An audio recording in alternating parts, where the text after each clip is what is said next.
Hello, everyone. I see we have a couple people who have joined. Good morning or afternoon or evening. Welcome to the first ever SANS Ransomware Summit. We are going to get kicked off at 9 a.m. Eastern US time. So if you haven't already, this is a great time to go ahead and join us in our Slack. If you just go to that URL, that SANS URL there, you can join our Slack, which is where you're going to be able to ask questions to attendees, interact with everyone at the summit. So if you have any issues, give us a shout in that Summit Slack. We're going to get kicked off right at 9 a.m. Eastern. So hope everyone's having a great day so far.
Hello, everyone.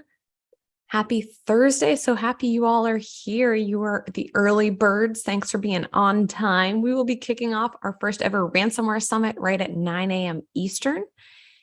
Right now, great thing to do, join our Slack. That is where you're going to be able to ask speaker questions, chat with attendees. We already have folks saying where they're from. We have someone in Poland. We have someone in Wisconsin, in DC. So please join us over on Slack. If you have questions, we can help you out there. Otherwise, we will get kicked off at 9 a.m. Eastern US times. So happy to have you here. See you in a few.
Hey everyone, good morning, evening, night, whatever it is where you are. We're going to get started in just under 15 minutes.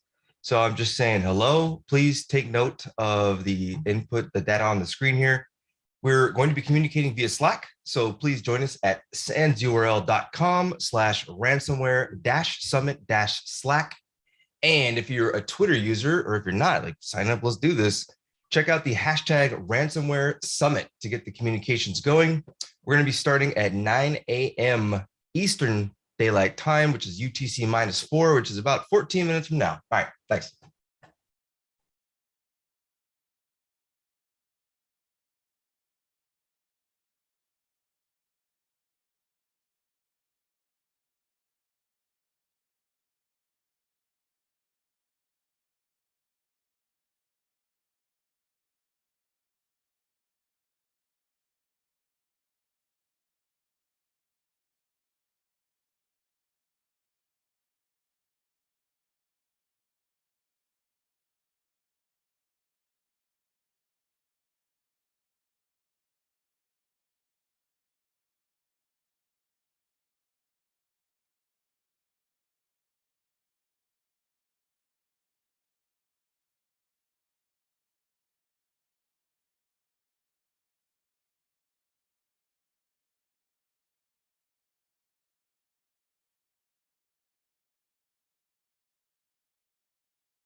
Hey there, everyone. We are just under 10 minutes till kickoff for our first ever ransomware summit.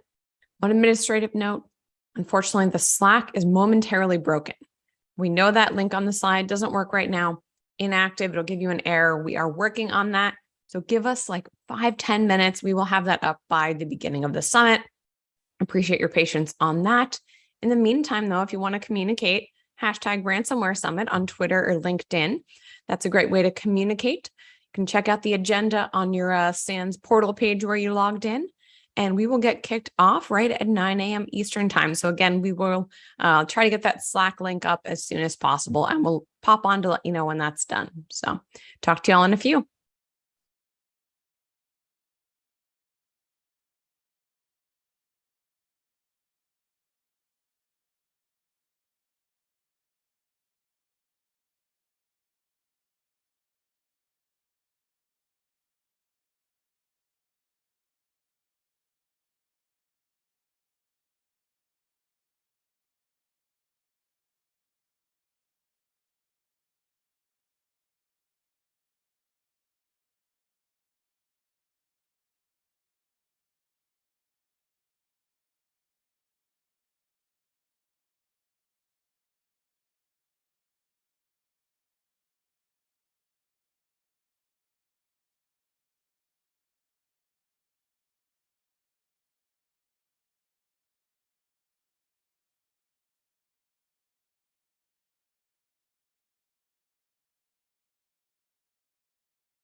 Hey, folks. Once again, thank you for joining us today. We are going to get started at 9 a.m. Eastern Daylight Time, which is just under 5 minutes from now. Please take a moment to review the screen in front of you. If you are on Twitter, we'll be using the hashtag Ransomware Summit. And we really would enjoy for you to tweet that out during the summit. And we also have Slack. Let me check to see if that link is currently working. Give me one moment.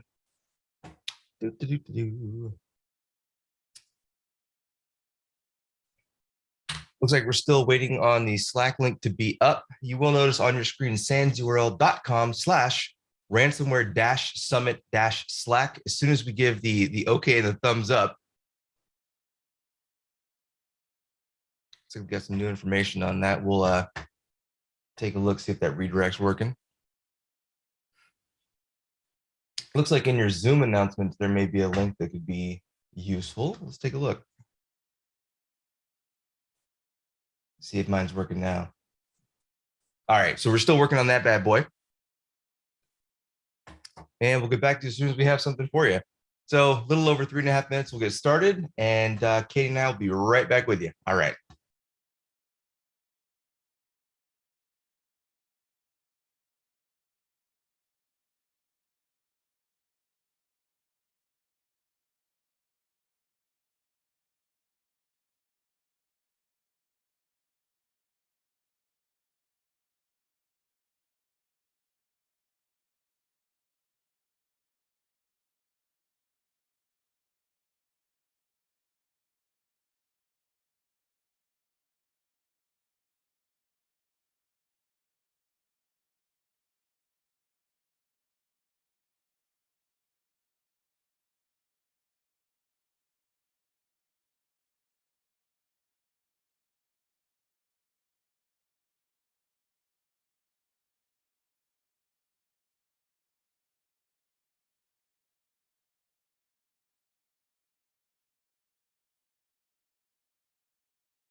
All right, folks. So that's time. We're going to go ahead and get started here.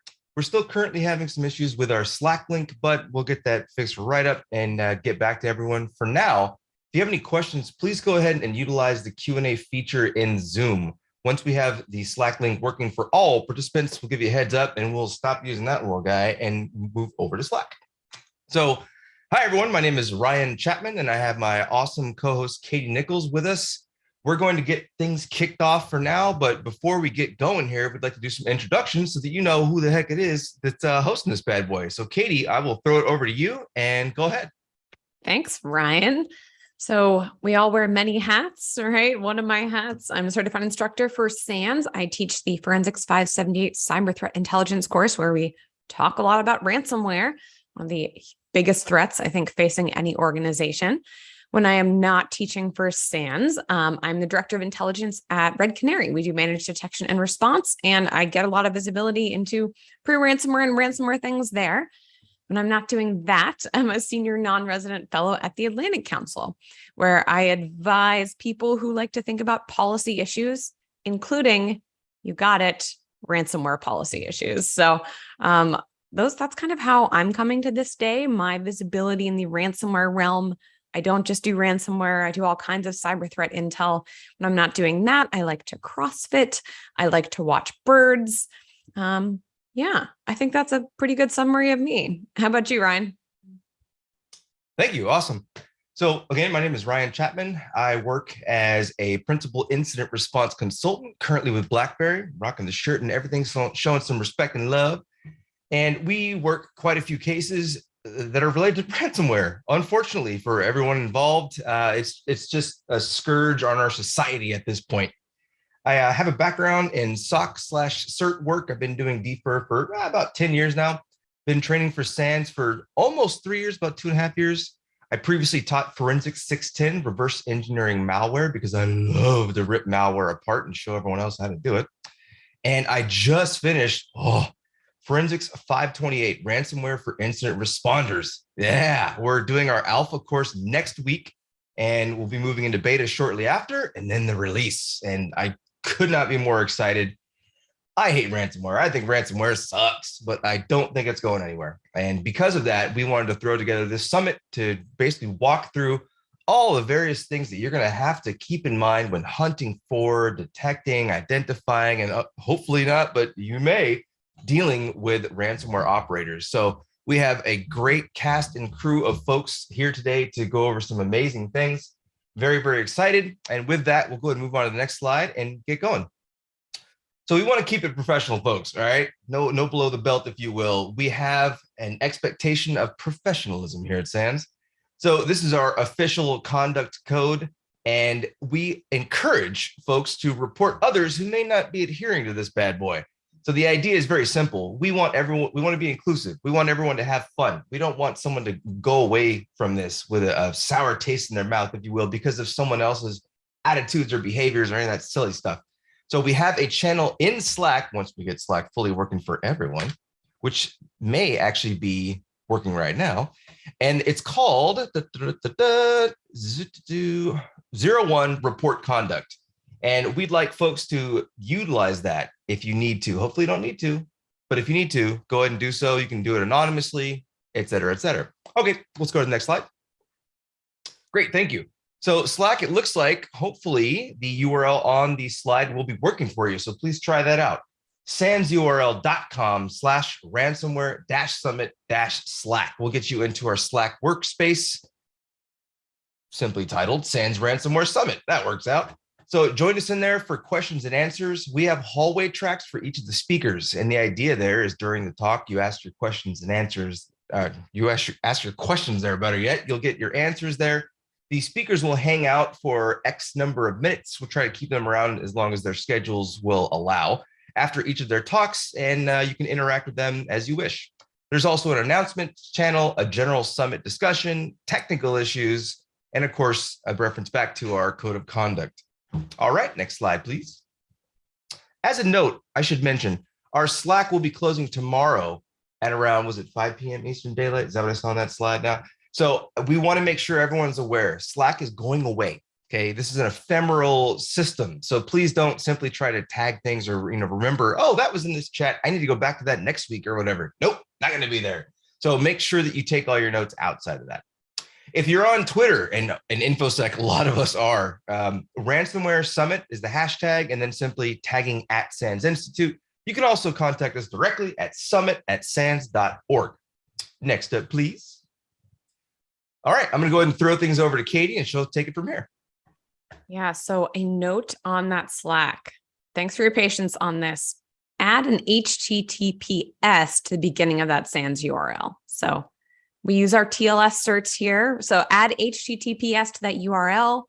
That's still not working for Slack. Please do let us know if you're having any issues there. But the Slack should be up, https://sans URL, and then the rest. So you can click that link from your Summit Access page. That's where you joined this morning. You can also view the agenda for the day from that Summit Access page. You can download a copy, view it on the web, whatever your preference is there. So we have a couple breaks. We have a midday break that, depending on your time in the world, maybe that's a happy hour, maybe it's like 2 a.m. A couple breaks throughout, but you can take a look at all of our different talks. Ryan, are there any talks this morning that you were super pumped about? I feel bad. Like I like this All one. of them. All of them. I'll tell you, I'm very excited for the whole cast, but there's something that I'm very, very happy that they've joined us. And that's the talk from the DFIR report folks. And that is because, my primary gig is incident response. I deal with the hands-on response to ransomware. I have not seen, and I don't believe that there is, or maybe ever, hopefully there will be someone to join them in this, as a thorough site providing as detailed information as possible, not just indicators of compromise that are generic, but including all the things that we as organizations cannot provide. Many organizations cannot say the threat actor then laterally moved to this host. Here's the host name. Here's exactly how they did it. Here's the user account that they utilized while doing so. Why? Because that's revealing too much of our infrastructure. But their network and their range environment where they allow threat actors to just pop in and do whatever they want while recording everything wonderfully, that is a phenomenal resource. I cannot, throughout this whole day, I'll be like, oh, it's a DFIR report. You'll hear me say it like too many times. I actually support them on Patreon. That's how much I like them. So I very, very happy to see them around. Overall, really, really excited for all the talks we have. And I'm pumped. Next year, I want this to be a 4-day summit.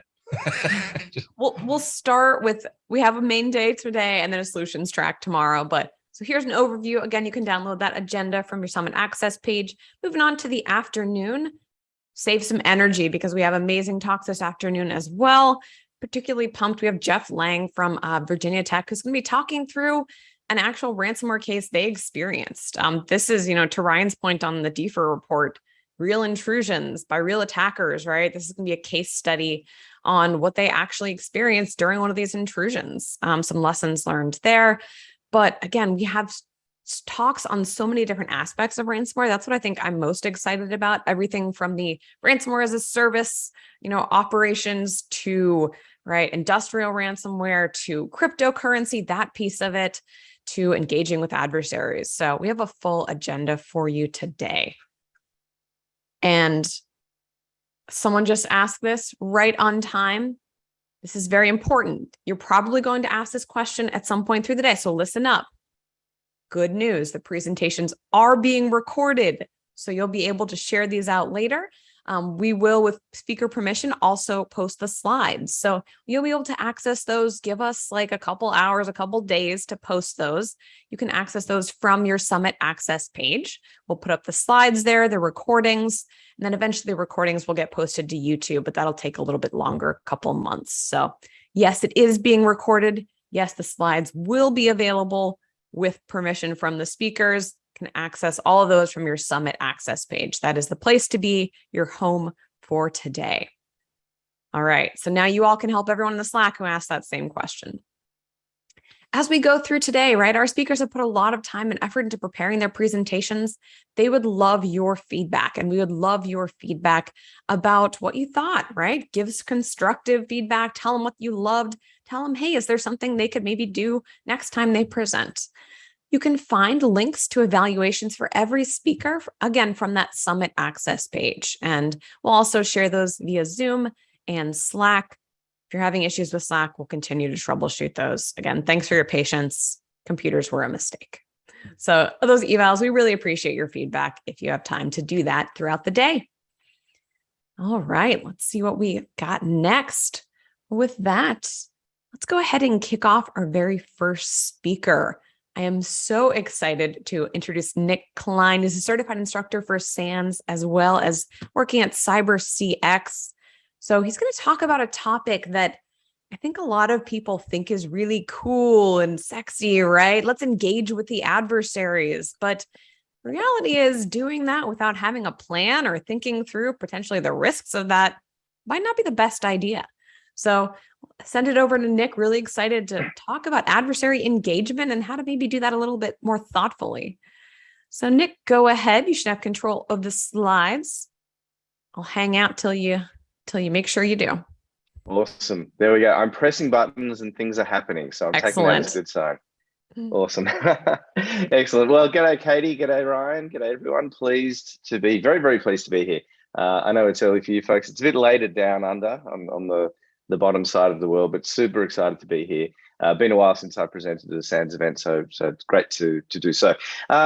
I've been involved in sort of digital forensics, incident response for 20 plus years. I kind of stopped counting after a while, and have done a lot of years of teaching with SANS as well, which was absolutely fantastic, until a little thing called COVID got in the way, which was a bit of a pain. For my day job, I work at a company called CyberCX, and we're actually the largest sort of cybersecurity company in this little part of the world. Oh my God, my mouse has gotten the better of me. Let me wheel that back a bit. And my team get involved in probably in the order of 300 or so engagements, DFIR cases every year, and a large proportion of those are ransomware cases, for better or worse, usually worse, but hopefully we try to make them better. So what I'm going to cover today is based on a lot of very practical real life experience dealing with these cases for our customers. One of the things I'm going to talk about today, or the main purpose of this presentation, is around an area of ransomware cases that people talk about a lot, but there's not really a lot of great information out there.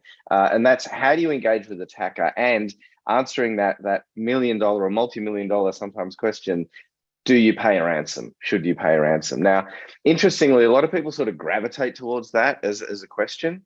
And there are a lot of folks who will have sort of a simple answer for it. Well, you shouldn't pay a ransom because you're, perpetuating cybercrime. Well, you are, sad to say. But if you have experienced a ransomware case, or if you investigate these regularly, you'll know that unfortunately, sometimes organizations do feel that it's the best outcome to pay. But the problem is there's not enough really good methodology out there about how you reach that decision, how you weigh up the risks, how you figure it out. So we actually published last year our own internal methodology on this, because we wanted to share that with the community and with organizations who sort of found themselves in this pickle. And that's what I'm going to be going through today. Now, also, this is not a technical presentation. There are a lot of great technical presentations in the agenda today, which you'll be seeing. So this is more sort of war stories and tales from the front lines, and talking about the more non-technical sides of these issues. But I can tell you, in all of the jobs that we do, and certainly when we engage with senior folks, executives, and senior leaders in organizations on these matters, these are the things that they want to know. These are the things that become an issue very, very fast in a ransomware case, and you need to have a good sort of resolution to them. So let me kick into this. Before I go too much further, and again, if you've got a lot of experience in ransomware, some of this will be obvious for you. If you've never experienced a ransomware case, or if this is something that you want to sort of explain to other people in your organization, or maybe to your own customers, hopefully this will be of value. One of the key things to understand when you're dealing with a ransomware case is really, we've heard of double extortion. There are two main attack methods that we see attackers using. Ransomware, which is, of course, when they get into your systems and they encrypt your data, they encrypt your files. They're trying to cause interruption. They're trying to stop your systems operating. And then there's data theft extortion. So attacker gets into the network and they look around for sensitive information and they steal that information. And now you've got two problems. Even if you recover your systems, even if you can get around the fact that they're encrypted, you've still got the secondary issue that you've got an attacker out there who's got your sensitive data and is threatening to post that online if you don't pay them a sum of money. Interestingly too, if you think about when you look back over the tactics and the methods that attackers have used over the last few years, one of the areas that they have become more sophisticated in is around how do they identify and actually take truly sensitive data. When we saw threat actors starting to do this a few years back, Sometimes you would have a ransomware case where they will give you these sensitive documents and say, look at this sensitive stuff we stole. And you look at it and think, this is pretty innocuous. There's nothing in here. And they would highlight the generic footer on the document that says sensitive, confidential. And they would say, look, we have your sensitive data. Nowadays, and particularly the more professional, the more seasoned ransomware groups are getting better at locating and finding data that is truly sensitive. So more often than not with those, when they sort of show you the sample files they've stolen, you look at them and go, yeah, that's actually pretty bad. So that data theft extortion is definitely something that we're seeing getting better and better. And the reason I point that out is you have to understand the differences. Now, having talked about that, engaging with an attacker. One of the key things to engaging with an attacker, and by the way, a lot of ransomware cases will involve engaging with the attacker in some way, establishing a communication and having a dialogue for various purposes. The most important thing is you need to have a clear approach on how you're going to do this. And we always work with clients to say, you need to be clear on what are your objectives? What are you trying to achieve with this attacker engagement? And what are some of the strategies that you want to apply as you're doing so? Now, on the objective side, a lot of folks will think, the only reason you engage with an attacker is if you want to negotiate a payment, if you want to try to get a price down, or ultimately get to a point where you pay them something and they give you a decryptor or they delete your files. There are actually several reasons why you might want to engage with an attacker, and these can be done separately. So the first objective would be to influence their behavior, right? At the end of the day, and to be very, very clear about this, you're dealing with criminals, right? And in most cases, they only want one thing, which is money. They want to monetize their attacks. And they will try various techniques to create pressure in order to force the victim organization to pay. They'll launch denial of service attacks. They will contact individuals in the organization.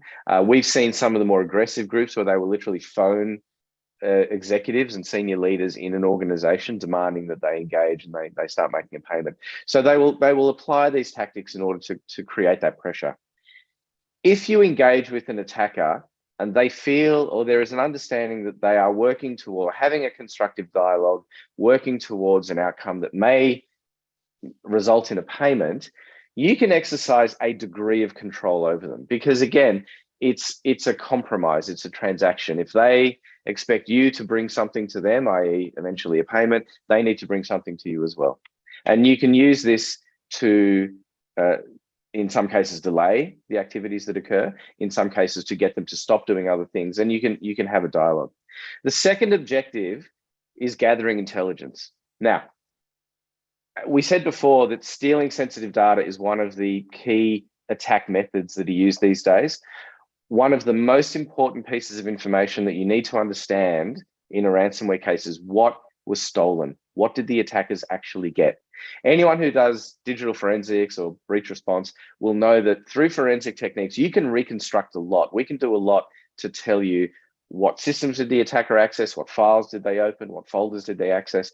But one of the most difficult things to really, truly prove through forensic evidence is what data did they steal? And there's various reasons for that: lack of evidence, sneaky techniques that they would use, different methods to exfiltrate the data from the network.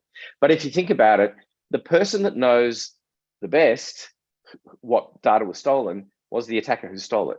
So one of the key bits of intelligence that you could get through an engagement is a listing of files. It's information about what was stolen. And again, it's a catch-22 for the attacker because they need to come to the party. And part of that might be to show you what they've taken so that you can properly make a decision yourself. And the third objective, of course, is to negotiate an outcome. If you get to a point where a payment is necessary or looks like a viable option, then a negotiation of the payment may be a reason as well. Now, in terms of strategies, don't take it personally. This is kind of weird to say this because anyone who's done a ransomware case, who's engaged with the threat actor, will know that sometimes they say this to you as well. Don't take it personally. It's just business, right? I often joke that if you take morals and ethics and the law off the table, ransomware is a great business model, and you have to treat it like a business transaction because that's what it is. And if you can do that, if you can see it from their perspective, if you can treat it in that way, you're more likely to get to an outcome that's going to be the best. Best for you, by the way, not best for the attacker necessarily. Get professional help. this might seem obvious, but in a real life hostage situation, law enforcement doesn't come in and get the family of the hostage to negotiate with the kidnappers. They will get professionals who understand what they're doing, who have done this before, who know how it works. And importantly, and this is going to the third strategy there, you want to get people and make intelligence informed decisions. As we'll see through this presentation, when you're asking questions like, can we expect this attacker to do what they agree to do? How do we know what they're going to do next? Some of the great tools that you have to inform those decisions is information about their past history. If you know the attacker, if you've got experience with them, or rather, if you've got intelligence sources that can give you that information, that can go a long way to helping you make some of the key decisions that you're going to have to make. So let's get to the interesting part. Should you pay a ransom? Now, before we go into this, let me make this very, very clear. We would never encourage, we would never condone paying criminals. And that's what they are. We talk about threat actors and attackers. They are criminals. However, we do recognize that there are some situations where, given the dramatic nature of the circumstances and the serious risk at play, payment is an option that needs to be considered to mitigate the risk. And this is what this all comes down to risk mitigation. But it should always be thought of as a last resort, and it should always be considered after careful consideration of the associated risks and, of course, all the alternatives. Now, let's actually step through how to make this decision, because again, when we think about this, when we talk to organizations, and certainly when we help victims, this is the area that is most cloudy, and this is the area that we find there is a lot of uncertainty about. So again, this is the methodology that we tend to use in our organization when we help victims through real life ransomware cases. Now, again, I spoke at the start about ransomware and data theft extortion. So ransomware, your systems are encrypted, you need to get a decryptor or recover the data in some way. Data theft extortion, your sensitive data has been taken, and that's the issue you need to deal with. So there's two sets of slides here that are going to go through each of those scenarios because they're slightly different decision trees. Here we're talking about a ransomware attack. And these are the four main sort of thought areas or areas of risk assessment that we would do. The first one is there an immediate risk to life or health or safety, right? I've been in situations with organizations who, obviously can't say who they are, but they would say, given who we are, we will never pay ransom. We do not engage with criminals. We would never pay ransom. Unless, and what comes after the unless is often unless there is a threat to human life or to health or safety. This doesn't happen often. It's a rare situation where a ransomware case could lead to direct risk to human life, but it could happen. The second area we look at is, and I'll just quickly flip through these. The second area we look at, are there alternative ways to recover all or some of the data? Now, at the start of a ransomware, when your systems are encrypted and you can't get to your data, it feels like the sky is falling. That's the end. We can't operate without this information. And what tends to happen is, as the days go on and the weeks go on, organizations realize, well, you know what, maybe we can maybe we can operate without having some of that data. Or if we can get this bit, we'll be okay. We don't need to have the rest. It'd be nice to have, but you know what? We'll deal without it. And attackers know this. And this is why often in a ransomware case, when attackers are applying pressure to the victim, they will do it early because they know that that's the time when the victim is in a state of confusion. Things look bad. The sky is falling. And that's the time when they're more likely to say, let's just pay an amount of money and move on. Right. So some of the ways in which you look at, can you recover the data? Can you restore from backups? The backup might be a few days old. It might be much older. Now, key point about backups. Say you get encrypted on a Sunday morning and you think, well, that's okay. I'll just get Friday's backup. That doesn't look like it's been encrypted. Most attackers will be in a network for days, possibly weeks, possibly longer before the ransomware is detonated. If you restore Friday's backup, you could be restoring servers that have Cobalt Strike, that have all sorts of backdoors, that have other compromises, that have compromised credentials and all the rest of it. So don't think, I'll just grab a backup, restore it, everything's safe again. You have to think, you have to implement a secure way of bringing those backups back into prod. The second, excuse me, second method is use forensic recovery techniques. Good attackers will use technical methods that make it hard to recover with forensic means, but not always. We've done cases where the encryption hasn't worked properly, where the method of encryption encrypts some of the data, but not all of it, and we can get it back.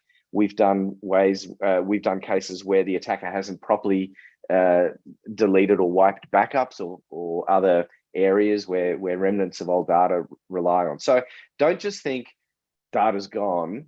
Spend some time having a bit of a forensic poke around the systems, because you may well be lucky enough to be able to recover those systems. A third option is rebuilding systems from base install. So this is scorched earth remediation, as it's sometimes called. Let's just rebuild. It can take some time. You still might need to get some old data back from backups or elsewhere, but it is another viable option. A fourth consideration is, can you get the data from other places? Do you have it lying around in an out of schedule backup? Can you get sensitive files off staff's personal computers that they happened to take a copy of a couple of weeks ago? So scour around and see if you can get it from somewhere else. And again, we're exploring all the options that allow us to overcome this before we get to the point of considering a payment. The third area we look at are, will the impacts be significant if the data or systems remain unrecoverable? And this is where you need to start assessing, what is the impact of this? Some of the key impacts that we see are the ones on the left there. Operational disruption is huge. Some organizations can measure the cost of their losses through operational disruption to a day. We have clients who say, our revenue is X million dollars per day. Every day that we're down, that's what we're losing. And that brings the pay or no pay decision into sort of stark contrast. Of course, lost revenue associated with systems being down or for other reasons. Contractual penalties is an interesting one. We've done cases where an organization provides products or services to their customers, and if they can't provide those, then contractually they have to start paying penalties. And I know of some cases where the contractual penalties to customers are bigger than the cost of recovering from the incident. So those kind of hidden costs can be quite significant. Of course, there's legal risk. There's potential regulatory risks if you can't provide the products or the services that you are meant to provide. And of course, there's upstream and downstream impacts and costs as well. If you're part of a supply chain, if you have other organizations who depend on you as part of their operations and their products and services, then by you being down, by not having those systems can be a significant cost as well. And then the fourth thing we look at, so say we've come down this chain, we've said, yeah, well, no risk to human life, we can't recover the data in any way, the impact of it not being around is really, really significant. What do we do now? This is where we start saying, all right, maybe it's time to actually explore what a payment scenario would look like. But paying a ransom is not without risk itself, right? There are legal risks, there are other risks. So some of the key ones on the left, there's of course moral and ethical considerations. We have some clients who say, we just cannot pay a ransom. Given who we are, we can never give a criminal money. That's just the bottom line. Other organizations, don't have those kinds of limitations. So you need to be very careful about where you stand. There's a risk that the attacker might not keep their word. It happens. Again, having good intelligence about the attack group, being able to say in the last X number of cases that we've worked with them on, this is what they've done, can be helpful for that. But as you'll see, I've got a couple of slides coming after this that address what happens if you do pay or don't pay, and we'll talk about that a little more. Decryption methods don't work. Again, this is an interesting one. If you're a ransomware actor, you want your decryption methods to work because you don't want to get a reputation as, you're not worth paying. But there are situations when they don't work. And I know of certain cases, we had one very recently, even when victims would pay and the decryption methods did not work properly. Sometimes it's actually the encryption method that was used initially was broken. Therefore, the decryptor doesn't really have a chance of working. That can happen. Reputational harm and brand damage. Hard to measure, but does occur. Having said that, there is a counter argument to this that says an organization may be seen in a poor light if they pay a ransom, but If the risks associated with them not paying are severe, then they may actually be seen in a poorer light by not paying. It's a bit of an interesting philosophical debate. And then, of course, the legality of payments. Now, caveat, I'm not a lawyer. I can't give legal advice. And obviously, I'm talking to a international audience, so laws will change around the world. It's very, very important if you're considering this, that you get legal advice from a lawyer who has experience and who has done this before. Different states, different countries, different jurisdictions will have different laws about ransom payments. Some will require you to report a payment to authorities. There are some places, and I know in the US, for example, I think in North Carolina they recently outlawed payments for government agencies and other associated sort of entities. So you need to be clear on what the regulations are. This can apply not just to the organization, but to people like directors who may be part of the decision-making process. If you're a citizen of a region that has these laws, you may have a personal responsibility. So you need to, again, get legal advice. There are also sanctions issues. So some of the areas in which these ransomware operators operate from are steadily becoming some of the most sanctioned places in the world. And the sanctions environment is changing pretty steadily. So again, if you are looking at making a payment, you need to make sure that you understand what the sanctions requirements are and you act accordingly. So that's the decision tree for how to step through, how to analyze the situation, know what the risks are, identify them, think about how you can mitigate them, and then ultimately get to a point where you can say, should we pay this ransom or not? Now, excuse me, I just have some water. So that was the scenario where data is encrypted.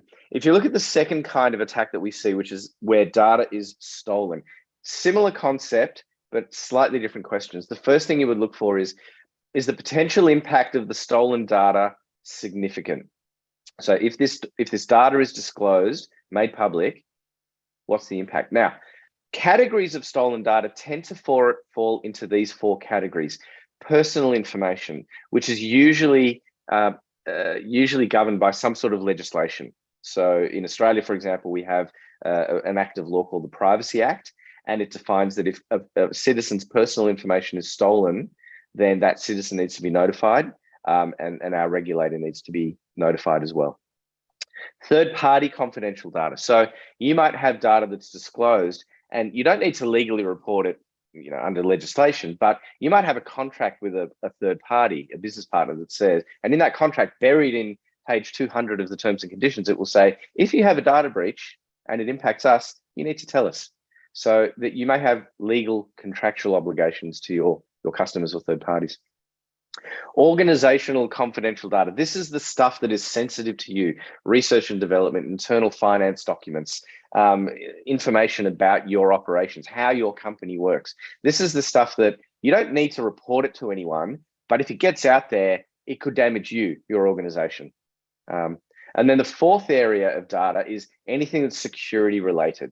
We've done cases where the attacker has stolen schematic diagrams of public buildings, maps that show where CCTV cameras are. We had one where all of the security information about the network perimeter was disclosed. So information that could be used directly for a subsequent attack. So then the second question we ask is, can you mitigate the impacts of these? Now, this is where knowing what was stolen is really important. And if you want to make a proper decision around this, you need to know what was taken or have at least a good idea.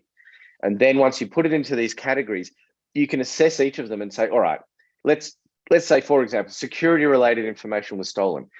What was it? It was IP addresses associated with external infrastructure. Okay. How much of a risk is that? They're public anyway. They're associated with our domain names and URLs. Do we really care about that? As opposed to, for example, firewall rules that show, or internal perimeter rules that show the kinds of ingress and egress traffic that are allowed through a network. Not great. Can you mitigate it? Yeah, you could. You could review the rules. You could tighten them up. You could change them. You could change the configuration of those boxes. So this is all about, once you know what was taken, think about what can you do to reduce that level of risk. We've done cases where the victim has said to us, we will never pay, but we need to mitigate the risk of the stolen data. So we've engaged with the attackers, we've obtained from them listings of files, and then we've worked with those organizations to analyze all of that data and to push the risk down as far as we can by taking mitigation steps, to the point where the organization said, you know what, we can let this data go. It's not going to be great. It's not going to be great that it's leaked, that it's out there, but the mitigations that we put in place are good enough that the risk is low enough that it's a good alternative to paying these people some money. So that's what this is all about. Oh, and I should just say the last 2 points there, sorry, I'll just flash them up. The last 2 points there, we won't talk through because they're basically the same as the previous scenario. Do the benefits of paying significantly outweigh the impact, which we've talked about, and do the benefits of paying significantly outweigh the legal and other risks? So same as the previous one. Now, at this point, people often start saying, okay, so what happens if you do pay? What can you expect? What happens if you don't pay? What's going to happen next, right? So again, a couple of slides that talk about ransomware and data theft. If you are in a ransomware situation and you pay, you should receive a decryption program. Now notice big bold word should, and notice the caveat down on the bottom left. If you're dealing with criminals, there are no guarantees. That's why I've very deliberately said you should get a decryptor, but I know of cases where victims haven't. It should work to decrypt the files, but there's a risk it won't. You can mitigate this. So a lot of attackers will say to you, give us a couple of sample files or select some sample files. We'll decrypt them as proof of life to prove that we can do it. And that might work. And you would certainly never want to pay someone unless they can at least do that. Having said that, we've seen cases where the attacker is able to decrypt files that you randomly select. It's a bit like a card trick, pick the card and I'll decrypt it. But then when they provide the decryptor doesn't work on certain files. So again, there's no guarantees here. You should get details of how the attack occurred. In our experience, this is where attackers will usually lie / stretch the truth or just not give you much. Sometimes the people that you're talking with are not the ones that actually broke into your network, given the affiliate way in which some of these groups work. Sometimes they just don't want to tell you how they got in because they want to be able to hold on to that tradecraft themselves. But usually this is an area where they're not going to be too detailed and honest about it. And the fourth point there, if you pay, and this is really important, some people feel that we'll just make a cryptocurrency transaction, it'll be quiet, no one will tell. It's crypto, right? No one can see it. Not true. So you can trace cryptocurrency transactions depending on the cryptocurrency that's used, Bitcoin, Ethereum, whatever. Some of them are easy, some of them are hard, but don't necessarily assume that you can hide a transaction because you're using a crypto exchange. Not the case. If you don't pay, it's likely that you will not get a decryption program. I've seen it happen a couple of times in weird situations, but it's likely that you won't get it. Having said that, there are times when a ransomware group might be shut down, it might disband, it might release a decryptor. It might want to kind of release all the pressure of these people who are maybe after them or still have a gripe with them and just release a decryptor. So if you've got really important data that's encrypted and you don't pay, hold on to a copy of that because you may find that at some point in the future, a decryptor becomes available and you can use that to go back and decrypt your data. Now, in the second situation, data theft, what happens if you pay in this case? The attacker should not post the stolen data online. Should not will not. The attacker should delete the stolen data, and they will often give you some sort of proof of destruction. Now, common question we get, can you trust them? If they say they're going to delete your data, can you really trust them? The short answer is no. Again, caveat, you're dealing with criminals, there are no guarantees. The best intelligence, though, may say to you, look, in the 20 previous cases we've had with this attack group where they've been paid, that data has not come up anywhere. Is that proof that yours won't? No, But again, we're trying to use threat intelligence to the point where we can assist the decision. Now, you may still have obligations to report it to regulators. In Australia, our regulator has said, if you do a deal with a criminal and they delete the data, you still need to report it, because in the eyes of our regulator, that information was accessed, it was stolen, it meets the criteria for having to report that. So again, understanding your legal obligations in this regard is very important. If you don't pay, again, you should expect the attacker to keep the data online. Some attackers have been known to do things like contact the customers of victims. Some people refer to this as sort of triple extortion, etc. I saw something in the last couple of days about an attack group called Black Cat, who actually created a page on their website. And I saw this secondhand, so I haven't looked at the site myself, but put something on their website where people could look up the details of employees whose information was stolen from a particular organization. So again, using these kinds of techniques to increase the pressure on victim organizations to pay. So that's that one. Now, final thing, and then I'm going to quickly wrap up, and we might have a couple of minutes for questions. People often ask, how much is paid? In the cases that we've done over the last sort of year or so, the graph on the right just simply shows the initial demands that are asked. So the lowest initial demand we've had in the last 12 months or so is about $7,000.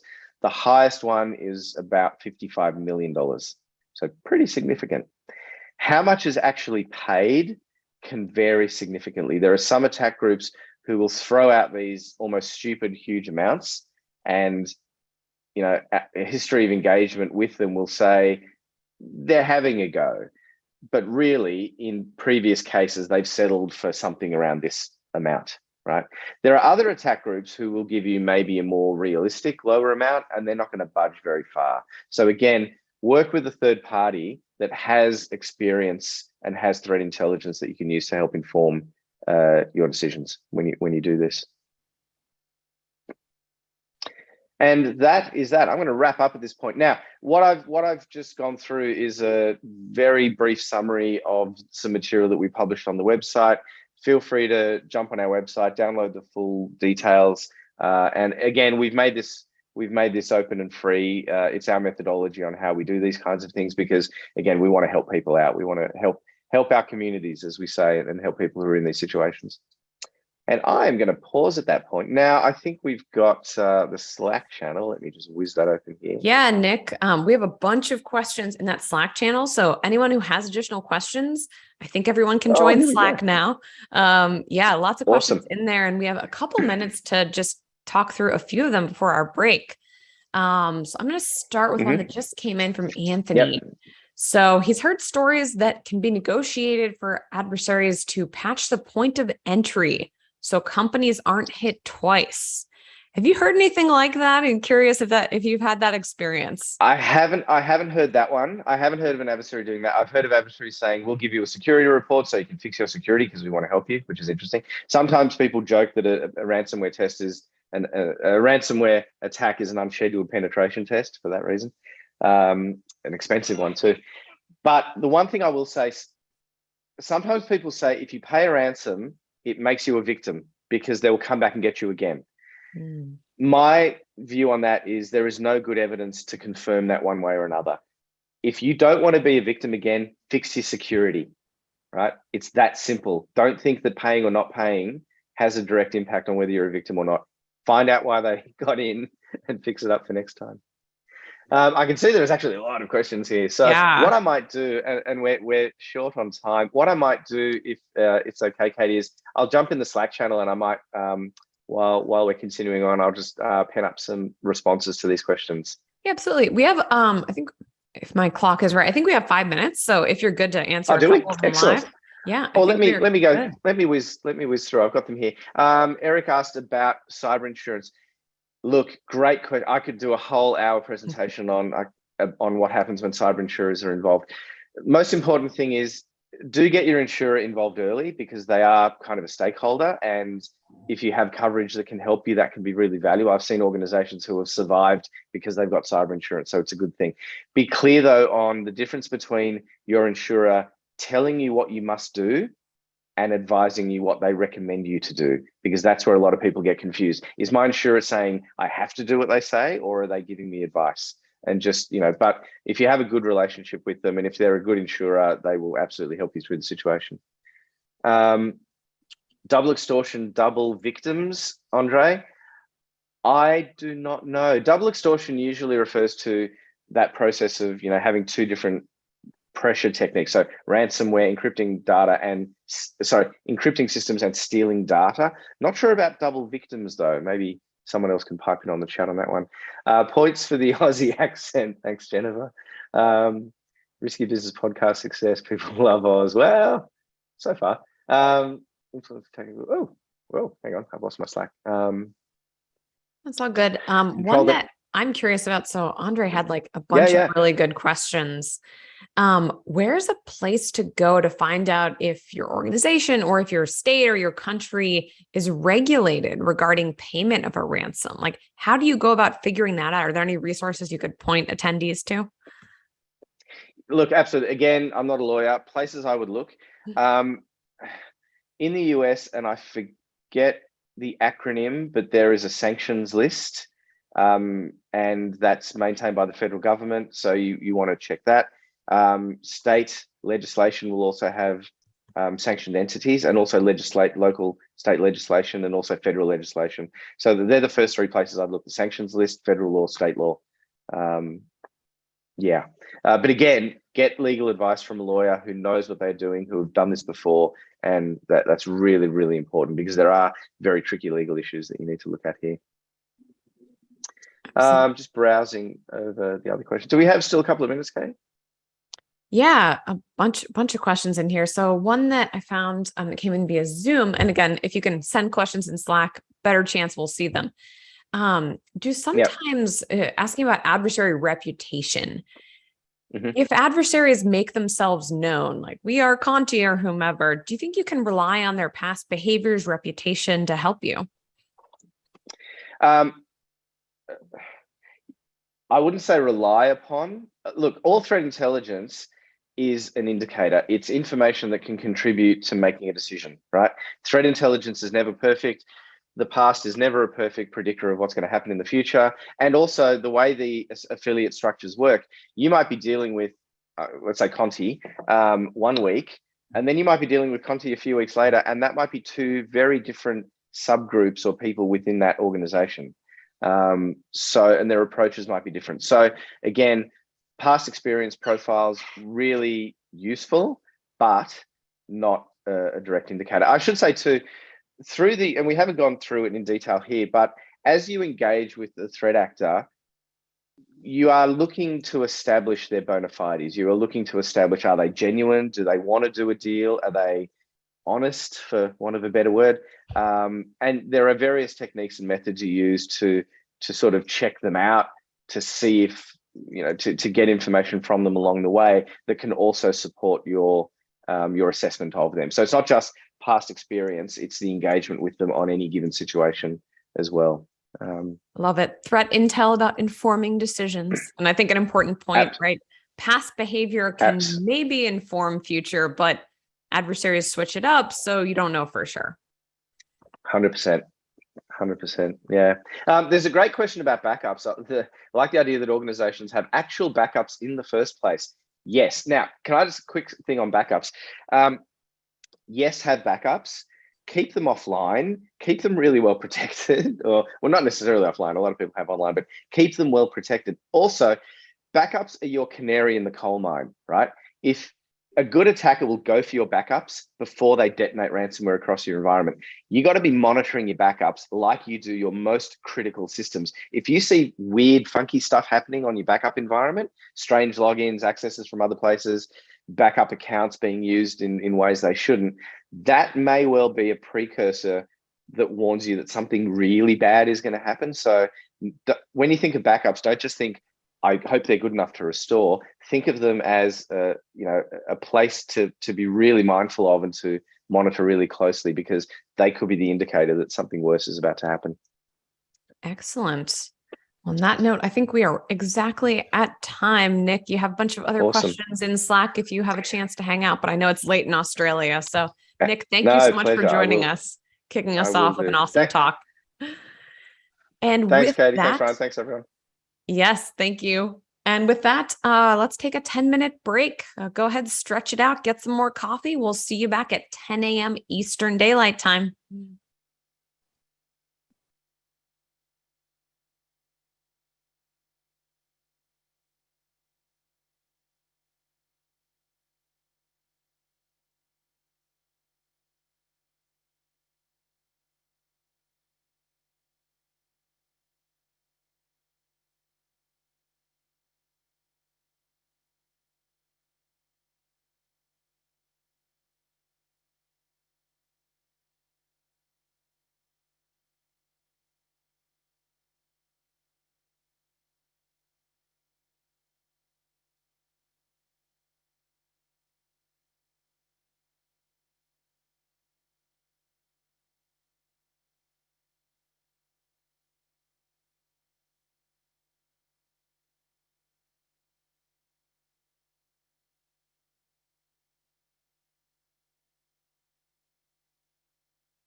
Welcome back from break, everyone. Hopefully you got a chance to stretch it out and you are ready for more awesome talks.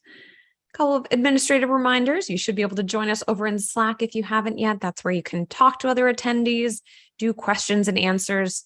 And of course, we'll have links to evaluations so you can let all of these speakers know how they did and how much you appreciated their talks.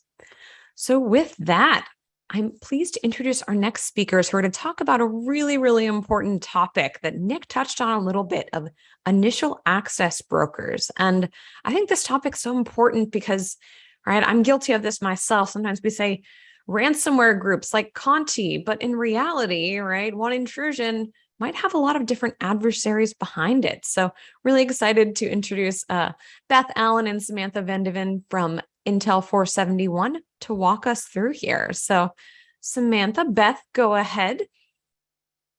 All right, thank you. Hi, everyone. Thank you for attending our presentation discussing access brokers and ransomware operators and activities and patterns. We really appreciate you taking the time to join today.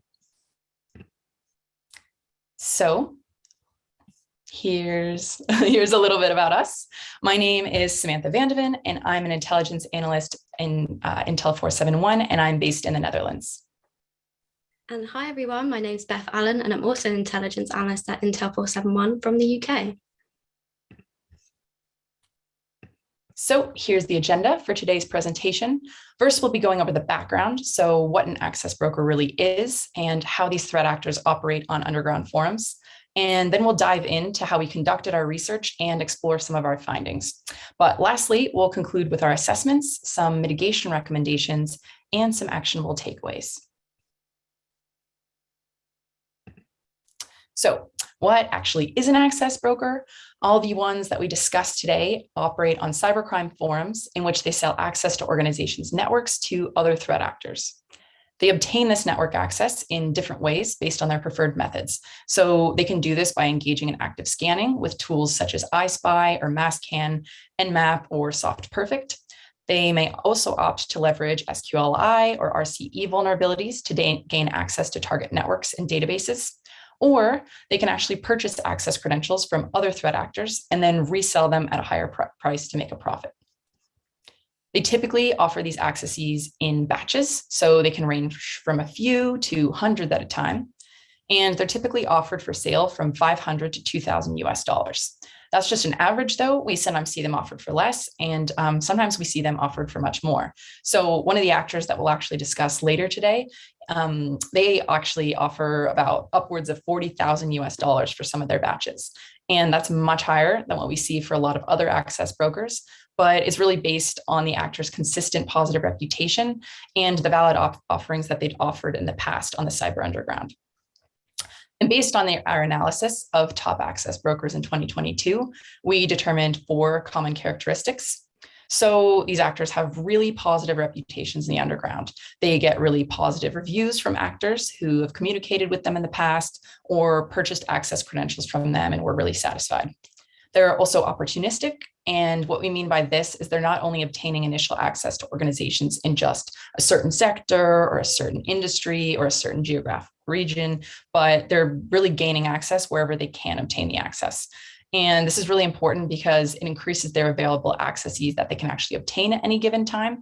And it widens the pool of potential cyber criminals who actually want to purchase them. Additionally, these prominent access brokers ensure the accesses that they're selling are valid and that they can actually be utilized at the time of the sale in the underground. This is to ensure that their customers will actually be happy and can actually use the actors' offerings that they're buying. And lastly, so these actors were recognized for forming and maintaining the partnerships that we'll be discussing today with other actors on the cyber underground. And this really enhances their abilities and allows them to streamline their operations. So these threat actors, they use cyber underground forums to communicate, to establish the partnerships I just mentioned a little earlier, and to advertise their offerings. And here you can see a couple of screenshots of examples of popular cyber criminal forums. And on the left here, we can see a screenshot of Exploit, which is a really long-standing Russian language forum that was started in February 2005. As of today, it has about 74,000 members. And these members consist of actors ranging from really low level, entry level to sophisticated cyber criminals. On the right is a screenshot of Breached, which is a relatively newly observed forum, which became the home for many actors who actually migrated from raid forums, which was another previously popular cybercriminal forum. Another notable forum that's not pictured here is XSS. That's another Russian language forum, which was launched in late 2018. Exploit and XSS are pretty close to each other when it comes to content and audience, and they're some of the most popular forums that are in use today. And as of today, XSS has about 60,000 members, and actors operating on these forums are interested in financially motivated cybercrime. So now we'll spend a couple of minutes discussing how we view the cyber underground, because a lot of what we'll discuss later in today's presentation is really based on how we view all these pieces fitting together. So we refer to it as the cyber underground instead of the dark web, because its structure isn't really deep and it's not really dark. The cyber underground is a really structured environment with loose affiliations of actors who can come together, they can work around certain business processes and value chains, and each actor plays a really particular role in their cycle. So these actors are always looking to form partnerships with other actors so that they can build up their value chains. And this type of activity is really facilitated by the way that the cyber underground is organized. So it's organized really so these actors can form these partnerships. The subjects that the actors discuss, they typically fall into these three main core categories that are pictured here. So products, goods, and services. And products include things such as phishing kits or web injects. Goods include things like credit card data, as well as the actual network access and access credentials that we're speaking about today, and from the access brokers. And services include things such as malware as a service or bulletproof hosting services, or even ransomware as a service. And this is where the ransomware groups and the ransomware operators that we'll discuss in this presentation operate to provide their services. So something interesting about the credential market is its ability to connect different cybercrime service operations and connect threat actors or groups that heavily rely on compromised credentials to carry out their attack strategies. So compromised access and data facilitate other forms of cybercrime, because one compromised organization can then be victimized by multiple threat actors with different agendas. So now on to Beth to discuss our research and findings. Thank you, Sam. So today we're going to go over our methodology and how we identified the topic and the steps we took in order to present our research to you today for this presentation. So firstly, we wanted to identify relevant actors. So we utilised our reporting for Q1 2022 to identify the most active access brokers, which we determined through most victim offers to give you an insight into who is the most prevalent right now. This then came to our second stage of reviewing our reporting on these actors and then pulling the victims offered by them and then searching the victim names on ransomware blog sites. After we collected all the data, it was time for us to analyse it, and our main goal with the analysis was to review the posting date of the initial access and the posting date of the victims on ransomware blog sites to identify a dwell time and if there was any correlation between what access brokers are offering and what ransomware blog sites are offering. Once we finished the analysis, it came to writing up this presentation today, which we'll be sharing with you now. But we do want to highlight two important points. Intel 471 operate for a human intelligence-driven model. Human intelligence is through human-to-human interaction. This is how we gather information in order to create reports on events in the underground. This involves engagement with actors, such as sources speaking with potential criminals. There is also a requirement when engaging with these actors that the researchers are speaking to the appropriate languages and understanding culture and slang in order to build relationships and good reputation with their personas. But it also highlights the importance of our boots on the ground approach. But please note that during this presentation, we are not highlighting that these access merchants are directly linked to specific ransomware groups. This is a review of organizations whose access were offered on initial underground forums, then were later breached by ransomware groups. It is unclear if any of the groups directly purchased these accesses from the merchants at this time, or if they obtained initial access themselves. To simplify a ransomware attack, we've broken it down into typical 5 stages on how a ransomware group profits. The first stage is initial point of entry. So this is when an actor will initially enter the environment and exploit their victim. This could either be through vulnerabilities, phishing, or even remote desktop protocols. These are just some examples. The second stage is understanding the environment. This links to the reconnaissance stage of MITRE attack, when the actor will gather the organization's digital footprint to understand roles and accesses, but also identify the company's profits and stance in the industry. This information could then later be used to negotiate the ransomware price. We then move on to lateral movement. So this is when the actor will try and maintain undetected by intrusion systems in order to scope and understand their victim.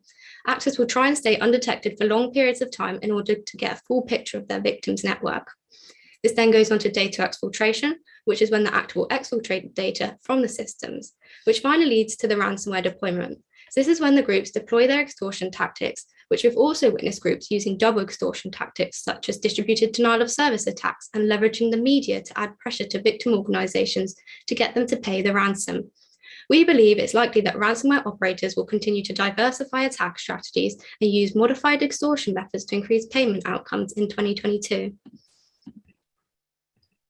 So here you can see the top 3 most active and impactful access brokers that we analyzed for today's presentation. We assigned them planet-themed aliases, and we mapped the most common TTPs of these actors according to the MITRE ATT&CK framework. And across the board, for each of these 3 actors, these included reconnaissance, resource development, initial access, and credential access. This is based on these actors' actions to obtain the capabilities that they need to conduct their operations, to exploit vulnerabilities, and to gather relevant victim, host, and network information. Additionally, the most common accesses offered from these actors posted to cybercrime forums included things like virtual private networks, Microsoft Remote Desktop Web, Citrix virtual apps, web control panels, and malware logs. And later in the presentation, we go a little bit more in depth actually for a case study on the actor of Neptune. So I'd like to highlight a couple of patterns we observed for the other 2 actors. So Jupiter's most common organization access offerings were in the public sector, so things like education and the professional services and consulting sector, and the technology, media, and telecommunications sector. Then Saturn's offerings were mostly similar to Jupiter, and that was the public sector, but different from Jupiter was energy, resources, and agriculture, as well as the scientific research and development sector.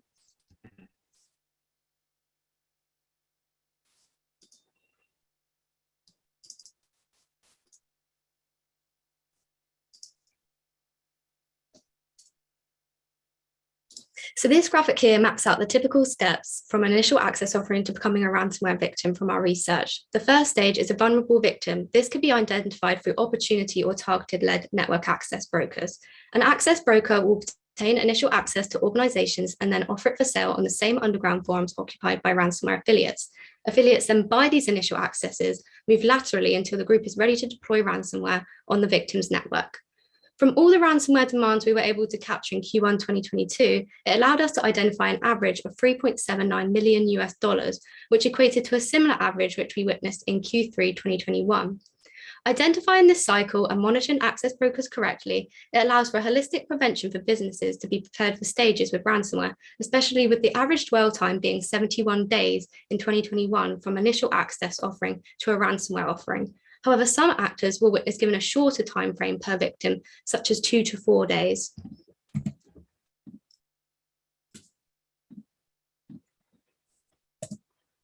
This slide here details our case study on the actor who we give the alias Neptune, who we witnessed being extremely prevalent so far in Q1 2022, but also a consistent history over the last few years. We have also noticed a trend that so far in 2022 that more actors are joining forums to sell access. Neptune has expensive offerings and they need to be purchased in bulk. This shows that the individuals this actor is selling to are not newbies and they will need to have money available. We also observe Neptune typically lists links of compromised entities more than once, which suggests the actor compromised multiple accounts within the same organization. Utilizing our General Intelligence Requirements Handbook, we identified the most impacted sectors shown on screen, which in turn highlighted the education and government industry most targeted by Neptune. The education sector is an interesting target, which could often be overlooked, but actually holds a lot of personal identifiable information and financial data. This could be sold on the cybercrime forums or held for ransom. If there is no payment, there's still means for profit from different actors on the underground. The ransomware groups can also operate strategically when targeting this sector, as when deploying the ransomware during school term times, they could disrupt day-to-day operations for the education industry. The countries impacted in 2022 are displayed on screen, with the top 3 impacted countries being the US, Brazil, and Indonesia. And in 2021, we found that Europe was the most impacted region. In 2021, we we found that Neptune offered over 1,000 plus victims. The actor allegedly purchased their access from logs across underground forums and directly from malware log vendors. We identified the actor being active over certain periods of time, then going dark. For example, the actor was not active in Q4 2021, but then highly active in Q1 2022. We observed the following ransomware groups: Pfizer, aka Espinosa, Conti, and LV, with the most overlap of victim offerings matching Neptune's. The image on the screen shows the Conti ransomware blog site. This here is an example of how ransomware groups advertise their victims and keep it up to date with how much data they have released. These blog sites are publicly available, but please be aware of your operational security when accessing these sites. This graph here shows the 7 ransomware groups we identified with the same victims that Neptune offered in 2021. The average dwell time for the top 3 groups that we identified with the most victims of Neptune's were Pfizer with 66 days, Conti with 114 days, and LV with 117 days. Lockbit and Hive had the longest average dwell time, being over 300 days in 2021. But again, these dwell times highlight that we don't have confirmation that these ransomware groups are working with initial access brokers, and it is probable they maintain these accesses themselves. Neptune's overall average was 110 days in 2021, again highlighting the need to track these initial access brokers, as the dwell time for these groups is often over 100 days, as seen with Neptune, which could allow for security teams to identify any irregularities in the network, which can in turn help build their security defenses. So now we'll dive into assessments that we made based on our research and findings. So as Beth had mentioned, we did observe that the average time between a network access broker offering and a ransomware victim name and shame blog post was 71 days. And this may sound like a longer amount of time than one would expect. So one might expect that once access is for sale, a ransomware group would automatically purchase it and then breach the organization immediately. But it's really possible that it's the case, or it's possible a ransomware group purchases network access far after it's posted for sale. Or a few reasons for the delay in the ransomware victim posting could also be that ransomware operators prefer to linger in the networks that they compromise. They might do this to obtain more sensitive information or to learn about potential third parties that they could later compromise with the data that they're looking at. This duration could also be due to ransomware affiliates first negotiating with victims before they actually post to their ransomware blogs. Then maybe if the ransom is not paid, then they might post to the victim name and shame blog. Over time, access brokers likely will be paid more substantial cuts of ransomware payments and increase their relationships with ransomware groups, so both in quantity and in quality.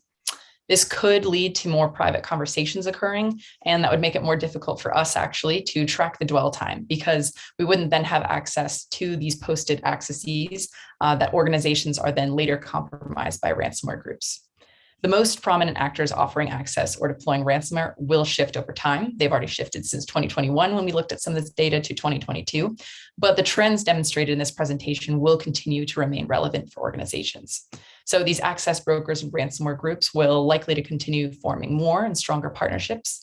And once an initial access to an organization is offered, it is likely that a ransomware organization will breach it in the future. Whether that's the near future or the far future, that's kind of to be determined, but it is a big indicator. Additionally, with other actors that are not mentioned in today's presentation, we, interestingly enough, observed the opposite sequence. So we sometimes saw organizations were first attacked by ransomware, then posted to the name and shame blog, and then only later did we actually see access or vulnerabilities being sold by these network access brokers associated, with the same company and offered for sale then on these cybercrime forums.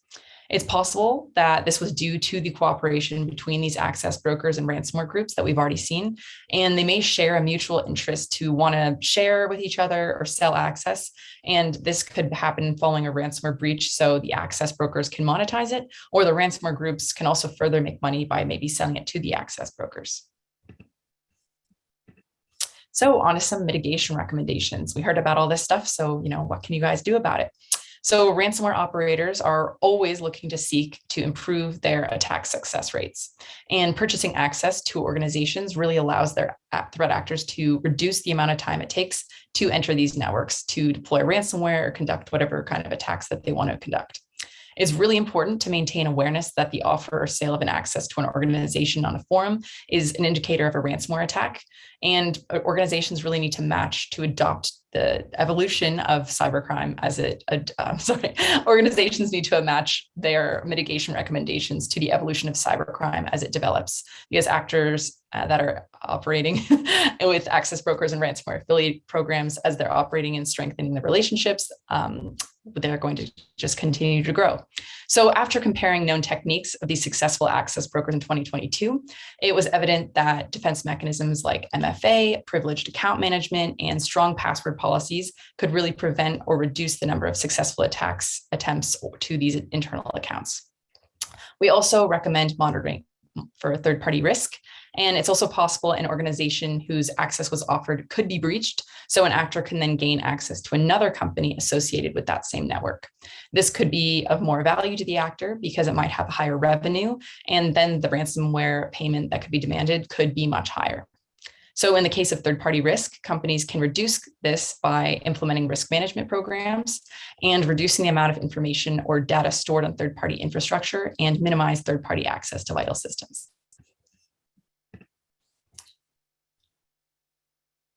So in summary, the key takeaway from this presentation is that access credentials being sold on the underground are a primary indicator of a potential ransomware attack.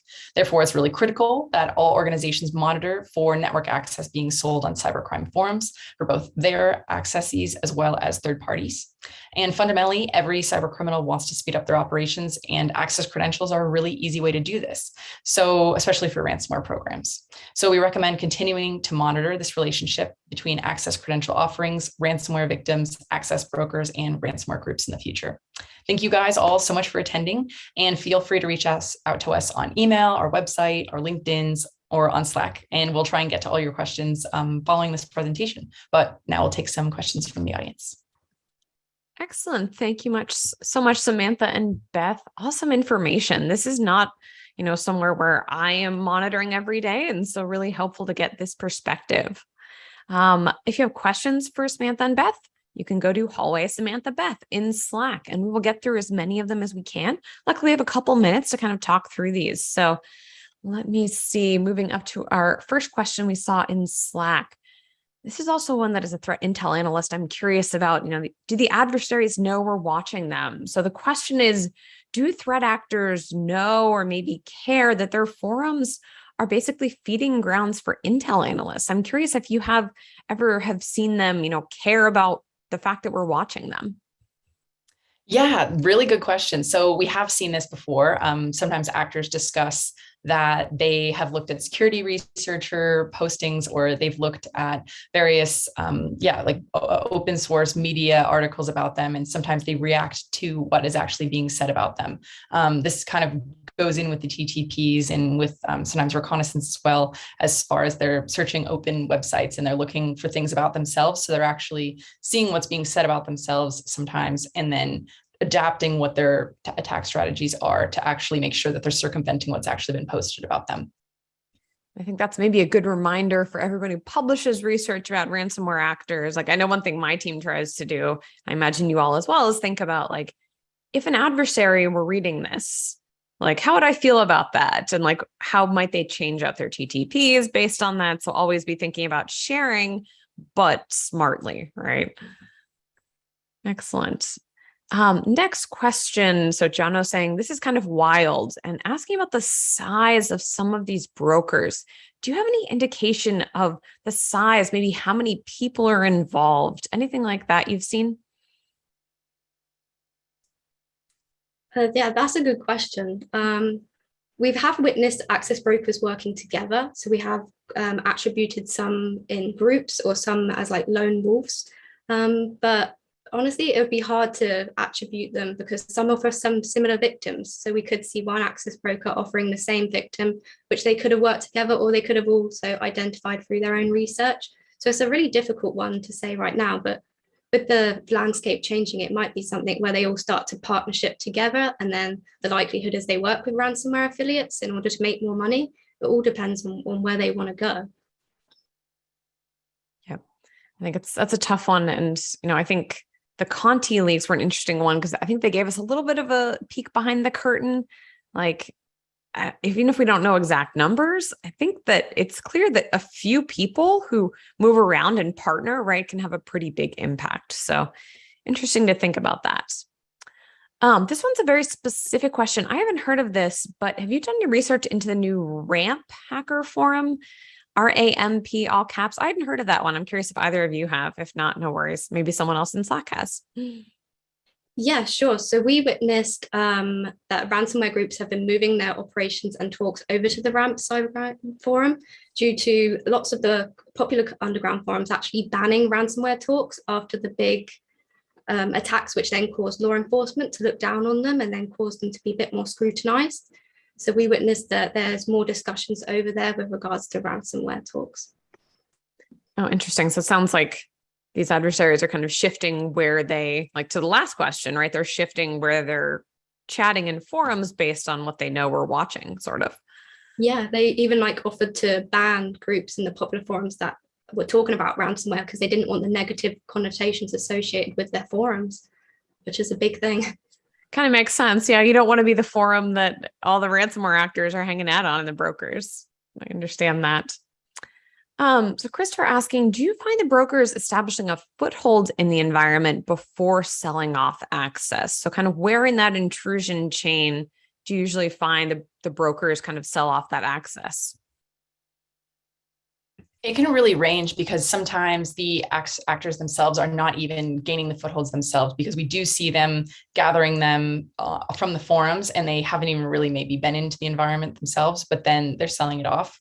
Or others have, sometimes they don't assume and try and make sure that they are valid accounts. So we do see sometimes that they're not that deep in it.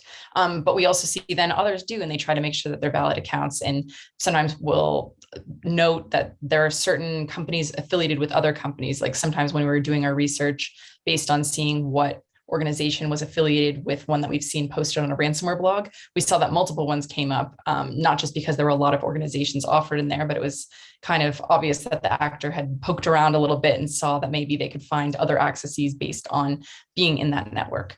So I think it really, really ranges. Yeah. The best answer to any question is it depends. And I know this is something my team often struggles with, right? From the like incident responder perspective, looking at the telemetry, trying to figure out like when there's a different actor behind the keyboard is really, really tough. I've chatted with folks. I think one of the DFIR report analysts said that sometimes you can kind of tell by the tempo changing. Like if you see something that looks more automated all within the same second, and then you see like every 10 seconds something happening, maybe there's a different person, but really tough to kind of tell when there's that handoff. So helpful to know it can be in a lot of different places in the chain. Awesome. Next question. So you got a lot of love, and I really appreciated the mitigation slide. Lots of different mitigations there. And the question is, can you tell us which mitigation strategies do you think maybe are most effective? Like if you had to choose your top 3 or top 1 or 2, which of those mitigation strategies do you recommend everyone really focuses on? Definitely updating software and patching vulnerabilities, because the top TTPs really across the board are scanning, and they're just looking for what network is really vulnerable or which credentials they can kind of pop. So they really, it's since they are opportunistic actors, it's really just kind of the name of the game is just making yourself as difficult to attack as possible, essentially. So I think that would be number 1. And then Beth, do you have a number 2? I don't know if you have a favorite, but that was kind of mine. Yeah, mine would just be monitoring CVEs as much as you can, just because of if you're not there quick enough, they're doing it for you. So, and you want to be first. Absolutely. And a good resource if people are trying to keep up to date on what vulnerabilities are being exploited more broadly, DHS CISA actually has a catalog that they regularly update. I'm on their email list. So they're like, hey, this vulnerability is being exploited. This one is. And everyone focuses on 0 days, but I think sometimes it's even the ones that are maybe a year or 2 old that you just kind of forget about. So +1 for a good patch management updating. And then I would also add, you had multi-factor authentication on there, right? I think in addition to exploiting vulnerability is one of the things that a lot of us see, right? The RDP access, remote desktop protocol, it's available to the internet, only a single factor password authentication. Then adversaries guess that password. There's no second factor. They get in that way. So I liked your multi-factor recommendation. That's always kind of a cure-all. Number two. Yeah. And Yeah. still people use the same password across the board. So once they get lucky with one thing, they're going to get pretty lucky with a lot of different things. So MFA definitely at least slows them down. Yep, for sure. Awesome. So question coming in on minimizing data on third-party sites. So you talked a little bit how we should all try to minimize that. What about cloud hosting? So I'm guessing the question sort of asking, like, are there concerns with hosting your data on cloud providers versus third-party sites? Have you seen any kind of adversary interest there? I would personally say you need to build your relationship with your third-party vendors. So you want to know what you need to monitor about them to make sure that your data is safe. I think that's one of the most important rules is they need to understand that you're going to be monitoring them because they're holding your personal information somewhere on the cloud.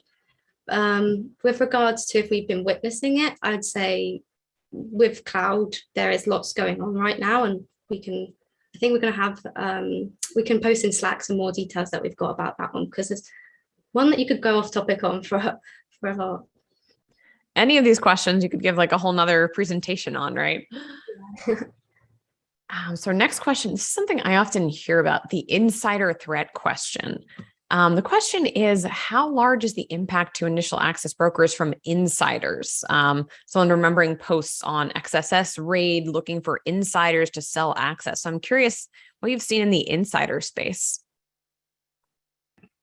Yeah, we have seen some new access brokers kind of come onto the scene in 2022. And with our kind of intelligence reporting, we do monitor the conversations sometimes that they're having and what they're sharing. And we do see from times to times, it seems almost like access brokers will sometimes enter the cyber underground just because they know of an insider and they were able to obtain access because of someone that they knew. And sometimes it's insiders based on organizations they work with previously.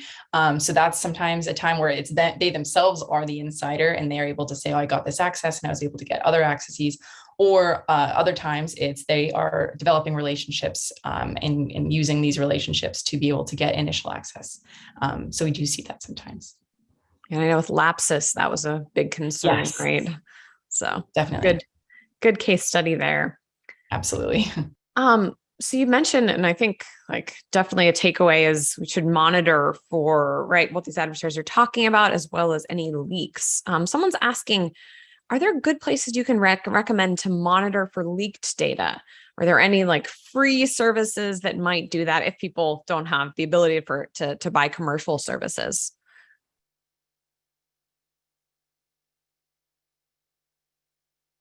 Oh, I'm not 100% sure on that one, to be honest. Good.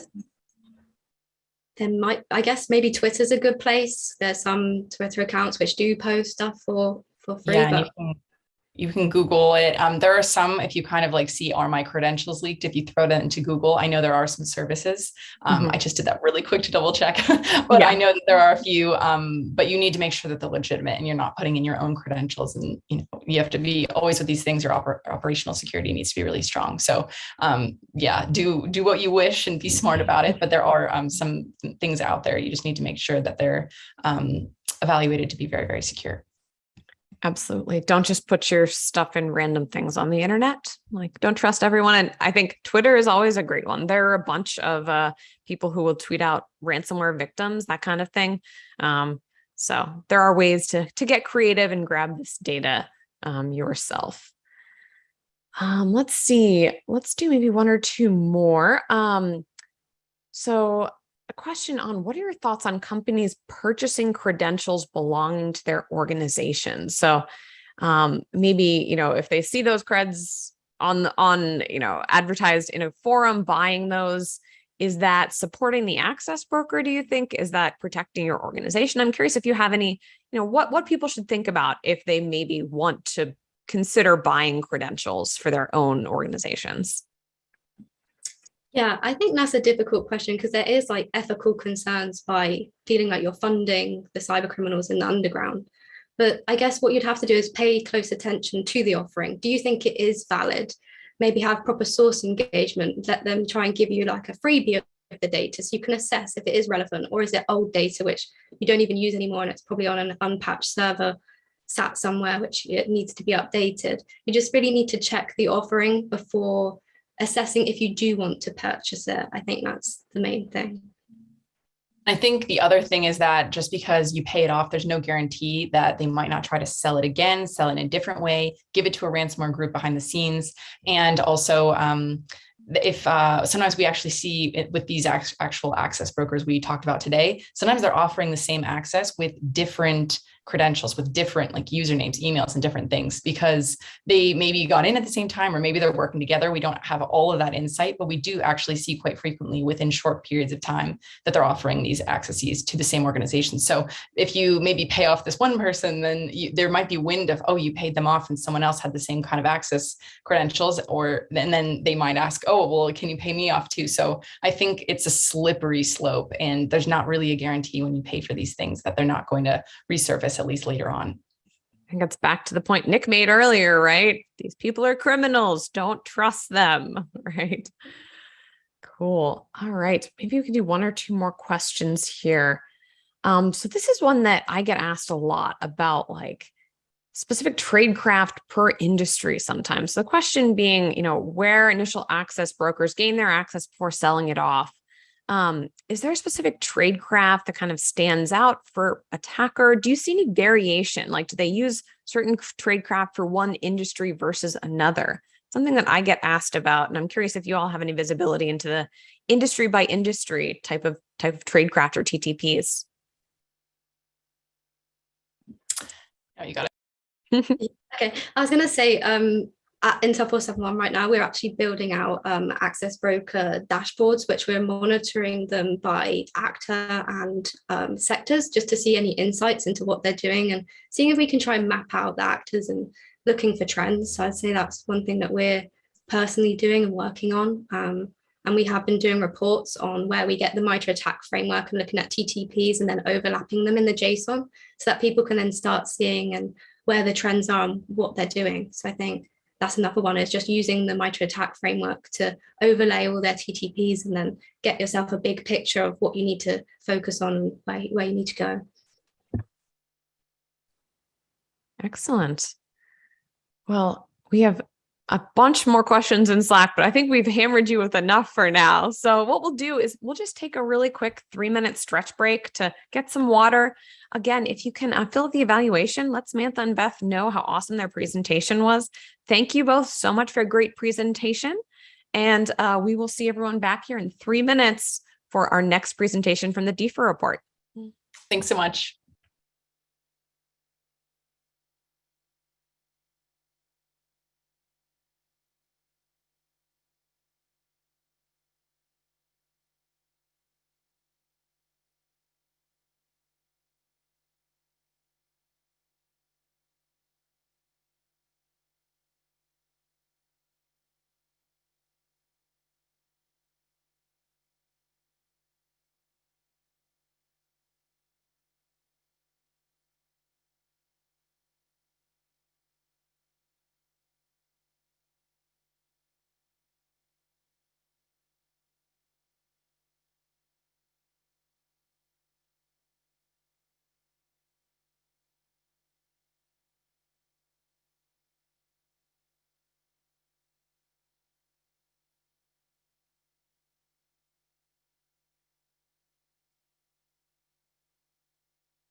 All right, folks, welcome back. Hello, thank you for hanging out with us.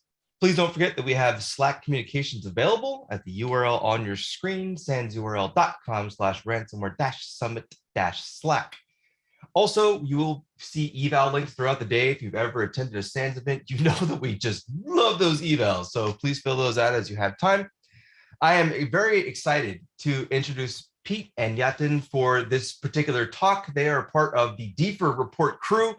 I love the DFIR report personally. I think I mentioned you folks, I don't know how many times, every single presentation, anytime ransomware comes up, I'm like, if you want to see the literal details, every single detail about one of these engagements, then you have to check out this site. So I'm a Patreon follower myself, like really very excited to have you both here.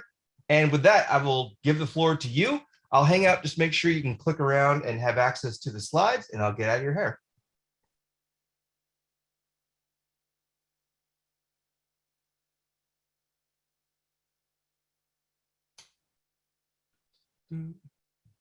See you both currently muted right now, just throwing that out there. Yep. All right, I hear you. Thanks, Ryan. I'm Peter.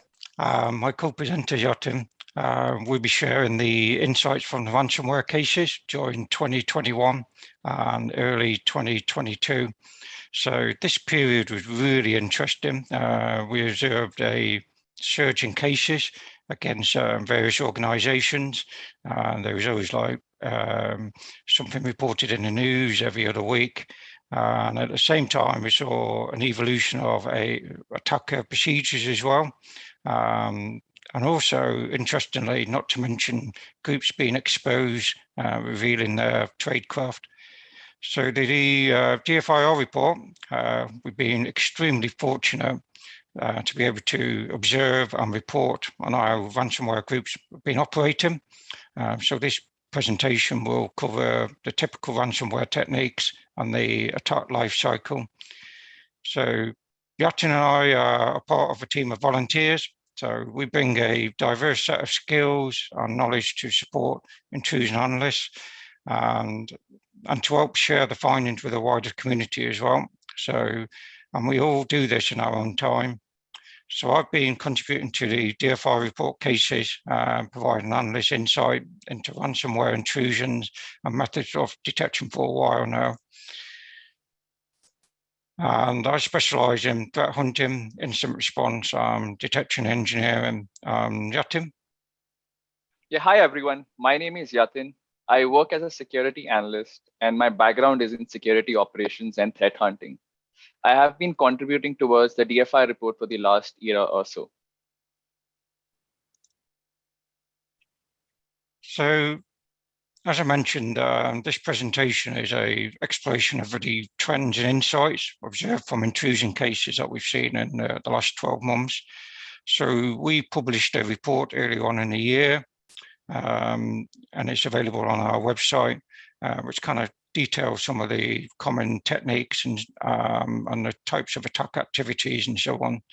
So we're going to be covering the common tools and techniques that have been utilized by the various ransomware threat groups, understanding the attack objectives and how this fits in the life cycle, and then mapping a typical attack and how we can leverage detection of this, and focus on the human side, because these are human operated ransomware attacks.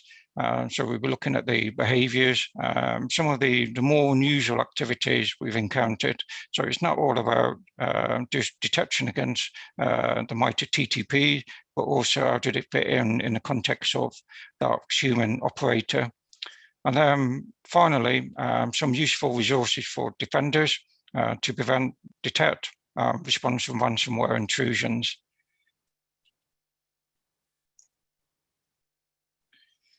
Before we get into the presentation in a technical detail, let's talk about OPSEC. So the aim for the DFIR report is to provide cyber threat intelligence reports that are actionable and tells a story of an intrusion using the MITRE tactics, techniques, and procedures.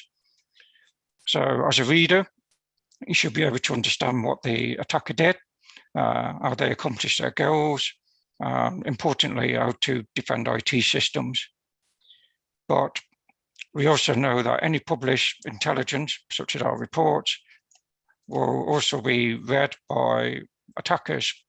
So, and we've seen in Conti Leaks, where the group have discussed our previous cases based on published reports. They've used this intel to understand their own detections and even other groups' techniques. So with this in mind, we have to strike a balance. So to provide actionable intelligence, but not to overshare. That could reveal our sources and our methods, which could potentially compromise future cases. So we follow the traffic light protocol to protect our data. So any details concerning usernames, hosts, IPs, and capabilities, and that is treated as TLP red. So that is just shared internally with our team.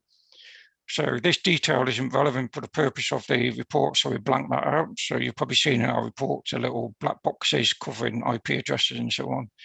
But for the brief is TLP white, so it can be widely shared. So I'm going to pass you over to Yatin. In the following slides, I will be talking about the different tools and techniques that we see threat actors use during a ransomware intrusion. And we will also explore some detection opportunities. First off, initial access. From all the intrusions that we have covered over the past year or so, we have seen malware variants such as ID, Bazaar, TrickBot being primarily distributed via malspam campaigns. These variants are embedded into macro-based Office documents and delivered as email attachments. However, in the last few months, we are now seeing threat actors making more use of ISO images for delivery of the initial payload.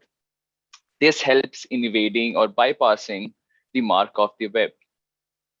The screenshot here depicts the contents of an ISO image.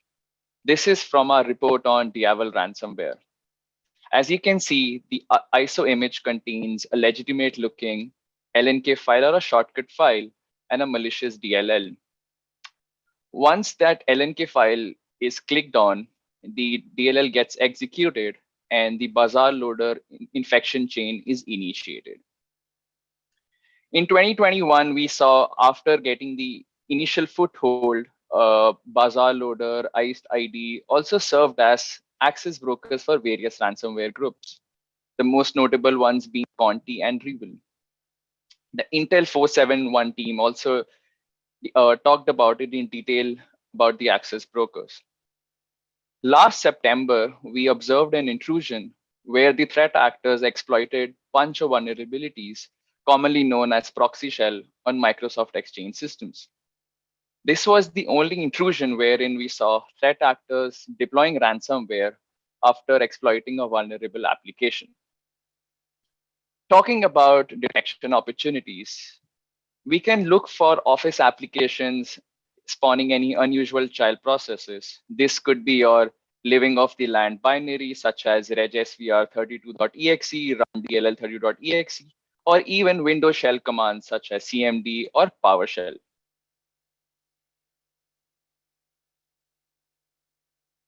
After the threat actors have gained the initial foothold, they want to maintain or persist in the network. The most common technique that we see is the creation of scheduled tasks. In our 2021 review report, we saw scheduled tasks being used in 50% of the intrusions by threat actors. Another common technique which the threat actors perform is creating new users and then adding them to the local administrator groups. We've also seen addition of those users into the remote desktop users group as well, as this helps them or allows them to access a system remotely. Coming on to bits job. In one of the intrusions, we saw threat actors creating a new bits job to execute a malicious DLL from the mounted image every 3 hours. And this was the entirety of the intrusion. The attackers also make use of remote access tools such as AnyDesk, TeamViewer, Atera Agent, and Splashtop. we can certainly monitor the usage of these tools in the environment. Other techniques include run key registry modification and web shells. In our case involving the proxy shell vulnerability, we saw threat actors dropping multiple web shells on the Microsoft Exchange systems.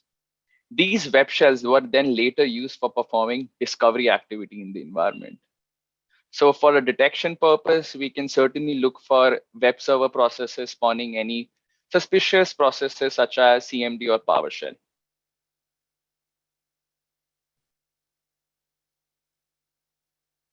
Coming on to privilege escalation. Now, the threat actors want to escalate their privileges to follow through on their objectives. A technique which they deploy is Cobalt Strike's get system functionality, as this helps in achieving system privileges on the infected host. There is a great article from Red Canary which talks about this functionality, which is there in various offensive security tools. And they also mention some detection methods around it. We have also seen the usage of some PowerShell scripts for USC bypassing as well. After the threat actors have escalated their privileges, they target the LSAS process. The primary method is accessing the LSAS process with the help of Cobalt Strike beacons or the initial malware beacons. Other methods involve dumping of the LSAS process. Some of the tools that we have seen being used by threat actors are sysinternals procdump, task manager, and even Mimikatz. We can definitely monitor creation of .dmp files on the disk, which is through the task manager and procdump. Although not so common, we have also seen threat actors deploying some scripts for dumping of SAM security and system registry hives. While performing all these activities, threat actors also take certain measures to avoid getting caught. The number one is disabling of security tools. We have seen threat actors commonly disabling Windows Defender AV in the environment with the help of batch scripts and group policies. Another one is process injection. This is a technique which we see in almost every intrusion. Malicious code being injected into legitimate processes with the help of Cobalt Strike beacons or the beacons of the initial malware.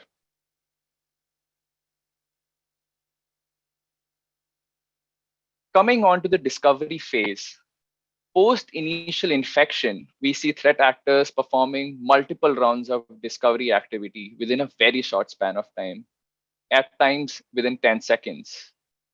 We see they rely on Windows inbuilt utilities for performing the internal reconnaissance, such as ping, net.exe, and so forth. As you can see, the graph below illustrates the percentage of the different Windows commands that we have seen threat actors use across majority of the intrusions. Having said that, they also deploy certain third-party applications as well. For example, AD-Find and Bloodhound for further AD enumeration.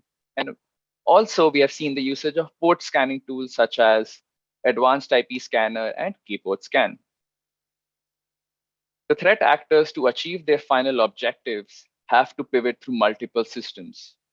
These could be your domain controllers, file shares, or even your backup servers. The most common technique which we see being used for lateral movement is transferring or copying of the Cobalt Strike beacons from the beachhead to the domain controllers via SMB, which is followed by remote service execution. Other techniques involve usage of remote access tools such as AnyDesk, Windows Remote Desktop Connection, and finally, remote execution via WMI. From a detection standpoint, we can certainly look for execution of Windows inbuilt utilities in a very short span of time. And also, we can create detection rules around AD-Find and Bloodhound, as they're not that common in the environment.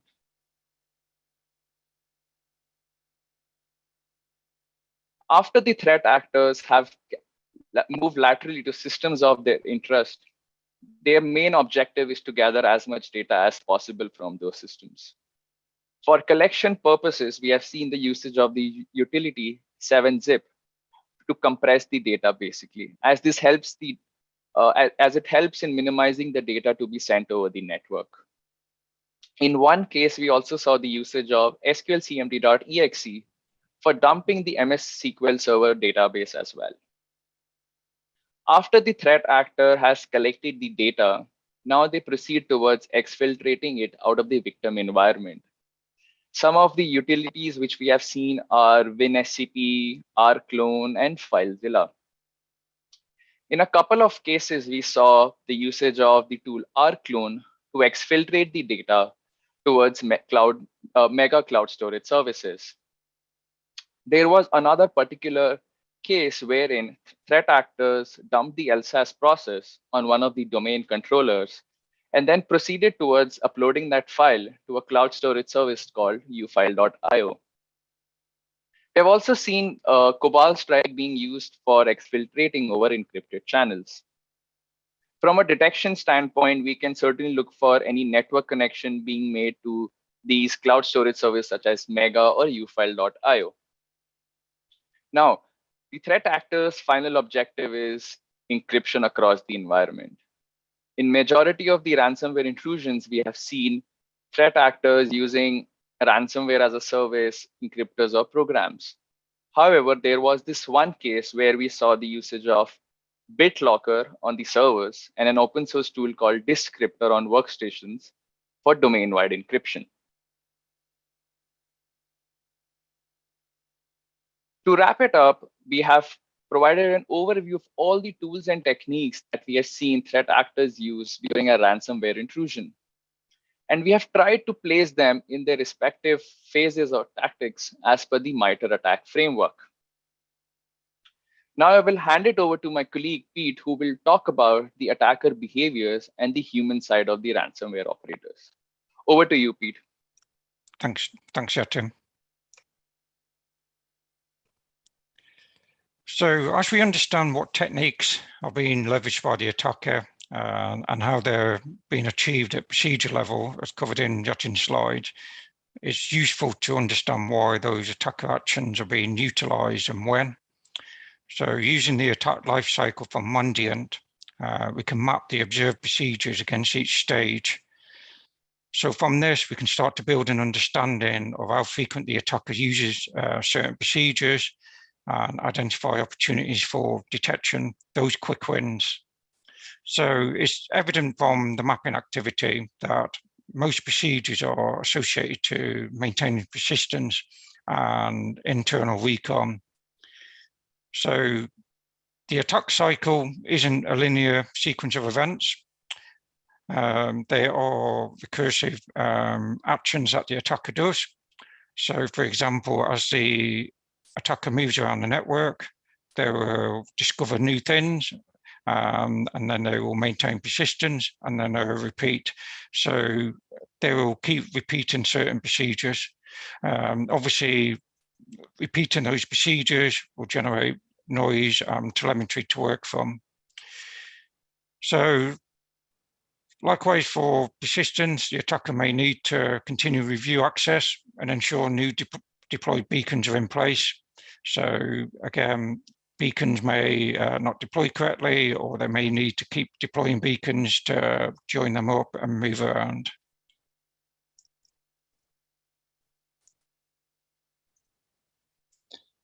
So this figure shows stages across a 19-day period. So this is one case that we reported on early on in the year. So this is probably one of our longer cases that we've had to deal with. So some of our cases just last hours, some of them go for days, and then some just go within the week.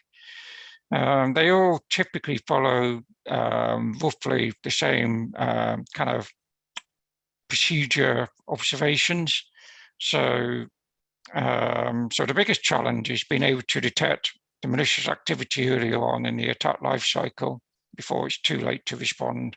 So you have to mention that the goal is to encrypt the data, effectively ransomware your data, but being able to detect it at that stage is far too late. So ideally, we should be aiming quite close And so at the start of the intrusion, we tend to see a cluster of activities in the first couple of days or in the first couple of hours. Then it's all about maintaining access on the system and moving around the network, all which we require persistence and internal recon. So you can see here internal recon activities, and then as they move around, day 6, day 7, there's more internal recon, and then there's more internal recon as they discover more resources. In this case, maintaining presence on the network involves using Splashtop. So this isn't a one-time action, so it's not a case of just running it. Splashtop will maintain continuous network traffic. So that's another indicator to look out for. So there's been an evolution of procedures, and especially in the last 18 months, where rather than just relying on beacons, Cobalt Strike, and so on, they are trying to actively blend into the network by using legitimate services such as AnyDesk, and even their own VPN solutions. So a key thing to look out for is any remote access tools that you wouldn't really typically see on the network. And also, even if you're using the VPN profiles, is it the right configuration that you would expect? Then the other stage is internal recon, which we know is discovery. This is quite an important technique and a set of procedures, because the attacker needs to know where they're going on the network, and to do that, they need to collect information about the network.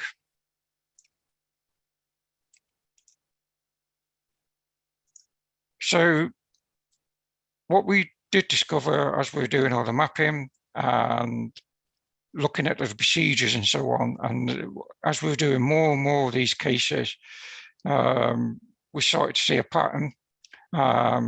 It appears that the operators were following a method based on procedures. So they just weren't coming onto a network and doing random things. They were following a well-established method effectively. So this is where the human behaviors come into it. So there's evidence of playbooks being followed. So we were seeing familiar scripts and applications being run in several cases. We were seeing the same types of malware being deployed, and we were seeing other types of applications such as Bloodhound and so on. But we're also seeing hands-on keyboard actions. So we're actually seeing the operator entering commands. The Conti leak confirms the existence of playbooks. So there's a lot of information scattered around on GitHub and Twitter, where there's detailed insights into playbooks. So there's a lot of detail in terms of how they configure their tools, such as Cobalt Strike, AD Find, and so on.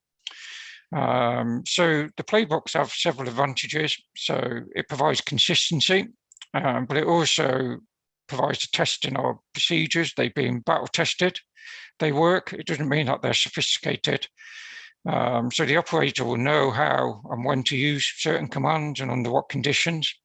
But they also automated some of the procedural steps. So they created scripts, especially around AD Find, for example. But we did notice that playbooks did evolve. So we talked about the proxy shell type exploits. So if there was a new vulnerability, the attacker would incorporate that into their playbooks, weaponize the tools, and so on.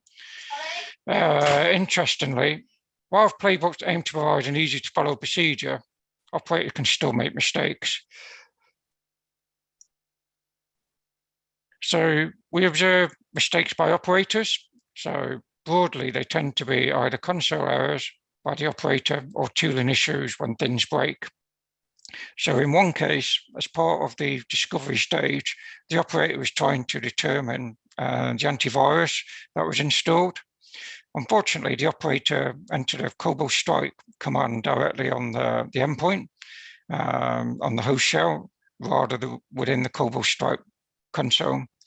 So this was a mistake, and it's part of the aggressor script built into Cobalt Strike. And and it's not recognized by Windows. It only works within the platform. So this created an error within Windows. So other types of errors we see is copy and paste errors of commands. So where they're expected to provide a parameter, they've copied like a keyword IP, for example.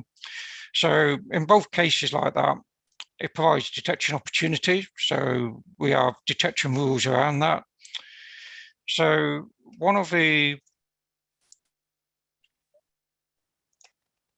popular tools that we do come across is AD-Find, which is the Active Directory enumeration tool. So, but there's a lot of commands that the operator is expected to execute. So, so this has been automated as part of a script called adf.bat. So we've observed this script being dropped on endpoints in a number of cases over the past 2 years, even retaining the same file name, adf.bat.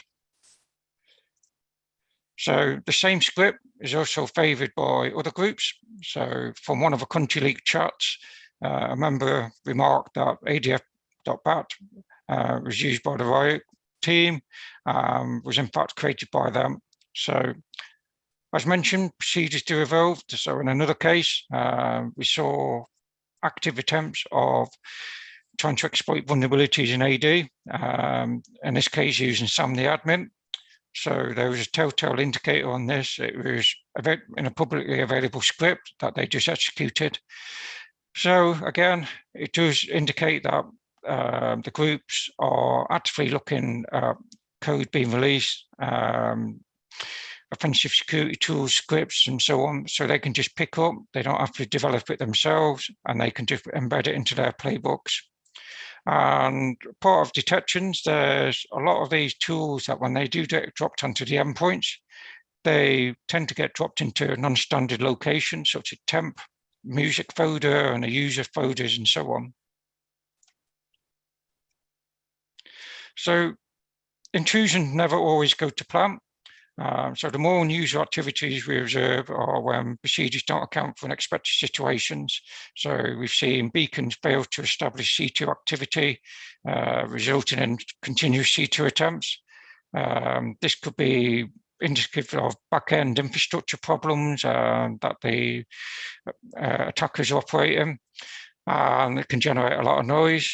And also, when things do go wrong again, it's not uncommon for them to directly pull things straight from staging servers, which again provide detection opportunities for unusual user agent strings and so on.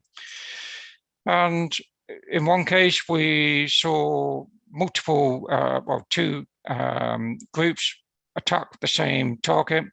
Again, very interesting. They were different operators, obviously unaware that they were each on the network. They were both following very similar playbooks. One took a different lateral movement approach, which was successful. So far, a lot of the focus has been around the operators after initial access. There's been talk in the other presentations about access brokers. So we mustn't forget or lose sight of the likes of groups such as like TrickBot and so on. Again, they will facilitate access into a network. If that can be detected earlier on, it will deny ransomware operators from establishing a foothold. So the final advice for defenders. So there's so many good resources out there on understanding and countering the ransomware threat, including from this summit. So we can't mention them all here. So what we have is put together a list. So the main objective, going back to from a defender, is to make it difficult for the attackers to succeed. Your system least attractive to as a target. So we put together some useful guidance based on the Google cybersecurity principles. So first point, increase the cost of the compromise. So make it more difficult for the attacker. They follow the playbooks, but if they have to invest into new techniques, procedures, it costs them time and effort, potential money as well. So that is resources. The they won't change if it continues to work. So they will evolve them, but only if they need to. So decrease the value. So if they do succeed, get on a network, prevent the ability to achieve successes. So return on investment for the group will quickly diminish if they can't get beyond that first endpoint. So this leads on to restrict the movement. So limit access, identify critical assets, put them on separate areas of a network. So if it is critical, do you need everyone on the network to have access to it, and so on. Increase ease and chance of detection. So have the capabilities in place to be able to detect and respond to intrusion. So not just tools, but also people and processes. Make sure that your incident response plans have been tested.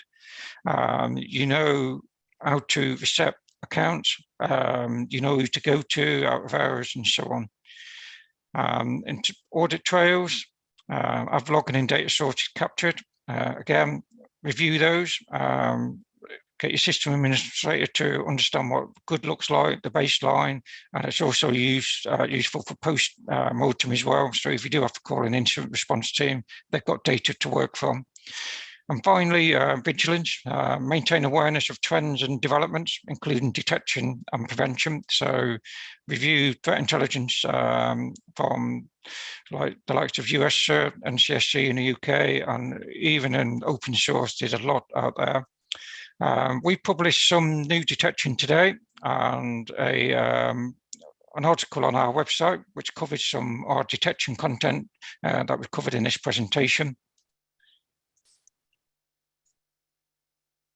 So we hope that you've enjoyed this presentation. So please check our Twitter feed for new and future cases and website for details of some of the cases that we've talked about here.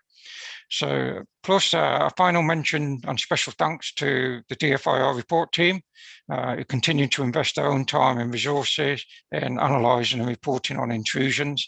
We spend a lot of time breaking down the cases, so it's easy to read, and you can take it away and learn from it and defend your systems. Finally, thanks to SANS, George, Ryan and Katie for hosting this summit. It's great. Thank you all for your support. And I was just checking the Slack, and a lot of people do support our DFI reports. So thank you all for your support. Appreciate well, thank it. both of you for your presentation. Absolutely fantastic. A very, very great deal of technical information. And that's what we as incident responders just absolutely adore. I want to point out a couple things, and we have a couple questions with a couple minutes to do it. Your inclusion of malware as a service, ICE-ID, QBot being so common over the years, we've trained ourselves. These are banking Trojans. These are info stealers. They're not that big of a deal, right? No, not anymore. If you see those in your environment, like what's going on? And the other thing I want to point out is the commonality of the tooling. Just ridiculous. AD-Find, Bloodhound, sysinternal tools, 7-zip, ArcClone, FileZilla, WinSCP, Mega for cloud sharing. These things are seen over and over and over and over. And a lot of people just aren't looking for them. Like, look for them. And many times they're not even renamed. It's just adfind.exe, right? So that was awesome. We have a couple questions in here. I'm going to pop over to these little guys right now. One of them is, what tool or tools do you most often observe for disabling or bypassing AB products?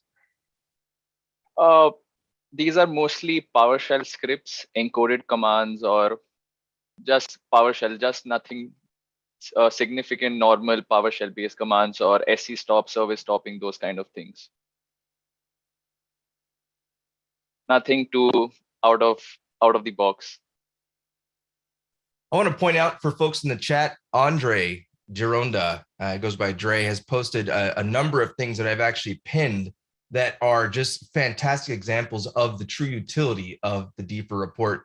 And a lot of that is the CLI tradecraft. So you actually see the real commands that are run. For example, collected via sysmon event ID 1 or standard Windows process auditing with command line event ID 4688. Those types of things, if you have the ability to find those, to hunt them, detect them in your organization, oh, do it. Do it. Those command lines and parent process command lines, oh, just fantastic. We have time for another question or two, and I'm going through here. How do you convince someone to mount an ISO image and do something with it?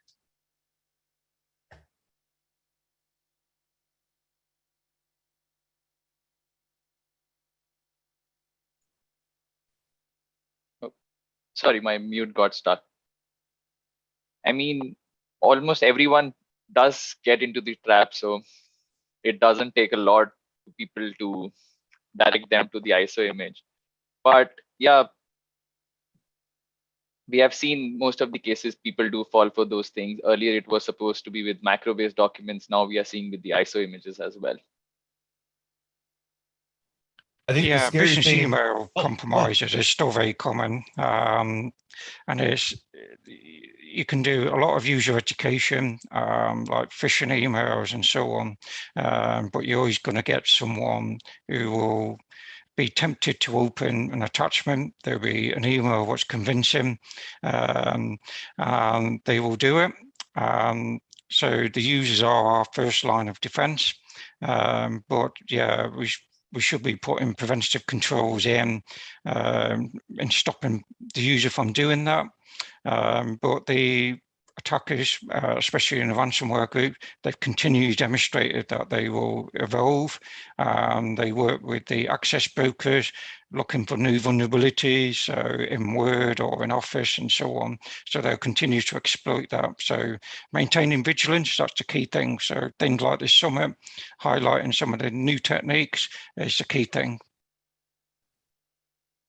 I've always said one of the dangers to me when it comes to users, right? The weakest link in our chain are users. And that's not just users, that's all of us. I'm a user, right?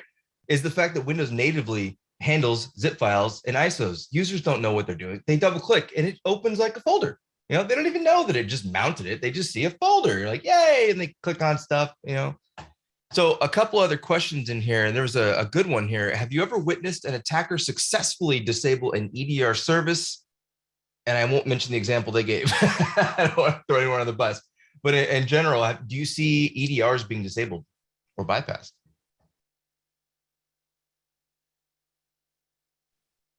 In most of the cases, we have usually seen disabling of the Windows Defender AV, not much related to the EDR solution. So to answer that. Yeah, so one of the key steps is, I highlighted in the example, was doing that discovery of what was the installed antivirus. So they will work out what is the AV on there, and then they will get the scripts to disable it. But in quite often, a lot of cases, they will target Defender. So Defender is very common on the endpoint, so they'll target that. In some cases, we'll see a bulk of AVs being enumerated through, and they will be effectively like trying to kill every known AV without actually knowing what AV is on there. So again, that can be an interesting source of telemetry if you kind of see that activity. That's a fantastic example. My first maze case that I ever worked, there was a script they brought in called kill.bat, and it was over 1,500 lines.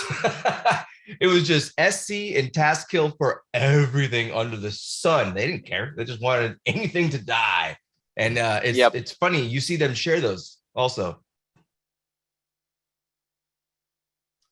All right, well, there's plenty more questions left, but I want to make sure that we have time to transition into our next talk. Both of you, Yatin and Pete, I really, really appreciate it. Thank you so much from all of us here at the summit for joining us. And yeah, your contact information is in your hallway. So folks, please head over to the hallway-Peter-Yatin and check it out, and they'll be able to communicate with you there further. Thank you all. Have a good day. Bye-bye. Thank you. Bye.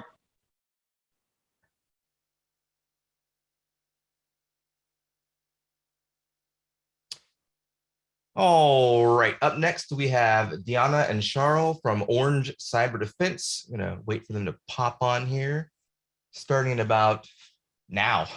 Starting in about now. All right, awesome. So their talk is entitled Crime Time, Rethinking Ransomware and How to Disrupt It. So a couple notes about disruption. Many times we think of dealing with ransomware when it hits and dealing with the threat actors and their methods and processes, but rather disruption of their capabilities and operations should be foremost on all of our minds. So I'm very excited to hear this talk. So over at Orange Cyber Defense, we've got a number of articles and blog posts and details coming out from your crew. So I'm very happy to have you here. You're both with the Global Research Unit, and Charles, you're the head of the security research team, right? And then Diana is a lead security researcher on the team. So again, very excited to have you here, and I'm gonna bow out and you go ahead. I'll stay until you make sure you can click and control that bad boy and that your mics are working. Yeah, are you hearing me all right? Yes, yes, sounds good. Trying to click the bad boy. That doesn't seem to be working.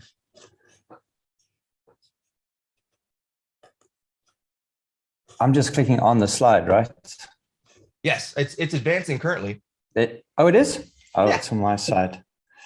There you go. Well, hi, everybody, and thank you for attending our talk. We're very excited to be here. I'm Charles, greeting you from Cape Town, South Africa, and with me is my colleague, Diana, who comes to us from Sweden, but she's German.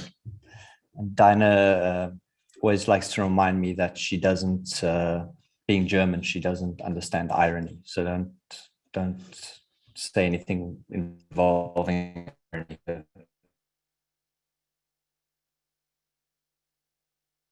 Research Center. And I want to talk to you today about a state of emergency in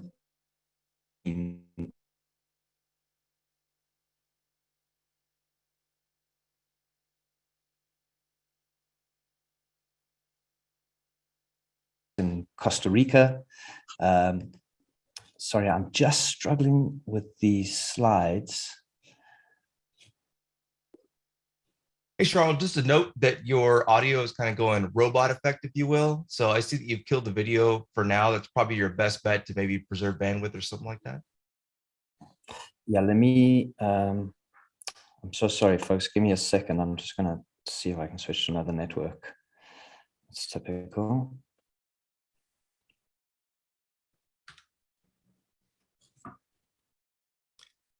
You can go ahead and go now. It's actually coming in pretty Yeah, well. are you hearing me now? Yes, yeah, you sound great now. Okay, well, let's try it. So, right. So here we go. May the 8th is the first day in office of the new Costa Rican president, Rodrigo Chavez, and he goes in front of his countrymen and declares a state of emergency. State of emergency gives the government access to extraordinary resources to deal with crisis, and the reason for that state of emergency is a compromise by the ransomware group Conti, who published the hack on their leak site the same way that they normally do. And Chavez, in his presentation to the government or to his people, explains the impact of the attack. And he calls it an act of war. He says we're at war, and there's no doubt about it. Now, I can understand why they would have called that a war from his perspective, because it was very bad. So over 29 government departments affected by this compromise. You can see on the left-hand side there from the Conti leak sites, over 670 gigs of data leaked on the site. The government unable to collect taxes at their borders, unable to process salaries, unable to deal with inquiries to their finance department. It really is something of a disaster that the Costa Rican government in its entirety really, I wouldn't say brought to its knees, but really dealt a severe blow. But ironically, for the Conti group, who on the other side of this so-called war, it's really just business as usual. What you should be seeing now is some data about the Conti ransomware operations. You'll see we're showing different countries that they impacted over time. Been tracking them since the third quarter of 2020. They've hit over 750 victims in about 60 different countries. On the right-hand side, you can see an excerpt from their leak site. Some of the previous speakers also shared something similar. And you can see Costa Rica there in the bottom at the middle. And you'll see that after that, when we took the screenshot, there were already 3 other victims posted. So war for Costa Rica, business as usual for Conti. And what Dinah and I want to do today is explore this form of cybercrime, looking at it from the perspective of crime theory and this kind of data to help us understand how we can better counter this kind of crime. So Diana, over to you. Thank you, Sean. I hope you can all hear me. Thank you for having us. So before we dive into the state of the threat from our perspective, just want to explain a little bit not only what we know, but how we know that. As Charles already has shown a screenshot from the leak sites, we are scraping the leak sites like probably several other researchers as well. And we're also accessing the threads that you can see now on the screen to just gain more insights and a better understanding on what is happening. And what is important to know is that this is the end stage of an attack chain that we're looking at. And we're working with victim data. So that means when the victim and the threat actor have not come to an agreement, they are being posted, named and shamed on those leak sites. And that's what we're presenting here today. So we've been doing that since over 2 years. And we do that, we scrape automatically, but we also manually each month go to every victim trying to understand who they are and give them metadata, if you will, like where they headquartered and which business size they belong to, which industry, what has been stolen, how much, and so on, just to get some more information on who's impacted the most. And that leads us to a data set of over 4,800 victims since January 2020. And over time, we have observed over 60 different unique threat actors, as we call them, or leak sites that have been doing this double extortion scheme. So we have insights in, seeing over 200 victims per month, and that is contributed by 17 unique threat actors. And then, as you can see now on the slides, if we looked at from a year-to-year perspective, we have already seen quite an increase in 2021 to 51. And then now in 2022, we're actually considering the first 5 months, so until end of May, we see already over half of different actors doing the same. So our expectation is unfortunately that we're probably going to see as many as in 2021, if not more. And then to the right, you just see an overview that is quite in line on what we're seeing also in the news coverage on who is doing the most impact on victims, and that is Lockbit and Conti. And it would be very curious to see what's going to happen with Conti. There are rumors right now. They have been very inactive lately, so we'll see what will happen in that sphere.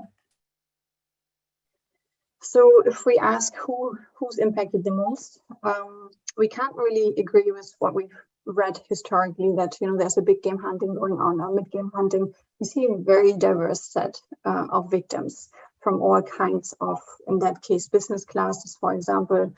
So we feel anyone has been impacted by this threat.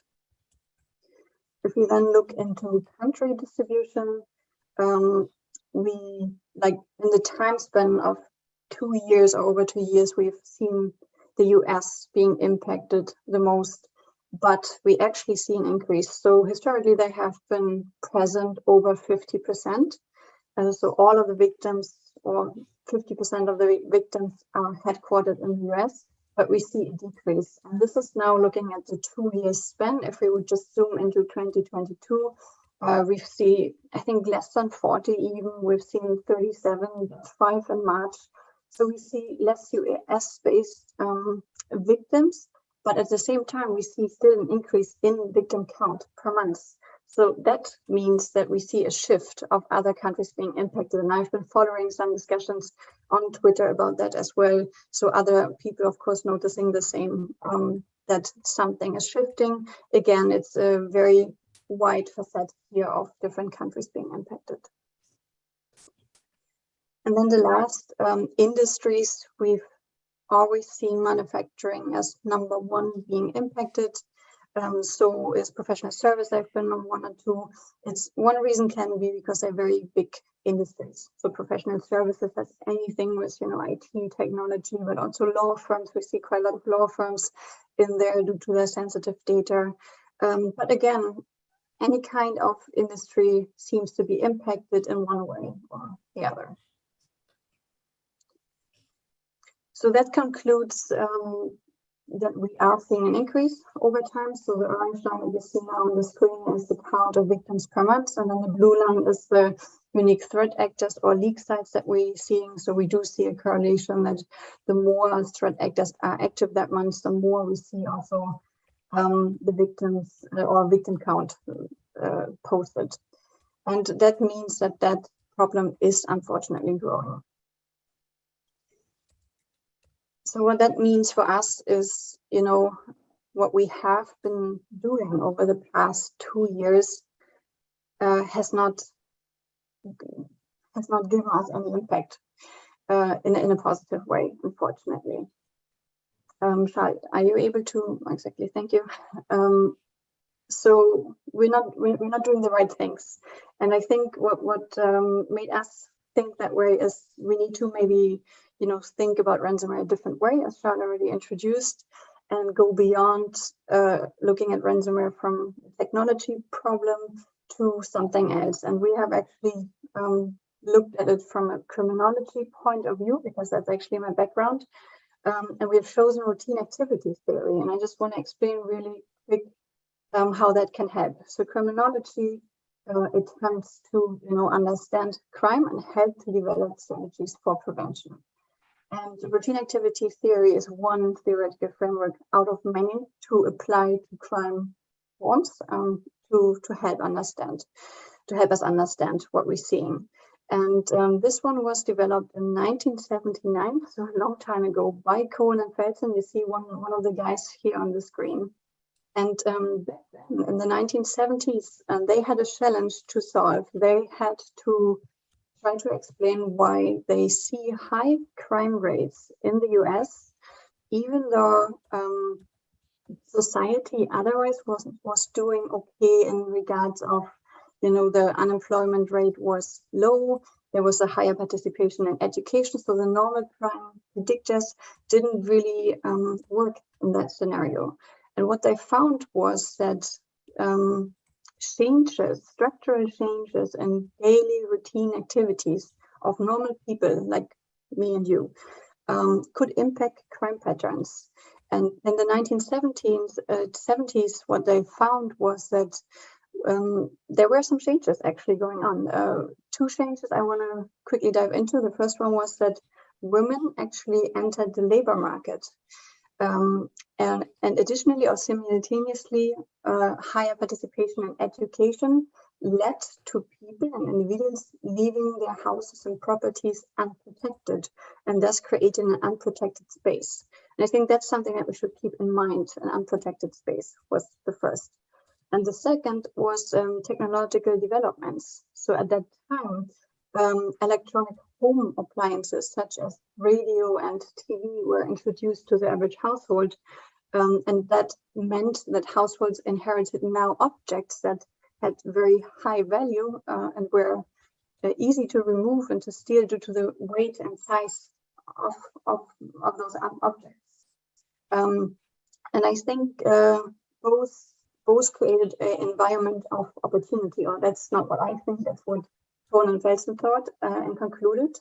So unprotected space is something that we also have in cyberspace. Unfortunately, it is mainly unprotected. And then secondly, to have objects that can be stored that are of high value but of low or light weight to steal is also something that we are seeing now with data extortion and ransomware. So coming back to cyber extortion or ransomware, the red framework says if we have 3 elements in place at the same time and space, and you see this here to the left, the motivated offender, suitable victim or target, and the absence of a capable guardian, then the likelihood for a crime to occur is very high. If we go to the next slide, the question then is, what crime are we actually looking at? What we have been documenting as well from the victim data is whenever we know, because the threat actors have expressed openly on their leak sites what they have been doing, or they have announced that they don't do encryption any longer, we actually see a change or a shift that it's not just ransomware anymore. We actually see also data extortion, we see DDoS or threat to DDoS, we just see resale or just data exfiltration and using that for extortion. So what we're proposing here is actually that ransomware is not covering what we're looking at or what we're seeing as that threat. So we want to propose a new terminology calling this cyber extortion, or in small CyX, and it's still a form of computer crime that threatens digital assets in their confidentiality, in their integrity, in their availability, and using that threat to extort money. This is what we think, what we're seeing or observing right now. If we go to the next slide, so if we come back to the framework of threat, and then having agreed on calling this now cyber extortion, we see that we do have a motivated offender. Those are either the initial access broker that we've heard about today, the affiliates or ransomware operators themselves. The suitable victim is an entity in our case, so it's businesses, it's organizations that are being impacted. And then the lack of capable guardian can be law enforcement, so a formal guardianship can be a person or object, so object security controls, for example, or it can be ordinary people, social guardianship. So what we know from that theory is that if we manage to only disrupt one of those three pillars, we already increase or decrease the likelihood for the crime to happen significantly. And that's what we want to do now the rest of the time, to look at those three pillars and see how can we possibly disrupt them. I'll start with the first one. So the first one is the motivated offender. And as already explained, we see this as an individual or group of individuals with certain skills, and we will focus on operators and affiliates here. So if we think about how can we possibly disrupt them, I think the first thing that comes to mind is law enforcement. So we've been actually asking ourselves on a very high level analysis, you know, how effective is law enforcement in this regards of cyber extortion, the threat of cyber extortion?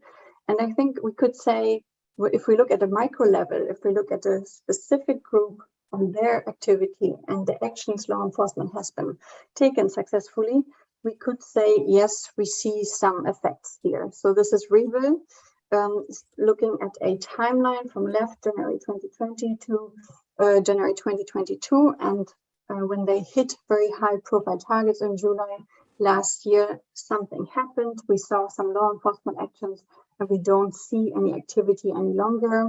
Of course, some of us might know that something is maybe happening there. We've seen the block back online, but only time will tell what that means.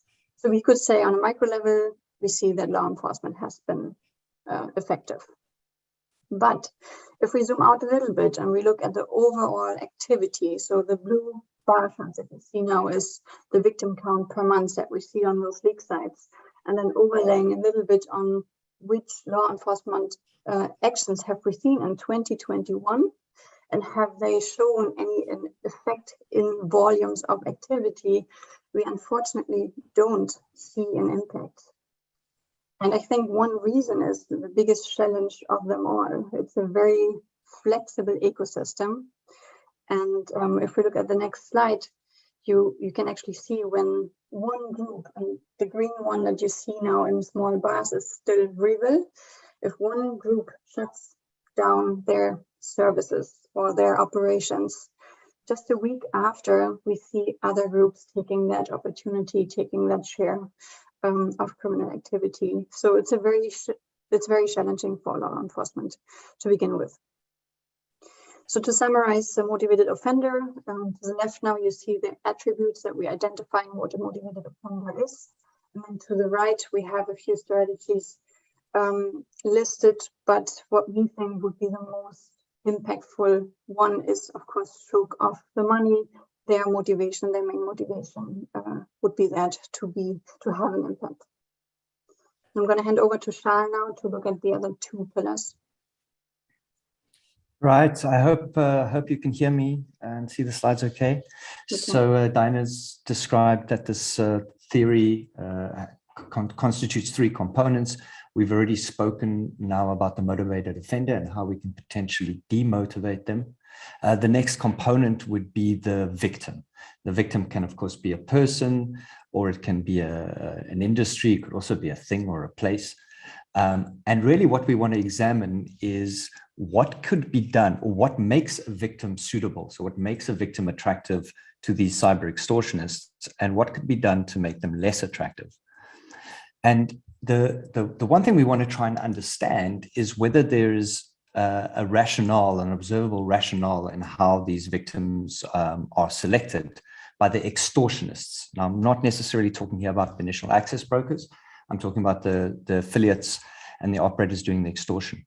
And the first thing we can do is look at the diversity in different industries being hit by these extortionists. And that's what you see at this graph here. So on the top left, you'll see that, for example, gangs like Conti, Black Cat, and Hive Leaks hit in excess of 20 different diverse industries. So amongst the victims, over 20 diverse industries.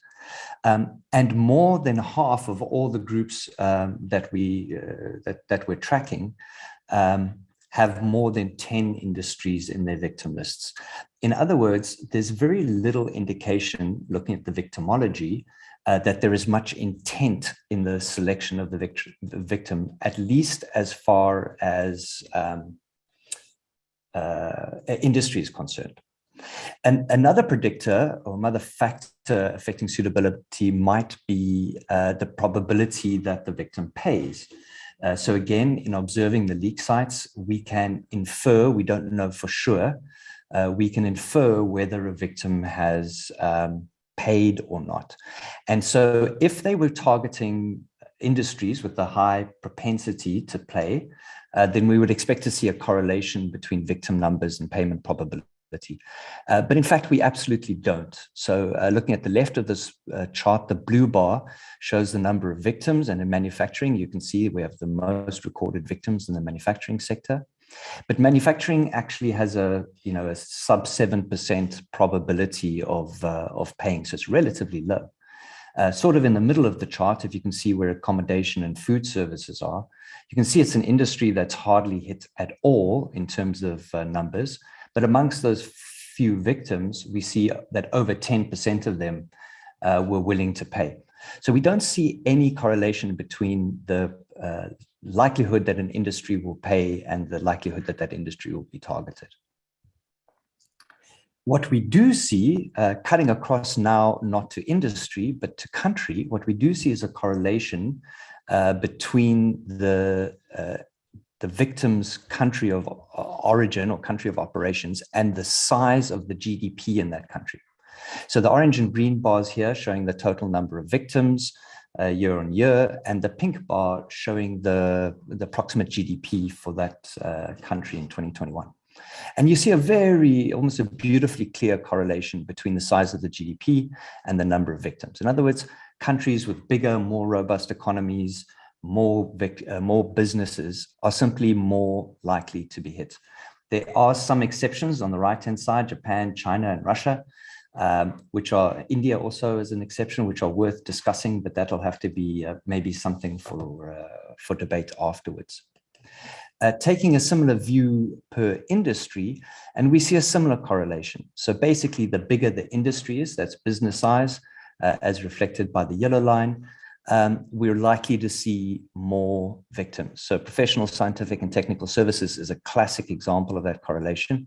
It's the second highest number of victims in our data set, but also the biggest industry of all the industries in our data sets.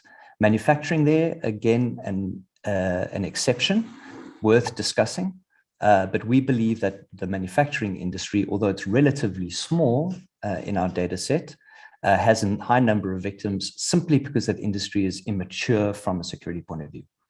In other words, we're not seeing a correlation, we're not seeing any deliberate selection by the extortionists of industries or countries. What we're seeing is something like the attackers throwing mud at a map on the wall. And the countries that are bigger on the map are simply going to get more mud on them. So if you think of the size of the country on the map as a GDP, then effectively the richer, the wealthier countries are going to get hit more, because the targeting, at least from an extortionist point of view, appears to be opportunistic. And if we look at the Conti leaks that were referred to earlier, where we can actually get some insights into how they think, we see some examples that seem to support this hypothesis. So in this case, Rashev and Pin are debating about a victim that has already been compromised. In other words, they've gotten access to this victim either directly or via an initial access broker, and they're now having an argument about whether the victim is a hospital or not. They don't even know what the victim is. And Rashev says it's not a hospital. Pin says it's not a hospital. Rashev says it is a hospital. And in the end, they decide to avoid it because it might be a hospital, and they said they wouldn't hit hospitals. And so what's very clear here is that the technical compromise is happening first, and the understanding of the nature of the business is only happening after the fact. Here's another example, this time a debate between Mango and Skippy. It appears that Mango is in the process of negotiating with the victim. You see we've hidden the name there, but it's a victim they already had. And Mango asks Skippy for a report on them, which is basically searching on something like Zoom info to understand what this business is, what they do, how much money they make, who their directors are, et cetera, et cetera. And he wants to know, or she wants to know, what can be extorted from them. And then this highlighted line from Mango is a classic. He says he thinks it's some kind of city, in other words, a municipality or some sort of town council. And then Shtoli, which we understand is a Russian word indicating something like a shrug. I don't really understand. We don't know what this is. But this victim has already been compromised, which we think supports our theory that targeting from an extortion point of view is opportunistic. So what that says is that when we look at the suitability of the victim, this that it's then attributes of the victim that determine how likely the victim is to get extorted. There's not deliberate targeting behaviors on the part of the technical attackers. So the attributes that the victim could control to reduce their suitability would firstly be to make themselves less vulnerable. And I think we've seen that buoyed out a lot already in the discussions. They can increase the inertia of their digital assets. In other words, make the assets harder to remove. And that could be using things like encryption, using things like data canaries, etc. They can try and minimize the time that the attacker has on-prem or on target. And then finally, we think the victim can decrease the value of their digital assets. But bear in mind, we're not talking here the value to the attacker. We're talking here the value to themselves, to the business themselves. So for example, by having backups, you reduce the value of that digital asset to your business. You can afford more easily for it to get stolen because you have another copy, basically. So that's considering the suitability of the victim. The last factor we have to consider is what Diana described as guardianship, which is a role which acts to protect the victim and deter crime. Now, that role can take the form of something technical, like a lock on a door or a chain on a gate, or it can take the role of a person, like a policeman or a neighbor. And as Dinah pointed out, Cohen and Felsen really emphasized that latter role, which is guardianship, what they call social guardianship. So guardianship that we get from our neighborhood, by our neighbors. But let's examine for a moment the effectiveness of technical controls. So in our industry, I think we tend to emphasize technical controls as guardians. So do we have locks on the doors, and have we added technology to our systems to make them more secure? And you would assume that the victims have not done that, right? That guardianship is lacking because the victims have not invested enough in security. But simply by looking at the revenues of the victims, it's very clear that there are literally thousands of very highly resourced victims amongst in our database. And that suggests that many of these victims will have had suitable best practice, best of breed security controls in place. And so we think it's safe to assert that guardianship in the form of technical controls is not being effective in deterring this crime. And the reason for that, we think, is very simple. It's because what we're dealing with at the other end of this crime is not your 400-pound hacker sitting in his mom's basement. What we're dealing with are sophisticated, well-resourced, highly motivated, and actually highly dependent crime syndicates that represent a kind of systemic threat. And a threat of that kind is not easily deterred simply by increasing the technical bar to entering your home or entering your shop or whatever the case may be. So if we look at the question of guardianship, as we said, there is this obvious fit of security technology. So it is it's tempting for us to say, well, guardianship must take the form of technical controls. But we think that this is proven to be ineffective. And in a paper we've published on the topic, I'll share the link in our room, we argue several reasons why we think that's the case. So what we think we need to do is to focus on the idea of social guardianship. Let's reduce our attack surface, not increase it by adding more and more technologies. Let's look to make the guardians visible in the same way that Cohen and Felsen would recommend in the real world. And finally, let's examine the idea of community-based guardianship, where a community of the victims, not formal law enforcement and not the industry of vendors that sell security technologies, but a community of the victims starts working together effectively to watch each other's backs. And with that, I think we're exactly on time and have about 5 minutes left for questions. Thank you very much, everyone, for your time and attention. And please get our contact details from our room and take a moment to connect with us on LinkedIn and on Twitter, please. Thank both of you very, very much. That was a fantastic presentation. I have an 11-year-old daughter, and she constantly asks me, why don't the ransomware hackers just get arrested? Well, not exactly that easy. So great information. Some of the data that you provided, 204 victims per month. I mean, it just goes to show the power of the RAS/affiliate model. It's just such a ridiculous number. Arrests being somewhat non-critical, you know, the low-level affiliates or the arrests where they're just, you know, let go a day or two later or whatever. It's like, that's cute. So many really, really good questions in the chat. I'm going to go ahead and go through one or two right now. And we have them pinned, by the way, for you folks to jump into the hallway when you have a moment. So whatever we don't ask now, we'll get to it. Here's a really good one. This is from Jeff. Is putting political pressure on a host country effective? For example, maybe a sanction, embargo, countries that host scammer call centers, that type of thing. I can take a stab at that, Jeff. So we don't know because we effectively haven't seen it. The only case that I'm aware of that came close to that was when the US government apparently put pressure on Russia to arrest the REvil actors.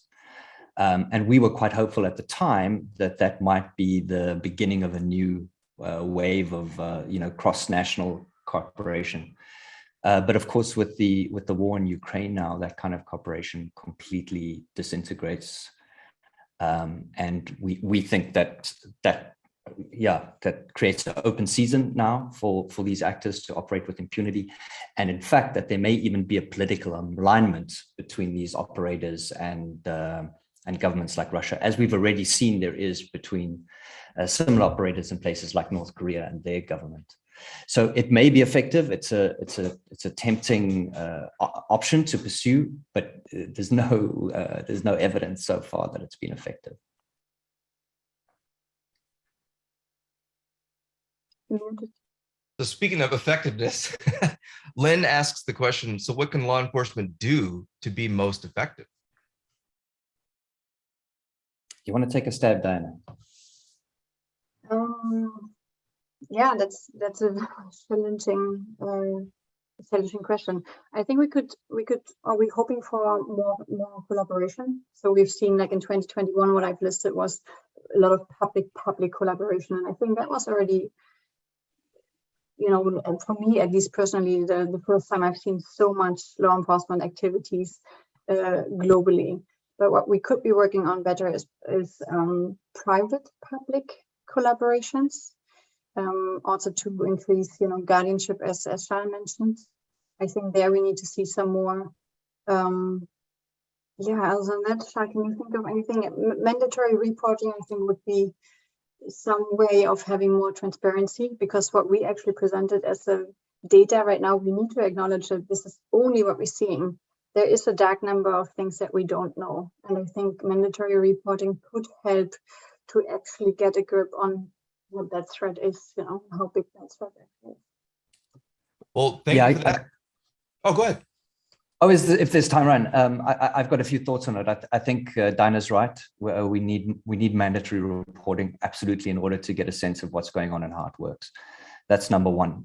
Number two is more visible engagements, the kind of defend forward mindset.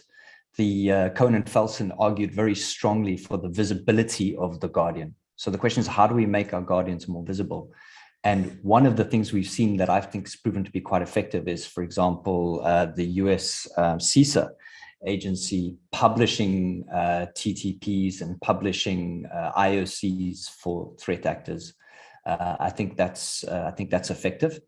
And the third and highly contentious thing that I think may be necessary, but I would actually recommend for countries like Costa Rica and South Africa, where I am, is to criminalize payment and simply stop it from happening. I know it's a big debate for another time, but I think if you take a communal view on this, which is what I suspect we're going to have to do, then that might be the only way to go. And there is precedent for that, for example, in kidnapping in Italy in the 70s or 80s. They used that approach with some effect. We will not work with terrorists. I mean, if they never get paid, right? What are they going what's the point? What are you going to do? Yeah, exactly. Well, thank both of you so much. And thanks, Orange Cyber Defense, for providing you and your time. Really, really strong presentation, and just visualized data sets from, once again, another talk where many of us, even those who work with ransomware on a day in, day out basis, we don't have that type of information available to us, let alone have we analyzed it and aggregated it all. So just absolutely fantastic. Please check out your hallway. There's plenty of information to see there. And there's a number of questions that we still have pinned to the chat. So if you're able to answer those, that'd be great. And once again, thanks for hanging out with us. Thank you. Thank you, everyone, so much for your time. Thanks for having us. All right, a couple administrative things. You have your evals to fill out. So please try to fill those out if you could. We wouldn't be SANS if we didn't ask you to fill out evals for our stuff, right? Come on. We're going to be taking a bit of a break here in about 8 minutes. I'm actually going to pop back on and give a sneak preview of my upcoming course, Forensics 528, Ransomware for Incident Responders. We're going to go for about 15 minutes. And then after that, we'll do another 10-minute break to lead us into our after lunchtime extended midday break. So I will see you in a little bit, and we'll go over some of the fun stuff in the course. All right. All right, cool. So hang out with us, and we'll see you soon.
Alrighty, folks. Hey, welcome back. Thanks for hanging out with me to check out a sneak preview of Forensics 528, Ransomware for Incident Responders. Here we have our 4528.com/course link. This is going to be, in the next 24 to 48 hours, the official course description. I may or may not have gotten it done on time. For right now, this redirects to our blog article. We are doing an alpha of this course next week coming up, and I couldn't be more excited. I want to give everyone kind of a feeling as to what to expect should you be interested in taking the course. So first up, we provide a number of resources for the course. The primary thing being you are going to receive 2 different virtual machines. One of them, both of them custom, dedicated, and configured. Thank you, Mark, by the way, for your assistance with that from SROC. For this course. So you're going to receive 2 different SIFT workstations, if you will. One of them is Windows-based, and the other is our standard Linux-based SIFT machine. What you're seeing right now, this is the Windows machine, and some examples of tools we have available. All the Zimmerman tools. We've got all the Nearsoft tools are locked and loaded. We've got all kinds of additional tools for you to utilize, a bunch of SANS posters. I even have some malware tools for some fun malware analysis stuff coming up. We're going to be talking about in this course just a wealth of things. We're going to be talking about all different phases of the encryption, of the ransomware attack lifecycle. This here is an example, and this is just hilarious. We were running a range. We had multiple ranges to create multiple scenarios. And while running the course, I specifically left one of those ranges open for attack, just thinking, wouldn't it be funny if someone came in to this environment? Well, lo and behold, a day later, I logged in and I saw this screen. I thought to myself, wait a minute, that's not us. Ransomware is so common that simply having RDP open with a horrible password, we got hit with ransomware while designing a course based on how to respond to ransomware. I thought that was pretty darn funny. So anyways, I'll close that for now. We have a number of labs in the course, and I'll go over some examples of some of the labs right now. There are 3 days of the course that are curriculum-based, and then we have a day of CTF. It's a full day, capture the flag, capstone, whatever you want to call it. So on days 1, 2, and 3, we basically start out talking about how do you actually analyze a ransomware event, right? We start off talking about what is ransomware? What is the history of ransomware? How did it start? Why I have what I call humor, which is not humorous, but human operated ransomware. And then also ransomware as a service. How did those revolutionize what we call ransomware? Ransomware is no longer simply an encryption payload or binary that executes, then, hey, you're ransomed. No. As we've discussed so far in our talks today, it's an entire campaign with an attack lifecycle. You can map the MITRE tactics to many of the techniques, and then, of course, their methodologies, and like the DFIR report content is essentially what we're going to be going over in this course. So we start up with what artifacts are of importance, right? How do you obtain those artifacts? So we talk about things like using Eric Zimmerman's CAPE. I also throw in some references to Conda and Seiler. So this course is really aimed at and or geared toward the incident responder. So if you've never done incident response whatsoever, for example, you've never even triaged an event as maybe a SOC or a CERT analyst, then this is going to be a lot of new content for you. But every lab we cover, everything that we go over is step by step laid out. So this course is not just designed only for the incident responder, but rather everyone has to deal with incident response, especially for ransomware cases when you're in an organization. So if you're wanting to know, well, what are our hands-on keyboard folks actually going to acquire and analyze, and how do they do that? Or if you're the person that will be carrying out those tasks, then this course is for you. So if you're hopefully familiar with artifacts such as the MFT and SRUM and Windows event logs and shellbags and shimcache. These are all things that you learn commonly in, for example, the Windows 500, the Forensics 500, Windows Forensic Analysis. We also have, for example, that poster here on your desktop, and we use this throughout the course. We also use the Find Evil poster, commonly associated with Forensics 508, the incident response course. So we have a lot of resources for you here to learn about what artifacts should you be collecting, And then we talk about how to parse them. So we don't go too far into that throughout the entire course, but the first day, its whole purpose is breaking down the different types of organizations. Your organization may not have a SIM. You may not have sysmon data. You may not have an EDR. So if you get hit with ransomware, how do you actually collect that information? So we talk about individual collection and individual analysis. Then we move to at-scale analysis. We have devised 2 different scenarios, both of which involve our created victim environment, Samaran Protect, or Samaran Pro. It's a live website for them, by the way. It is an extermination company. Many times in our SANS courses, we use, for example, the Stark's Research Lab, SRL, for our courses. You know, they create nuclear weapons, and it gives a sense of this shock and awe when a company that large is attacked. Ransomware can hit anyone. And a company like this that offers, SLA, service level agreements of X number of hours for hospitals and schools and hotels and restaurants and stores and things like that, if they can't go in and do their job, those places need to shut down. What if it's a daycare, right? You're thinking, oh, it's just an extermination company. Like they get hit with ransomware. Yeah, who cares? A lot of people actually. All of a sudden, that particular daycare, right? There's where their students going to go. Their kids have to go home. The parents have to leave work. There's an impact no matter what size organization. And that's what we chose for our victim organization.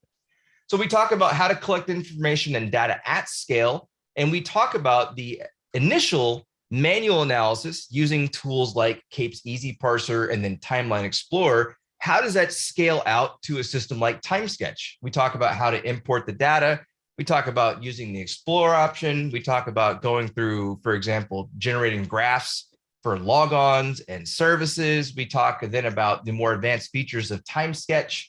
And then we go into another methodology of analyzing data at scale, just using Kibana. So we use an Elasticsearch. OpenSearch wasn't ready for the prime time. For those of you who are like, what about OpenSearch? In the next iteration, perhaps it wasn't ready for our needs. So Elasticsearch database with access for TimeSketch and Kibana. The way that we broke this down is we have 2 specific attack scenarios. The first attack scenario is referred to as Blue Locker. The second one is called Balrog. We have 15 different hosts in the Samaran Protect environment. And what we've done with this environment is we've essentially devised 2 different ransomware groups. They get in via different methods. They use different TTPs. We actually hired people to log into the range, into the environment, and act as though they were users for an extermination company. They mix chemicals on site. So we have folks that went in there and actually downloaded chemical mixing programs and things of that nature. So we did a bunch of preparation for the organization, and we break down our scenarios in 2 different ways. One of them is an organization that may or may not necessarily have a really well-tooled environment, right? How do they obtain data and how do they try to aggregate that data to analyze it? For scenario 2, for our Balrog ransomware actor, we have the exact opposite. We have a SIM in place. It actually was a help instance hunting elk. We have sysmon data included. We have all the bells and whistles. We have PCAP, we have this, we have that. And we talk about the differences, what's available in one group versus what's available in the other. So no matter what type of organization you are familiar with, that you work with, if you're a consultant, you'll see all the above, right? If you're at MSSP, same thing. You'll be familiar with generally how you attack these types of things. Some examples of our labs in day 2, we transition into all the different attack phases. We talk about how to find the infection vector, and I'm really, really excited by these particular labs. We talk about hunting potentially successful phishing attacks. So we talk about how to hunt for when an Office application is the parent to a process, how to see when zip files are open natively in Windows. For example, some folks are not familiar with the credential read operations that you might see for a zip file. And we talk about reviewing the trust center and when Outlook is used to download programs and tools, the data that we have in TimeSketch. We show how we have in TimeSketch, which is coming up very shortly here, a bunch of additional information augmented in those logs. We talk about how we did that. We talk about what you have available if you do have that versus if you don't. If you have that type of augmentation in your logs, you can look for rule names and just say Outlook attachment, right? Easy mode, that's cool. So we go through all these types of things. We deobfuscate obfuscated PowerShell code. identify lateral movement. We go through identifying data access and exfiltration, because this is one of the most commonly asked things. So we talk about, archives being created. We talk about NTFS metadata, all that fun stuff. In day 3, we even talk about Cobalt Strike to start the day, and we go through and we deobfuscate a Cobalt Strike payload.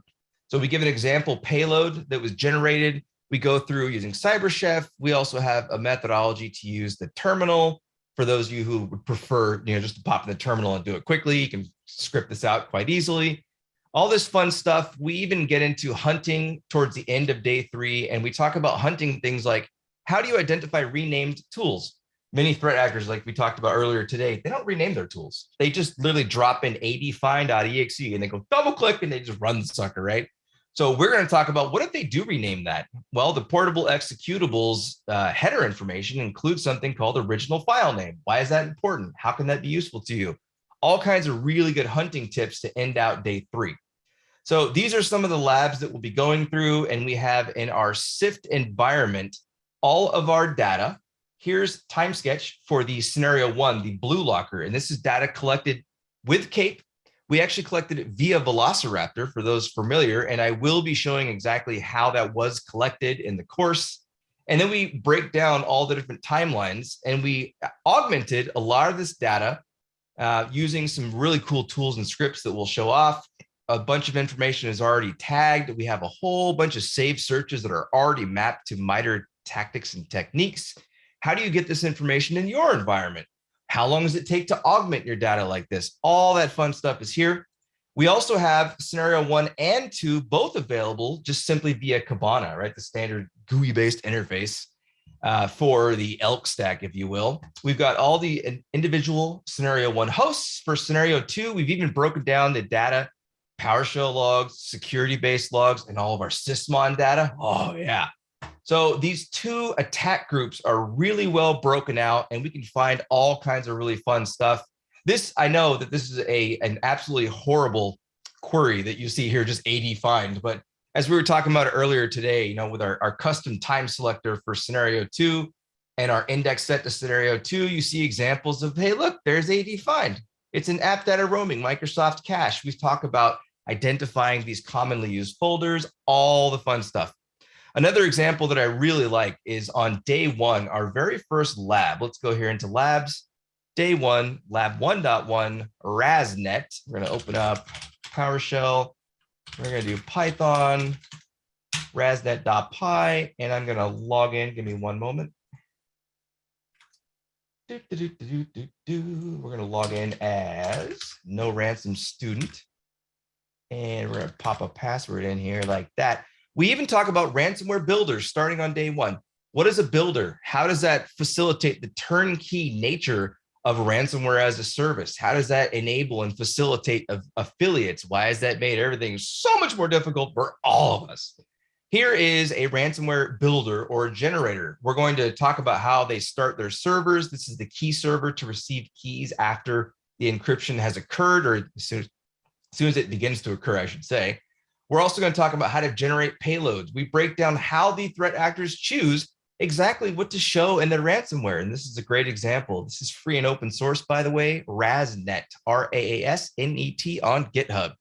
So we're going to be talking about, we're going to be using a custom image, a custom message, target custom files, and a custom dictionary. Talk about the different encryption types, override and rename versus copy and remove, how that affects digital forensic analysis in the USN Journal or the log file or MFT in general, all this amazing stuff. So we start out with, what artifacts do you need? How do you collect them in a smaller environment, or maybe an environment that's not well tooled?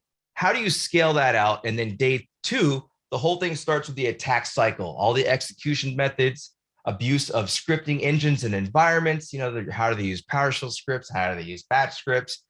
All that stuff. Day 3, we jump into Cobalt Strike right away since it's so commonly seen in attacks. We move into data access and exfiltration. We talk about what to do if you're being encrypted right now, or if you happen to identify the event just prior to the encryption event itself. So we go into all these categories, and then we end off with hunting. How do you identify the operators? And there is a question from Zoom here, and it's, are there recommended prerequisites? I highly recommend both Forensic 500 and 508. However, you don't necessarily need those courses. If you are familiar with Windows artifacts, like when I say the MFT and USN Journal and shellbags and shemcache, if you're like, oh yeah, I'm familiar with those, even if you've only parsed them once or twice manually, we're going to be doing that in the course anyway. I do highly recommend, however, that you have incident response familiarity. And even if you're a manager in a unit, or you work on the application server team, or you work on the software patching team, and you want to know, how do these folks do their thing? You may not necessarily have the hands-on incident response practice under your belt, if you will. However, what you most likely will have is you will have the opportunity to do so as soon as ransomware hits. So this course is also for you in that regard. And I think that's just about enough time of me running my mouth here. So I'm going to stop my share. Very, very excited about getting this course out. If anyone has any questions, feel free to ask in our chat. And at this point, I'm going to go ahead and bow out, and we're going to return to our break schedule in about another 9 minutes or so. We're going to come back and continue on with the summit. So thank you for hanging out with me and learning a little bit about the upcoming course.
Hey, folks, I just want to pop on real quick. We had someone just ask right now if the ransomware team name of Balrog was inspired by Lord of the Rings. It's actually inspired by Street Fighter a little bit more. I wanted to show you. I actually have Balrog, also known as Boxer, spray painted on my wall, along with Chun-Li. I really, really like Street Fighter, along with Super Metroid and Dark Souls. I'm a big gamer, can you tell? All right, anyways, we'll be back shortly.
Time's up. Welcome back from our midday break, everyone. I'm not even going to say lunch because we have people from around the world tuning in today, which is so awesome and exciting.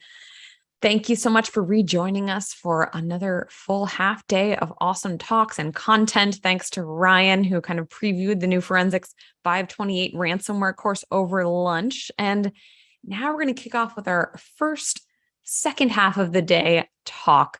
Really excited about this one because I think one of the things we've seen over the past few years is, I don't know about you, they'll be in the security news. You'll see this ransomware group is done. They've hung up their actor fingers, right? They have shut down operations. And I think the question is, well, have they really shut down? Or are they, one of the R words we have here, are they going to rise again? Are they going to resurge? How resilient are they? And so this talk's going to be kind of continuing on that ransomware as a service theme, but from this point of view of talking about resurgence. So really excited to welcome Jono Davis from PwC.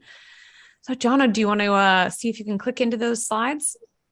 Yeah, can you hear me first and foremost? Yep, we can hear you and see you just fine. Beautiful. Let me just, if I click the, there you go. Yeah. Lovely.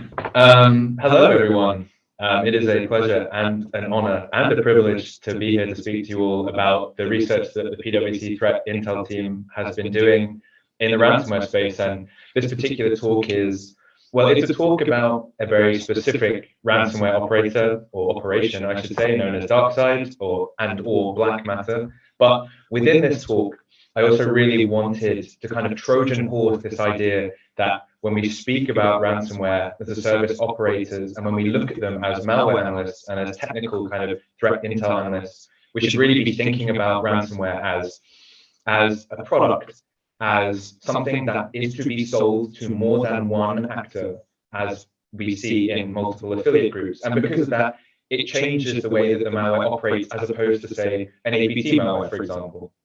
So before I do that, hey, John, just to jump in real quick, sorry to interrupt your flow. It seems like there's a little bit of an echo.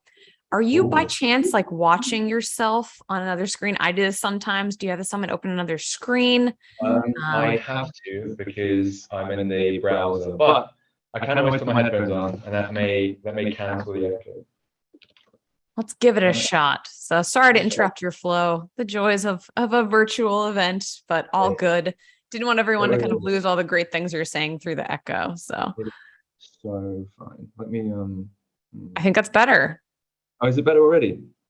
That sounds good to me. What do you think, audience? Let's wait for others to chime in. Sounds pretty good to me, though. I think we're good. All right. Okay. Onward and upward. Thanks for letting me pop in. Hopefully upwards. No, thank you for telling me. Otherwise, I would have just echoed my entire way through this presentation. So, thankfully, we've been on my introductory slide long enough that I don't have to talk about me whatsoever. I did, however, want to use this time to highlight my team, the PwC Threat Intel team. An incredible leadership from Chris McConkey and Jason Smart, Rachel Mullen, Alison Wyckoff, who have built this incredible team of technical and strategic analysts who produce reports across all sectors for all kinds of organizations, from small to medium to large. And this team is not just high quality in its production, but in the people as well. So if you know anyone in the Threat Intel team, please reach out to them and say hi, and ask how they're doing, because they're all such amazing people. But also, if you don't know anyone in the PwC Threat Intel team, come talk to me afterwards and we will set up a conversation. So with those introductions out of the way, it is time for me to kind of start talking about what this talk is going to be about. And I know that some people watching this talk are going to be familiar with ransomware as a service. One of the advantages of being in a talk in this kind of conference is that most of you will already know about ransomware. But I am going to do just a tiny introduction to ransomware as a service as a whole, and then go into an overview on DarkSide, and then use the story of DarkSide, because it is ostensibly this amazing story of resurgence and resilience, to talk about the technical elements of DarkSide and then Black Matter, and then show and see how the operator changed things up, resurged in their own way, went back to the drawing board and thought about things that they maybe wouldn't have done had they not had to kind of go from scratch again. So what is ransomware as a service? I've done this diagram.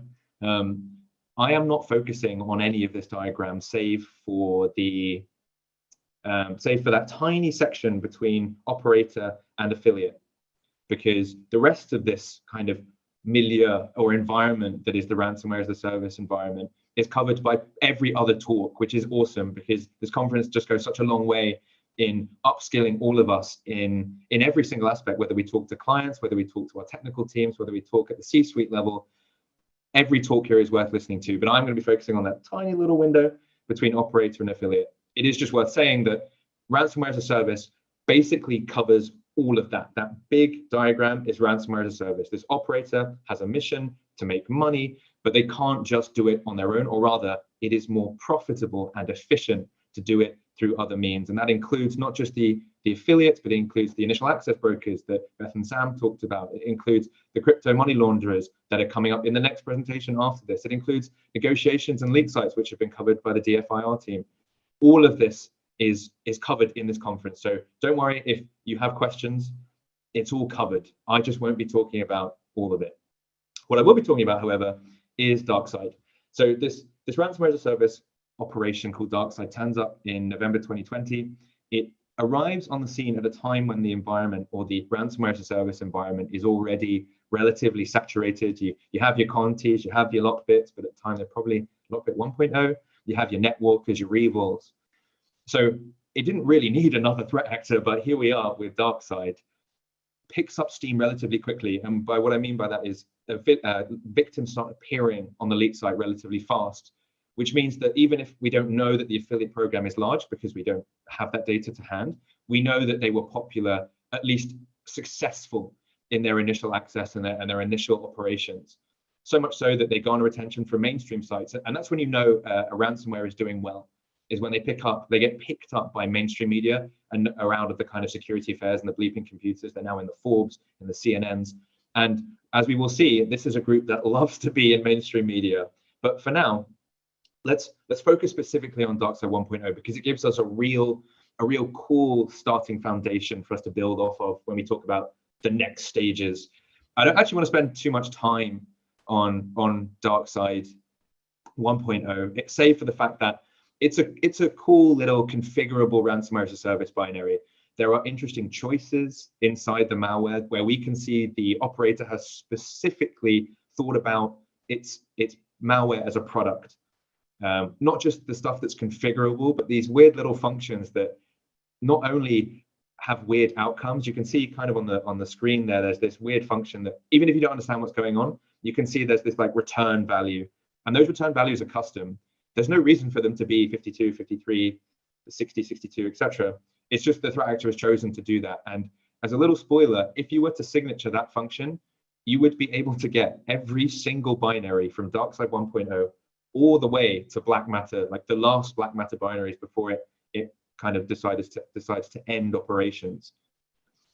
One of the best things about that function is in DarkSide 1.0, it comes after the encryption mechanism. If you look at the code base, it's done after encryption, meaning most of the time it won't even fire, which I find super funny, but also super interesting because, as we will come on to, when they resurge again, they actually think about this function and move it to a more applicable place. So what I love about DarkSide 1.0 is it's this great introduction to this very clearly affiliate-oriented program, as all ransomware as a service binaries are. But DarkSide 1.0 doesn't really have any anti-analysis techniques, doesn't really have any code base kind of functionality that would give me as an analyst much difficulty. It just gives me all that good, sweet ransomware as a service affiliate choice that I'm looking for when I'm studying ransomware as a service. So as I said, it has a lot of kind of configurable elements to it. And when you look at the code base, even from a graph overview perspective, you can kind of see on the right-hand side, even if you don't know what's going on, you can see that there are these three branches, and that's the encryption mechanism. That's where the threat actor, the affiliate rather, is allowed to make the choice. What kind of encryption mechanism do they want to use in their binary? Which I think is, as an analyst, that's great because threat intel can be so abstract sometimes when we look at binaries, especially APT binaries and those from the espionage kind of things. We don't really get that hands-on keyboard perspective. But with ransomware as a service, it's all human. It is all product. These ransomware as a service operators, they function on the basis that their affiliates do the work for them, i.e. they make a product that must work for multiple affiliates. And that's what you see in DarkSide 1.0. And it's so much fun to look at because you get that real developer, that real person making malware, making code feel. It's really good fun more than anything else, and that's what the job should be, more importantly than anything else. I just enjoyed looking at 1.0. But unfortunately, for DarkSide 1.0, or rather DarkSide as an operator, the one thing you want your malware to do as an operator is for it to encrypt stuff in an efficient way. Well, not only is DarkSide 1.0 quite slow at encryption, it also doesn't work. And the guys and gals over at Bitdefender did an incredible job reversing the kind of encryption routine and mechanism, and found that there was actually a fatal flaw, and built a decryptor based off of the research that they did and handed it out to victims for free. And that caused DarkSide 1.0 to go underground. And more than anything, forced them to kind of go back to the drawing board and think about what it is that they really wanted from their malware. And we see that in DarkSide 2.0. DarkSide 2.0, if you look on the screen, the changes, even if you don't understand what the words are on the screen, you can clearly see the changes are way more than the things that remained. And I talked about that operating system check before. Well, in DarkSide 2.0, they move it all the way up to where the language check is. You see that geography check employed? That's where ransomware will look at the keyboard layout of the victim, and if the keyboard is set to a language that is part of the former Soviet Union, normally the ransomware will just terminate itself. But they move the operating system check all the way to the top next to the language check, so it has to pass both in order for it to continue. But this slide here is what I want to get across is the malware, those 2 months that DarkSide 2.0 takes from January to March when they resurge. It's not just that they kind of twiddled their thumbs and went, well, okay, I guess we'll just wait for the next time. They sat down and went, okay, what about our binary doesn't work? And what about it can we make more efficient? And you know what? I completely forgot this slide was in there, but it is here. This is from me to you, explaining, or rather visualizing, where the differences are between DarkSide 1.0 and 2.0. So you can see, even if again you can't read C-level code on that far left picture, you can see clearly the one on the left hand side is different from the one on the right hand side. And I know someone may call me out as disingenuous, but I promise that is symbolizing that they are very different binaries. And you would have to have known DarkSide 1.0 kind of well for you to really understand that was actually an evolution of DarkSide 1.0. The DarkSide 2.0 really is an evolution in all kinds of DarkSide 1.0. These will be available later, and we can talk about these on Slack if you want. I just don't really have time to talk about the technical nuances of the DarkSide 2.0 binary. But as I was saying, DarkSide 2.0 is really successful. It's not just they went back to the drawing board and thought, we'll just wait for the next opportunity to arise. They go, let's build something better. Let's build back better. Am I right? So DarkSide 2.0 is much more successful as an affiliate program. It catches more affiliates, or at the very least, it is more successful in that it nets more victims in a shorter period of time. And this is a perfect opportunity for me to highlight the research done by the PwC Norway team, where I'm based, where they did their work on a DarkSide incident, which we call Project Blacklight Holm. Can't talk about the victim or much about the actual kind of incident itself, but the team did an incredible job working around the clock with other network firms to make sure that the client was well looked after, and made sure that they were able to kind of understand how bad and how much damage, the impact of the attack, because the affiliates in DarkSide 2.0 become not more advanced, but certainly more hardened and more persistent than those seen in 1.0. They start to, even if they're pushed out the network, they come back and things like that. So of course, the one incident that everyone knows from DarkSide 2.0, or at least knows about DarkSide, is Colonial Pipeline. But it is super important to mention that just because a story makes mainstream headlines, it doesn't mean that the other victims should be forgotten. And certainly there were large victims netted by DarkSide, the DarkSide operator, over that short period of March to May, June. But certainly, and unfortunately, Colonial Pipeline is it spells the end for DarkSide 2.0. And we don't really know whether that is because the operator gets too cocky and provides the affiliate some kind of way into Colonial Pipeline and it's their mistake, or it's an affiliate getting too ballsy with their TTPs and forcing themselves into Colonial Pipeline, and the operator just going, oh no, we're in trouble. And certainly they were in trouble. The US government comes down on them like a ton of bricks. And shortly afterwards, the DarkSide 2.0 operator decides to shut up shop. And we thought at this point it was for good, although there were murmurings in the threat intel community that actually we shouldn't be so naive. And I'm telling you, in 2022, after the Conti debacle, that we shouldn't be so naive. But we're in a situation now, it's July. We haven't heard much from the DarkSide crew until they post, and it's not a post typical of a ransomware as a service operation saying, hi, here we are, this is who we are, come get in touch if you want to work with us. It is a, yeah, hi, you know who we are, can we have creds please? And you can see the translation there on the slide. Can we have credentials, legitimate access credentials for companies with revenue of over $100 million and network hosts between 500 and 15,000, I think. So it's not just a resurgence in the typical sense of, hey, we're here again. It's a, yeah, we're back and we want your stuff.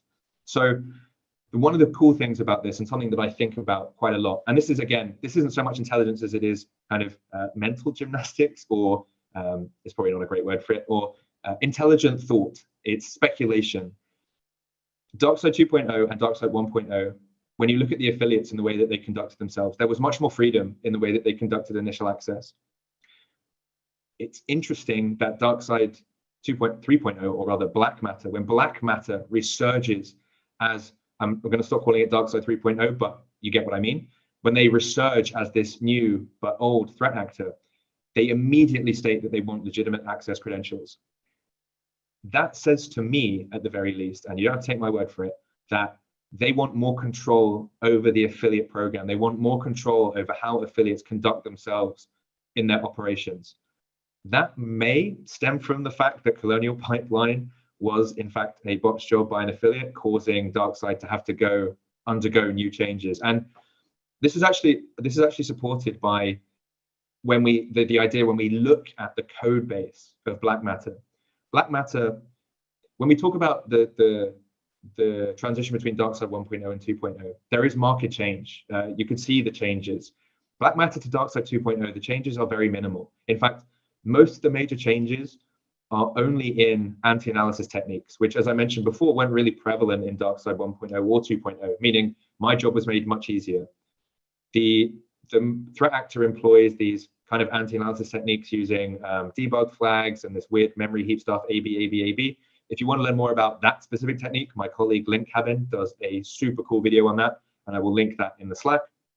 But apart from the dynamic API decryption and this weird flag setting that can only be done in debuggers, there is really little else that's changed. The only thing that's worth mentioning is this weird new use of an API called logonuserw, which wouldn't be significant if it wasn't also used in only one other ransomware as a service, as far as I've seen, which is another ransomware as a service called Black Cat, which we may or may not come on to talk about. I don't know. So unfortunately for Black Matter, if you studied the Black Matter binary for more than about 10 to 15 minutes, you'd know that it was, in fact, a resurgence of DarkSide. It was just the same thing. They hadn't really changed all that much. So the US government puts out this $10 million bounty, which I think is something they've started to see has quite a lot of success, because there is no honor amongst thieves. And I'm quite sure that even the most die-hard DarkSide 2.0 operator is going to take $10 million over, scrounging for thousands or hundreds of thousands of dollars over intrusions, which is risky in and of itself. So the US government employs this technique, and DarkSide 2.0, or rather Black Matter, is no more. And that's the end of our story. Or is it the end of our story? I wish I could say that it was, but unfortunately, well, this talk would be pretty awful if it just ended here. There is this new ransomware as a service binary that appears not 2 weeks after the Black Matter operator decides to shut down its operations. It's called Black Cat, or AlphaNG. It's written in Rust, which Rust programming language, if you've ever looked at it, is horrible. I don't care if you like it. That's on you, buddy. I hated looking at this. It loads in all the libraries at once, and it's just a huge binary, as opposed to C and C++, which is what DarkSide and Black Matter is written in. So already there's some discrepancy there between Black Matter and Rust. Black Matter and Black Cat, because they're written in completely different programming languages. They're almost anathema to each other. And if you just looked at them side by side, you wouldn't have any context whatsoever. You just say, oh, they're different. Black Cat, for its own part, has become one of the most successful, or one of the more successful, I should say, ransomware operations of this year.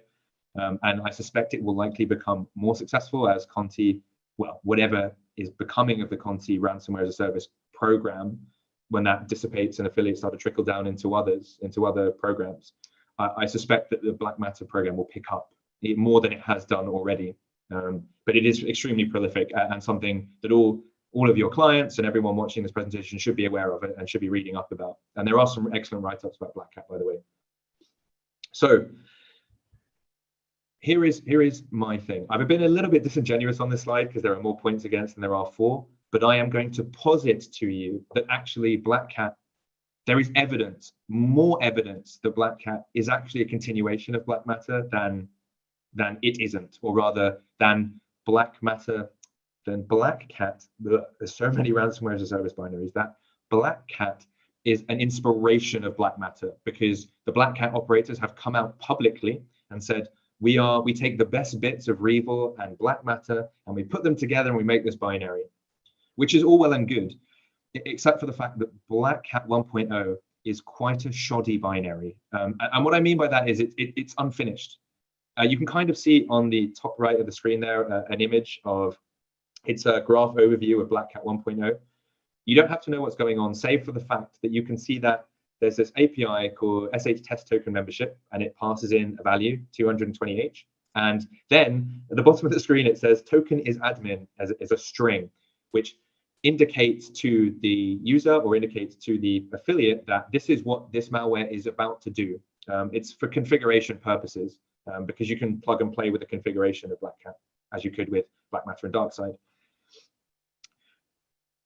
The function there, SH test token membership, you can actually see there's a second SH test token membership function on the bottom there. That is from DarkSide 2.0. There are, as far as I'm aware, and I've done some Yara tests on this, there are no other binaries that use this privilege escalation technique other than DarkSide. This, on top of the fact that Black Cat 1.0 it's not finished. And I say not finished because I've seen Black Cat 2.0 and 3.0. They're not official, but I'm calling them that. I've seen the evolution of Black Cat. They removed a lot of the functionality that was mentioned in open source about Black Cat. So a key example that I haven't even mentioned yet, Black Matter ransomware, when it encrypts systems, it can't encrypt the whole system because that would mean that the user wouldn't be able to pay the ransom. It's like me ransoming your house, but then also encrypting your bank account. You can't pay me if you don't have access to money. In the same way, you can't pay a ransom if you don't have access to the Tor link, you don't have access to your Internet Explorer or any kind of network functionality. So the ransomware has to be really careful about what it encrypts. I'm saying this and using this background information for a reason. The configuration of Black Matter is identical to Black Cat 1.0. This is significant for two reasons. Number one, that's just weird. But number two, Black Cat 2.0 does not have the same configuration as Black Matter.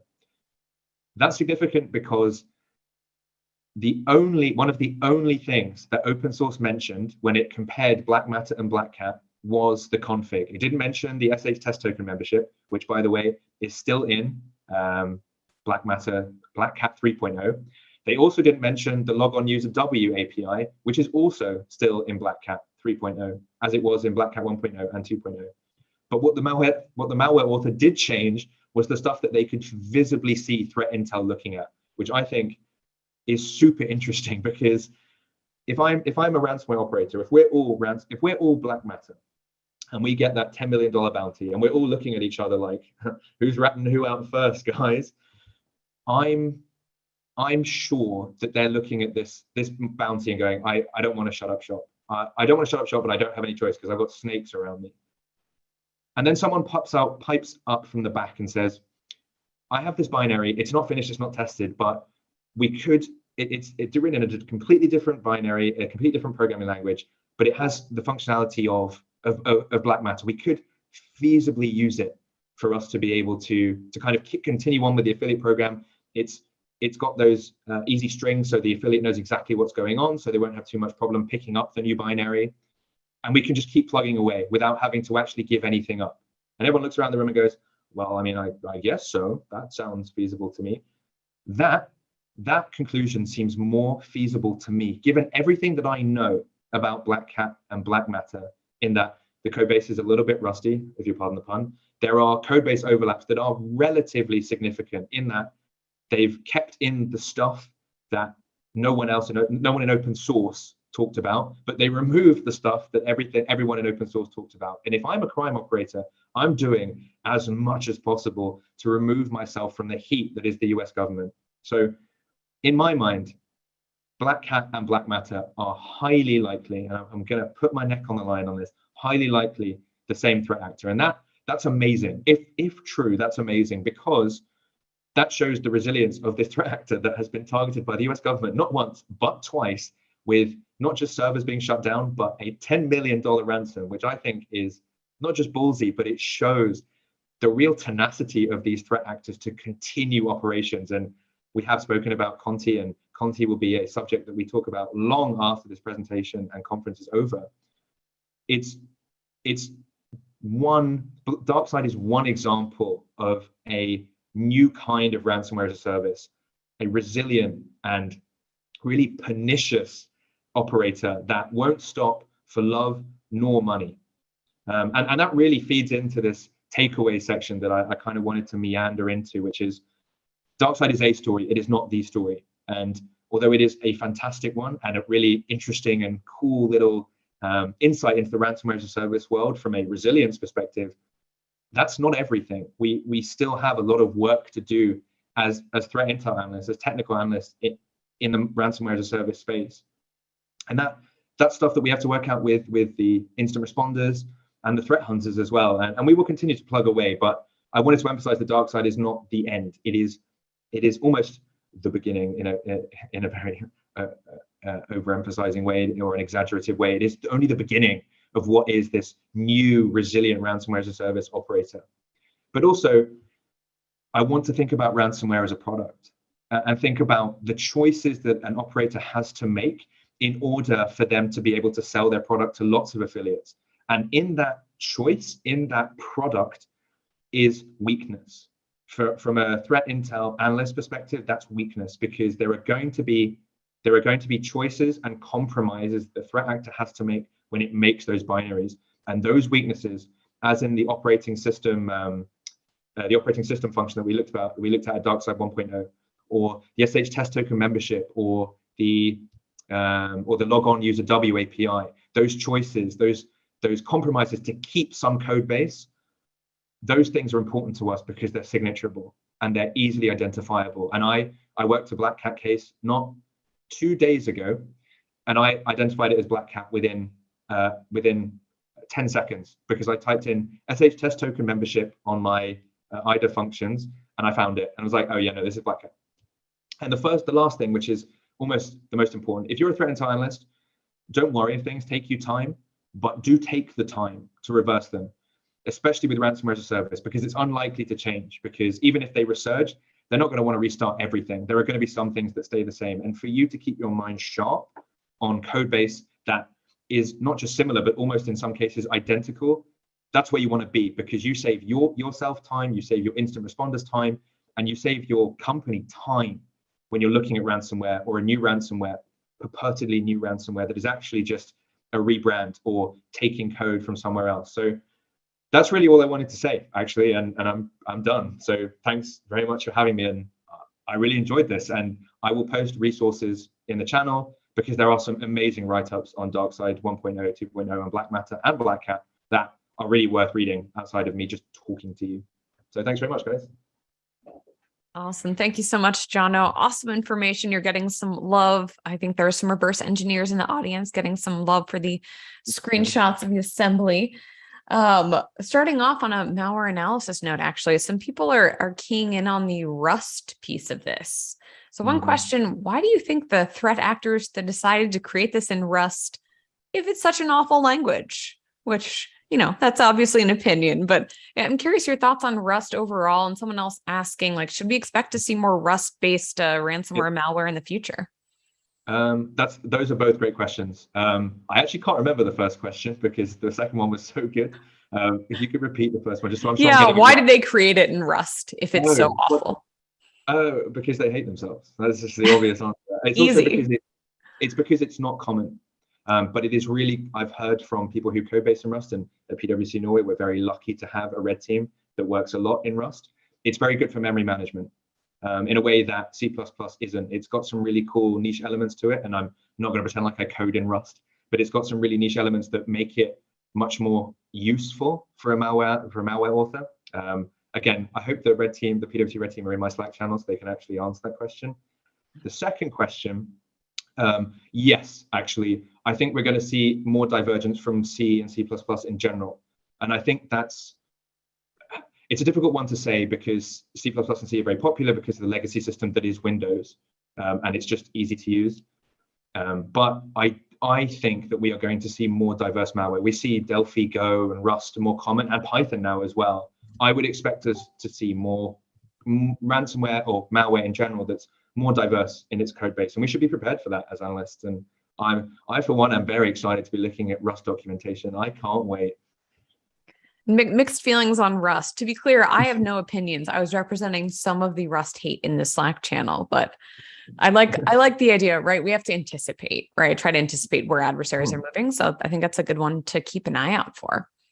I have to say, from an Intel perspective, I really appreciated your presentation. So anyone who needs Intel notes, take note, right? You made an assessment and you backed that up and you presented evidence for and evidence against, which is a beautiful thing. Too often we'll be like, yeah, evidence for this being the same actor, and then you just ignore everything against cognitive bias. Yeah. So I have to call that out from an Intel perspective. No, thanks, Rachel Mullin, for bullying that into me. It's been years of her commenting on my report saying, what are you doing? Where's the assessment? I love it. I think it's a great kind of mixture of, right, threat intel analysts, malware analysts. Like, it's a beautiful marriage of different minds. It should be. Awesome. So let's see, a couple of other questions coming in. So Dre asking one, can and do ransomware as a service owners demand a domain admin, I think DA access in a certain way? Do they push those access brokers to try to expand their access before they'll buy? So I'm curious if you have any thoughts on that, like demanding a certain level of access. I know I don't. Andy Ald, who will definitely be in the chat, who is my kind of crime lead, will know. And I'm also going to give a shout out to Sam and Beck from Intel 471, who did a talk on initial access brokers. Really worth reaching out to them, see if they have any insight. But I know I don't, so I'm just going to stop talking. There you go. I think that's a great piece of a point of today, right? Like, none of us sees all of the pieces of this ransomware ecosystem, right? Samantha, Beth, like, they see the, dark web forum side. I don't see that. You might not see that. So I love that, shouting out to other people, and hopefully they're still sticking around. Let's see other types of questions. This is interesting. And I don't know if you have visibility. Do you have any operational technology, OT or ICS visibility on ransomware? There is a talk coming up on ICS ransomware, and I'm going to say, I don't know. We had ECANS a while ago in 2020. I haven't seen much ICS ransomware since then, but thank goodness for this conference, because there is a talk coming up after this one at some point on ICS malware. So go ahead and listen to that, because I almost forgot about that one. So many talks going on. Thanks for being so kind and shouting out to others. So many good things happening today. Let's see. Other questions we have coming in. A lot of Rust ones. This is an interesting one. This also might be one, if you have thoughts on, if not, no worries. So Dre asking, like, a lot of ransomware as a service providers providing like their names under the banner of technical support. So I'm curious your thoughts. Like, do you think that helps them out is sort of the question. Like, if they say Lockbit 2.0, they post and they say, hey, we're Lockbit support, maybe indicating they're sort of legitimate somehow. I'm curious if you think that helps them with their recruitment at all. I personally don't think they actually need help with their recruitment at all anymore. It may have been that at a time when ransomware as a service was just a thing and not many people knew about it, it would have helped to have this cool monikers that weren't simply like, I don't know, I can't think of a moniker that's appropriate, but it's likely the case now that ransomware as a service operators don't need help. There are so many affiliate programs with so many affiliates that when one ends, they just garner more support from that. So I don't know, but I am unsure, leaning towards the realistic probability assessment of unlikely. Absolutely.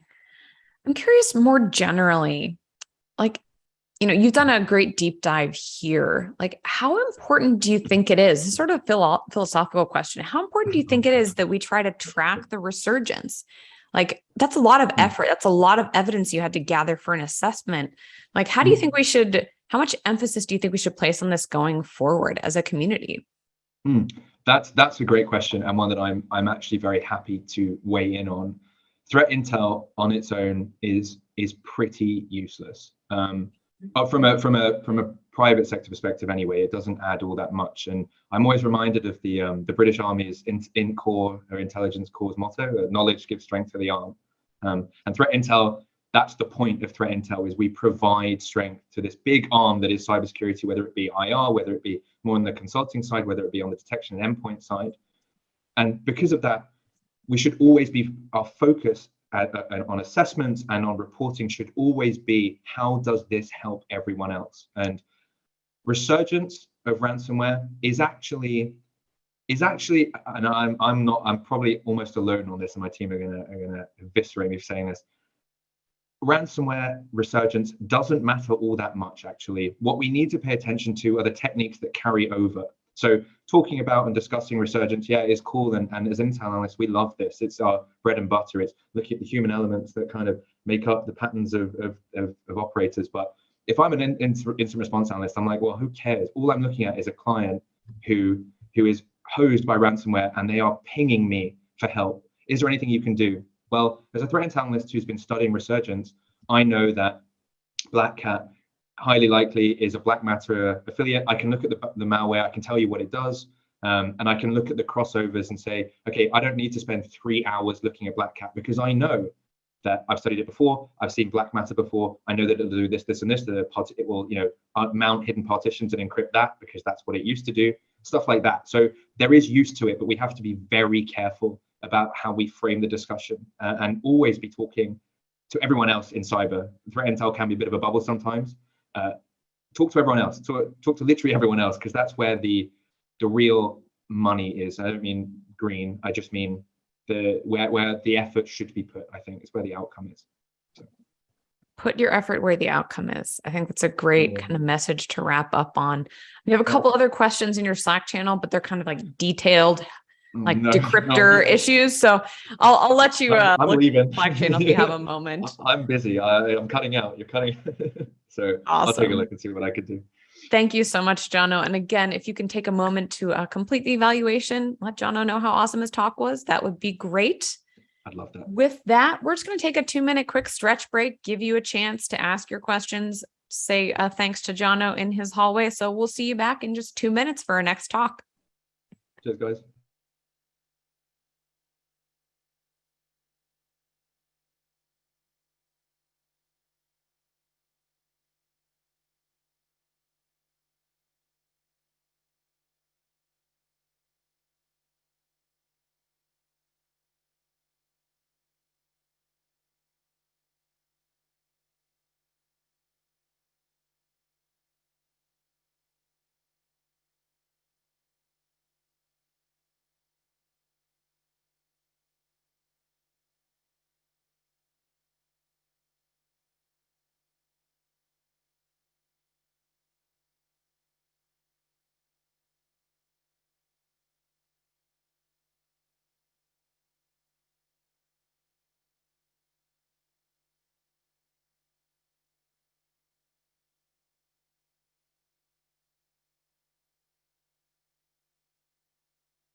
All right, folks.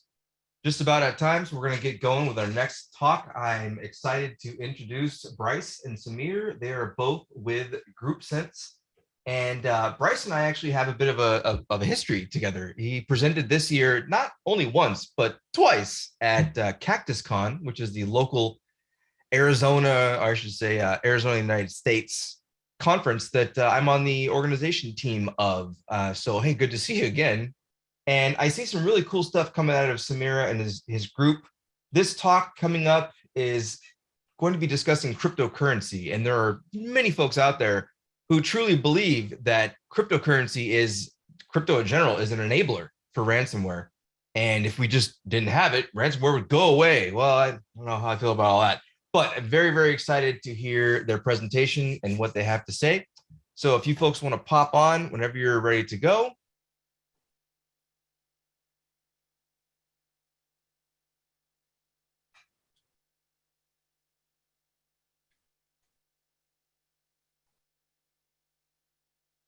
Hey, there's Bryce. And there's Samira. All right. Let's see. You're both currently muted right now. So as soon as I hear your, Sorry, there we go. I didn't have the controls for some reason on my Zoom. Like, all right, you good to go with the screen now? Got control? Yes, I can see. I can control the screen. Yeah, I just couldn't unmute myself or turn my video on for some reason, but that's okay. Here we are. Yeah, great to see you again, Ryan, and really excited to present with Samira today. Samira is one of our senior analysts at GroupSense, and this is our first time actually presenting together. And despite me asking for her for about a year now to submit a proposal together, so I'm really excited to present together. As Ryan said, we're going to be talking a little bit about specifically the role of cryptocurrency in ransomware, ransomware negotiations, and some other cyber crimes. So excited to talk, share, ask questions, and talk a little bit about the role of cryptocurrency in ransomware. Just a little background on GroupSense. We're a threat intelligence firm, and one aspect of our business is conducting ransomware negotiations. So I've led dozens and dozens of ransomware negotiations as a lead negotiator, and Samira, as one of our senior analysts, has assisted with threat intel on different ransomware groups, as well as specifically focusing in on any intelligence we can get on cryptocurrency as it relates to ransomware operations. So I'm really excited to hear her perspective as well. So really just kind of a high level overview on where crypto and how crypto is used in various cybercrime. Obviously, ransomware operations, as we're talking about today during the Ransomware Summit. But that's one type of cybercrime that cryptocurrency is used. We also see cryptocurrency used in regular day-to-day dark web transactions. Think of, there's some conversation about initial access brokers. If those initial access brokers are not working directly with a ransomware operator and are selling initial access on dark web forums, often those transactions are taking place using cryptocurrency or some sort of web-based or forum-based credits. We also see in like the cyber fraud use case, cryptocurrency being the method to purchase data through some of these other non-traditional channels, non-traditional in a threat intel way. These are other groups, Discord groups, Telegram groups, and other chat applications. So cryptocurrency shows up in many different ways in cybercrime, and it's interesting to the parallels between cryptocurrency as it relates to ransomware operations, but also with some of the more mundane day-to-day dark web transactions. So really high-level overview. I'm sure everyone here has probably seen a few slides on the state of the ransomware market, and this is just some of the data that we've seen in other threat intel blogs and through some of our own observations at GroupSense. There's like hundreds of millions of attempted ransomware attacks in 2021. A lot of great defenders presenting today on different techniques. So glad to see that the vast majority of those attempted ransomware attacks are not successful. We talked a little bit, some of the speakers have talked a little bit about how ransomware groups are evolving and learning from each other's mistakes or from their own previous mistakes in in conducting their ransomware attacks. There is the kind of late 2019, early 2020, seeing with ransomware groups who were doing kind of a double extortion method, so data exfiltration before encryption. We're now starting to see more groups who are purely just exfiltrating data and not encrypting any of the systems and demanding a ransom payment. So kind of a more traditional extortion model under the, still getting classified under the broader umbrella of ransomware groups. I talked a little bit about the rise of or access brokers in the ransomware group supply chain. But top attack vectors are going to remain the same year to year: password, or credential stuffing, and kind of human error phishing attempts. So, and lastly, important, one important thing to note: Great Resignation during the COVID-19 pandemic saw many security teams and other business units within organizations struggling to fill roles or maybe having budgets reduced, leading to more overworked teams and thus spreading some of the responsibility across individuals that may not have held that responsibility previously. So creating more of an attack surface for ransomware operators to leverage. So crypto, I think it's important to include a little bit of a background on the crypto preferences of the cyber underground in cybercrime, both traditional ransomware operations, but also kind of the day-to-day transactions that we were talking about earlier. I've been asked before, do we see threat actors using altcoins, Dogecoin? I don't, I'm not familiar with with all of the latest meme coins, but traditionally ransomware operators and other cyber criminals are avoiding alternative coins. They're sticking generally to Bitcoin, it's most widely used and accepted cryptocurrency in both ransomware attacks and other cyber crimes. But also occasionally using Monero. Some ransomware operators are preferring Monero. They think it adds some additional privacy layers, and we'll talk a little bit about that later in our presentation. And some ransomware operators, in our experience, have offered discounts for victims, quote unquote discounts, using their language, to victims who pay in Monero. Again, we'll kind of depict that on the next slide. I believe has a screenshot that shows that. But as I said, Bitcoin remains the most widely used cryptocurrency and preferred cryptocurrency for ransomware operators. They do have some privacy concerns because of all of the on-chain intelligence tools, CipherTrace, Chainalysis, a lot of really great tools out there that allow for threat intel, law enforcement, financial institutions, anybody really to search Bitcoin wallets, to search transactions, and gain some insight and intelligence on where that money is going. And ransomware operators are, of course, aware of those privacy considerations. So how do cryptocurrency showing up in a ransomware attack? Ransomware operators demand payment in cryptocurrency. This is not the late 80s when somebody is demanding when a ransomware operator is sending a floppy disk and demanding that you mail them a certified check or a banker's check with convertible to USD for them to send you a decryption key. This is transactions happening over using cryptocurrency over the internet. Typically, those ransomware operators are using a disposable wallet.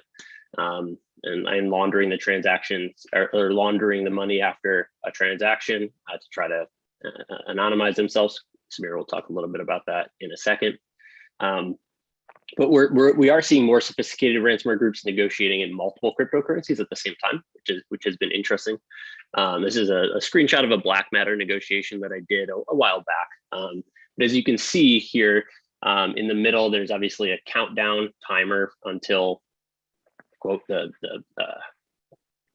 until they publish all of your data or publish the attack.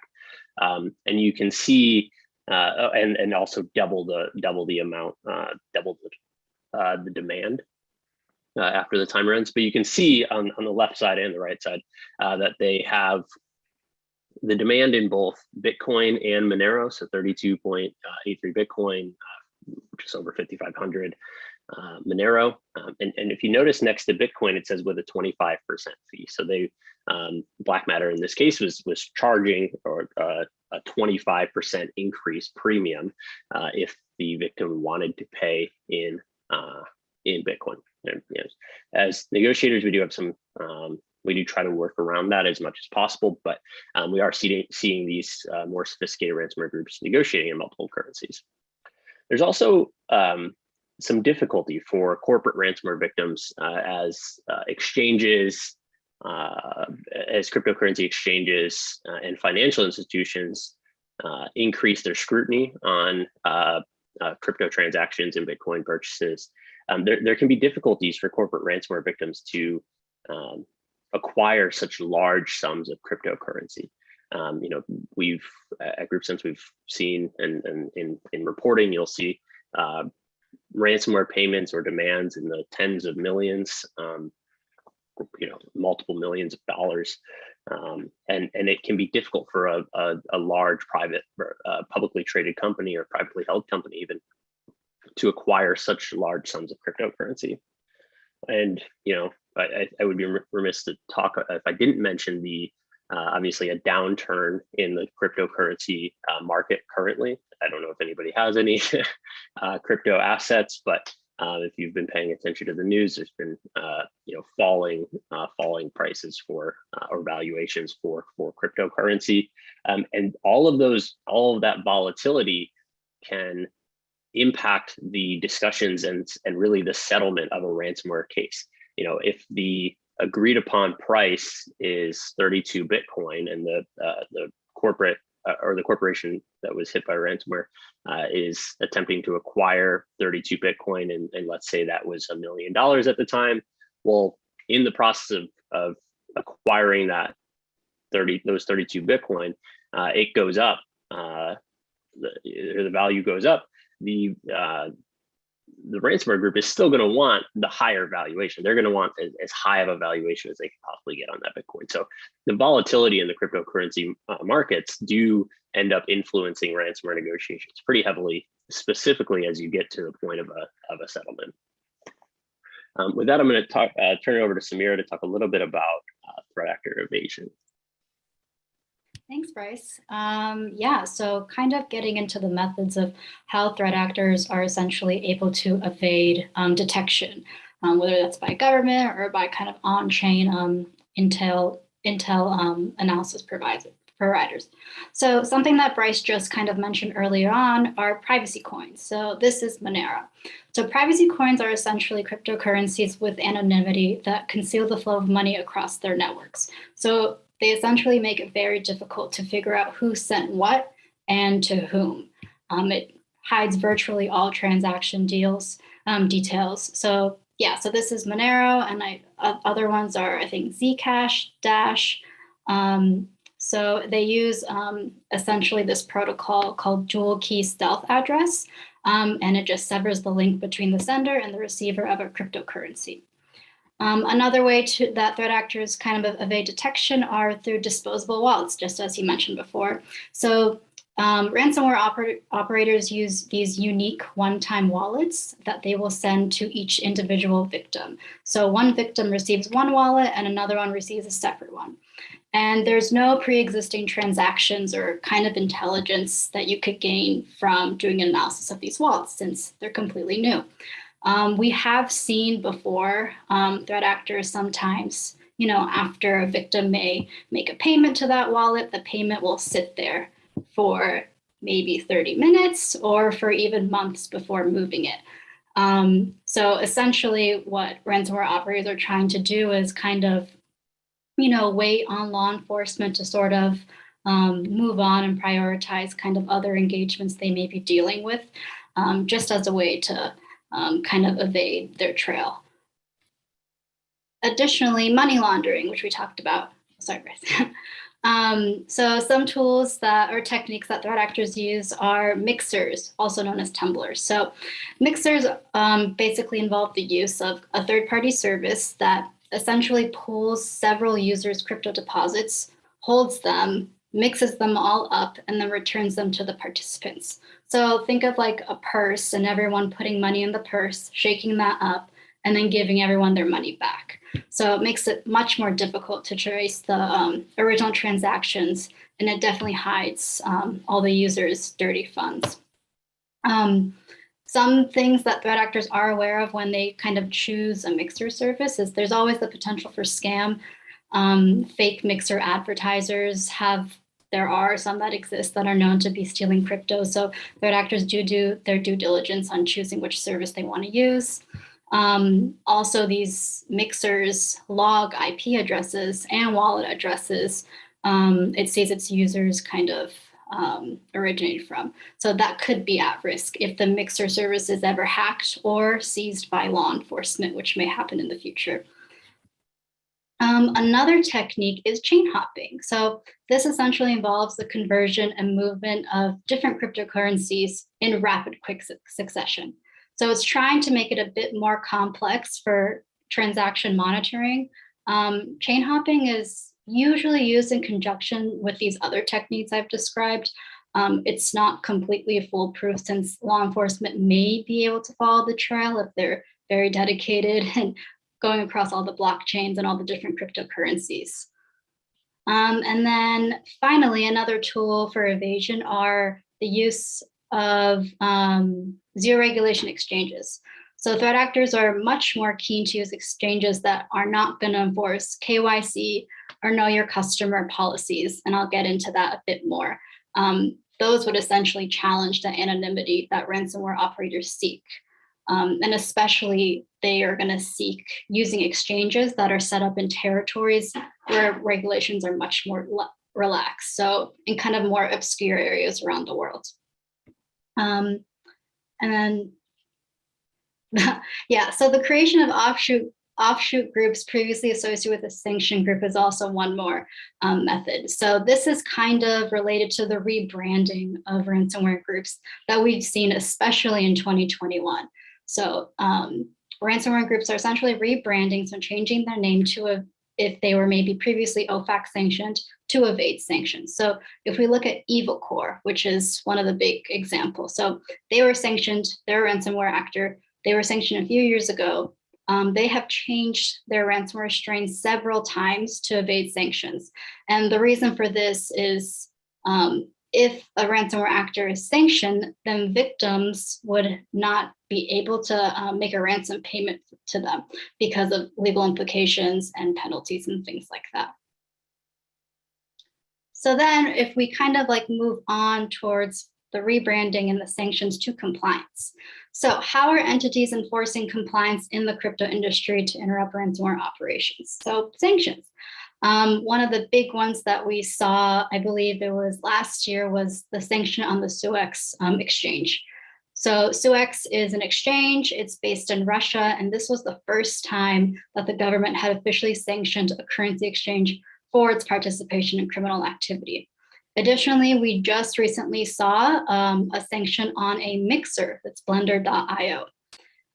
This was kind of for their affiliations with Lazarus Group, which is associated with North Korea, but additionally other Russian-related ransomware actors like Conti, Ryuk, all the above. So it's essentially the federal government believes that by going after exchanges as a part of its fight against ransomware, it can cut off the pipeline for ransomware operations and criminals and kind of thwart their ability to get paid and their entire attack incentive.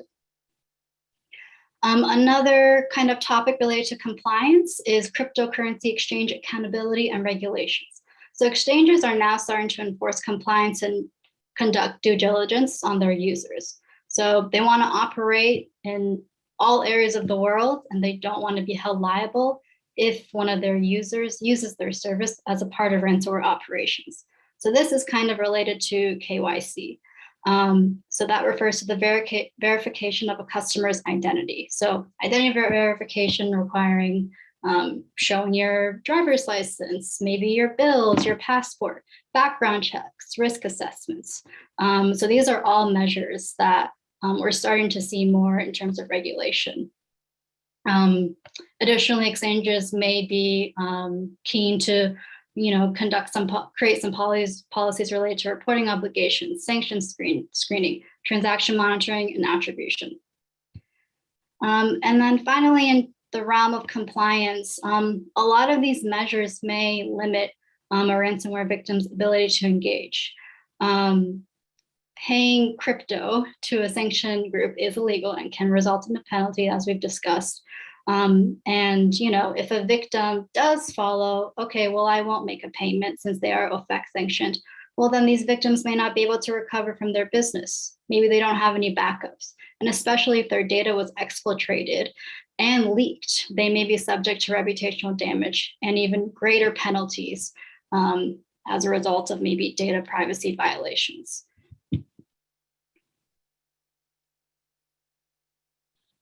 So some detection methods and efforts. How are private and public organizations able to detect criminal crypto activity and then hinder the ransomware attacks and operations? So there are a few we can highlight right here. So blockchain analysis tools. So this is the inspection, identification, kind of clustering and representation of all data on the blockchain to basically understand how different users are transacting in cryptocurrency. So this is how on-chain intelligence providers can catch ransomware actors moving payments through various cryptocurrencies. Transaction monitoring, it's also ties with the blockchain analysis tools, specifically though by exchanges and government entities. So the Colonial Pipeline attack committed by the DarkSide ransomware group, we saw that last year. This kind of transaction monitoring helped the FBI kind of seize the payments that were made as a result of this attack. So law enforcement were monitoring the Bitcoin public ledger. They tracked all these transfers of Bitcoin. They found the victim's payment being transferred to a specific wallet. And the FBI says that they had a private key to the assets within the specific wallet. So with such monitoring, they were able to seize the payment. So transaction monitoring can go a great way for detection methods. Tightening KYC compliance requirements for exchanges. So again, this goes back to verification of user identification. Binance was kind of taking the lead in this last year. They implemented kind of a groundbreaking KYC requirement for all of its users to be verified before being able to access any of its products or services. So this means uploading documents, all this kind of paperwork. Even I think they require now to upload a selfie for face verification.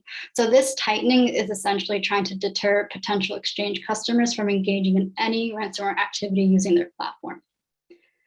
And then finally, we're kind of starting to see governments showing direct involvement in the fight against the criminal use of crypto and money laundering. So we see that with the DOJ's creation a few months ago of the National Cryptocurrency Enforcement Team. This kind of signals that the government is now taking sort of this abuse seriously, and it lays the groundwork for potentially future governmental entities surrounding the regulation of digital currency. And even though it's starting right now, kind of at the domestic level, it could be the first step towards a much more international approach regarding the detection of crypto used in crime. So what does the future of crypto and ransomware kind of look like? I think we're going to continue to see a lot of its use in kind of the geopolitical realm and sanctioning. We saw that with Suex, which is a Russian exchange. I do believe the government sanctioned a few more Russian exchanges. And so we're definitely going to see it continue to be used as a tool for nation state interests. Also, we're going to see the demand for mixers and anonymization tools by cyber criminals increase drastically. With all these kind of regulations going on and the concern for privacy, new mixers are going to be created. Old ones may die out. New tools may even be created. The desire for privacy is extremely strong. So, if a cryptocurrency like Monero was outlawed in the future, there's definitely going to be demand to accept some type of widely used privacy coin and so on. Another future implication is that governments may require crypto exchanges to comply with KYC and AML. So again, this push for regulation, it's at this point, it's very encouraged, but it may be required in the future. I know that Italy had actually outlawed Binance in 2021 before it set out all of its kind of KYC endeavors. But now, after they sort of revamped their policies, they're now able to operate in that country. So we may see more of these exchanges being allowed in certain countries that were not after they implement these policies. And then finally, public-private partnerships will lead to information sharing, and this will influence regulatory changes. So like how private banks and financial institutions, so between exchanges and on-chain tools, just, sharing information, kind of sharing more information about, blockchain analysis and IOCs used by ransomware. So, basically providing tools for the larger community. At this time, it's not there, but I think definitely we're going to see that shift as these partnerships develop. And that's all. Thank you very much, both of you, for the presentation. That was awesome. Many times, the general public is simply taught that crypto is ridiculously easily obtained. And that is by far not the truth in many situations. So I took some notes here. The discounts for Monero, I've seen them up to 20%. And you showed a screenshot from Black Matter where they don't call it a discount for using Monero, but rather they call it a fee, 25% fee for using Bitcoin. That's cute, which Correct, really shows just how much they're trying to avoid detection, right? Any comments on other groups you've seen that are doing that, or the prevalence of that discount fee? It's becoming, it's becoming increasingly more prevalent, especially with the more sophisticated groups. And we've seen, we had one case that it was an affiliate asked for payment in Monero only. So they started negotiating in Monero, and we had to, switch to Bitcoin because was going to be easier for the victim to be able to acquire. So I think it is interesting, the framing, and Ryan, you brought up a good point where you've seen the 20% discount for using Monero, where Black Matter, what we showed was a 25% premium fee for using, it's an additional fee for Bitcoin, and how that impacts the victim, their mindset, and are they identifying this as a discount, or are they identifying this as a fee? And I know during the last talk there was some conversation about the language used by ransomware groups. They're saying that they're technical support, and so that's a whole separate talk that we could probably work into the next SANS Ransomware Summit, just on kind of the psychology and the salesmanship, I guess, of ransomware groups. Those psychological pressures, it's really funny. Just the different syntax, just different nomenclature can just change everything, right? If I see a website, I want to order a t-shirt or something, right? And it says, hey, you can get a discount by signing up for this email, whatever. I'm like, no, I'm not doing that. That's dumb, right? But if I see it's something where it's like, oh, you have to pay this fee if you choose to ship it to whatever, I'm like, I'm not paying a fee.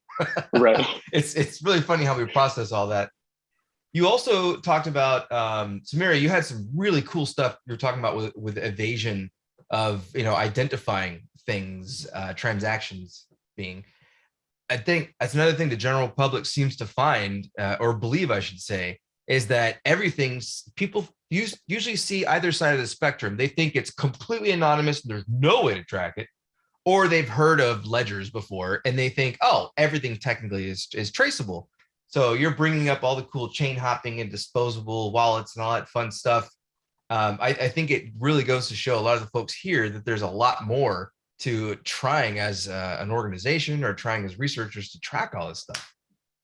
Yeah, there's definitely a lot of steps that, I mean, obviously all these operators, they want to continue their operations. They want to stay hidden. They want to make as much money as they can and, not be thwarted by all of these regulations and, questions to privacy. So they're definitely going to do their due diligence and take all the steps necessary, whether that means just a few tools that they're using or a bunch of them. So here's a question that there's a couple good questions in here and we've got time, but there's one I wanted to ask personally real quick.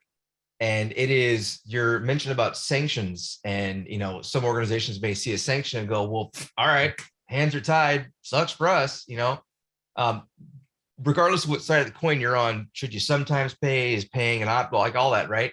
That would seemingly just negate the whole conversation or debate. But my question for you, I've been dying to find out from folks such as yourselves. Have you ever seen an organization that's admitted to doing a cost-based analysis and determining, well, the ransom's this, we negotiated it down to that, the sanction's that, we'll just pay it. Have you seen that in the public yet or public? Great question, Ryan. Yeah, so I think I can't tell you for sure that we've worked with anybody that's violated sanctions, a sanctioned regime. That's not something that I can tell you for sure that we wouldn't do that at GroupSense. We wouldn't participate knowingly in violating an OFAC sanction. I've been in hypothetical conversations with some organizations where they ask they have not suffered a ransomware attack yet, but they're doing IR planning, they're creating playbooks, and they do ask kind of what are the sanctions considerations, what are the fines, and how would that change our decision to make a payment, and how would we have to factor that into our decision making framework. But I think largely the victims that we see and organizations that we talk to are basically considering sanctions as a no-go. If they're a sanctioned entity, they're not going to make the payment, and a lot of that is partially due to cyber insurer requirements. Cyber insurers have very strict requirements on if they're going to make a payment on behalf of an insured victim or help them recoup the cost, then there are certain checks that you have to put in place that say, you've gone through and searched if this group is a sanctioned entity, or is there any reason to believe that you're knowingly transacting with a sanctioned entity.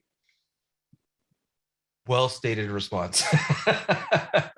Well done. Jeff asks, or he actually makes a comment technically, but I'm going to flip it into a question. Without crypto, the bad guys would just revert back to green dot refill cards. So we know that the earlier samples of ransomware, what was it? Blockbuster, right? Was the first one to make gift cards a very big thing. And then from there, the gift card kiosks at stores and all that, green card was a big thing. Do you have any personal opinions that you are willing to share on, if crypto went away, what might the threat actors move to? Samira, do you have a... I was laughing, Jeff. I did laugh when I saw Jeff's comment, and I saw one about like an iTunes gift card in there, I think. So I thought those were pretty funny comments. Yeah, I don't think crypto will go away. I do think we might, if these kind of crackdowns continue to happen, I do think we'll see kind of money mules, or essentially they're middlemen. So basically just sending some sort of messenger to, put another layer of anonymity between them, but that requires a lot of trust and cooperation, right? So I think crypto is here to stay. I think it's just a matter of when one will be seized or sanctioned, and then another one going to be created in the future. So it's going to kind of be an endless cycle, probably. Yeah, and Anne just put a comment in there about metaverse currency, and I saw an article in the hallway earlier about Roblox as well. I think those kind of any sort of future online digital currency, whether they be a traditional, I don't even know if we can use, I guess we can use the term traditional cryptocurrency now. It's everything else, technology is moving fast, but yeah, at some point there will just be another currency that is gonna be used, whether that's cryptocurrency or digital tokens of some other type. Right, go to this luxury car dealer and purchase this automobile and open the trunk and that kind of weird thing. Yeah. There's really some good answers that are questions in here. I want to ask another one of these little fellas. This one is quite interesting. This is a question from Ronnie. Is there any legitimate reason to use a crypto tumbler or mixer? As a ransomware actor or as a normal person? As A like normal, a regular normal citizen. person, yeah.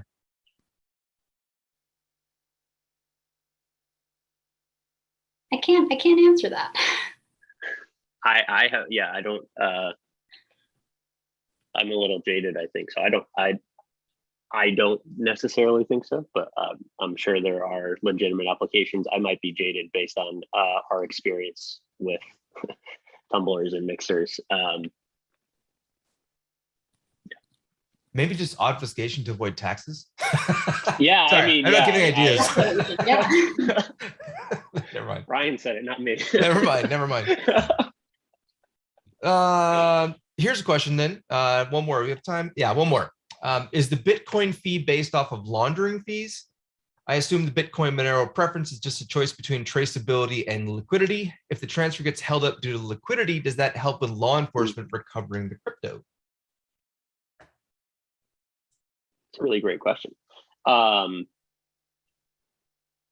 think the premium.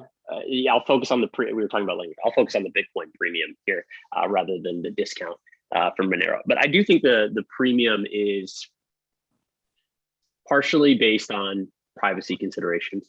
So the traceability of Bitcoin versus Monero, and then there's another conversation we can have about Monero traceability. Supposedly some tools available, but not widely available to the general public yet. So hopefully that technology continues to advance.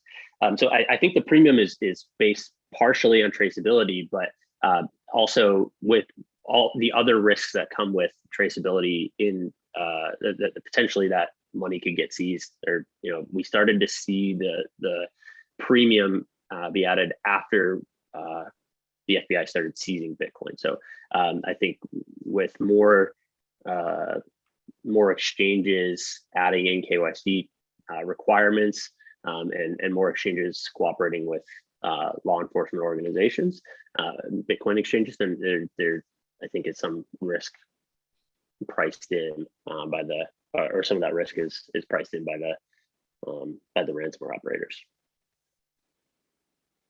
Well, hey, thank you both very, very much. Really appreciate that. Some additional awesome content. I love how we have a diverse set of topics. It's not just, like I'm IR, right? It's not just like, look for this file name over and over and over. This is really cool information about crypto.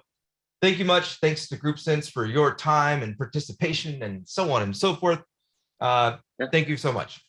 Yeah, thanks everyone. And I'll jump into the hallway and answer some more of the questions over Slack.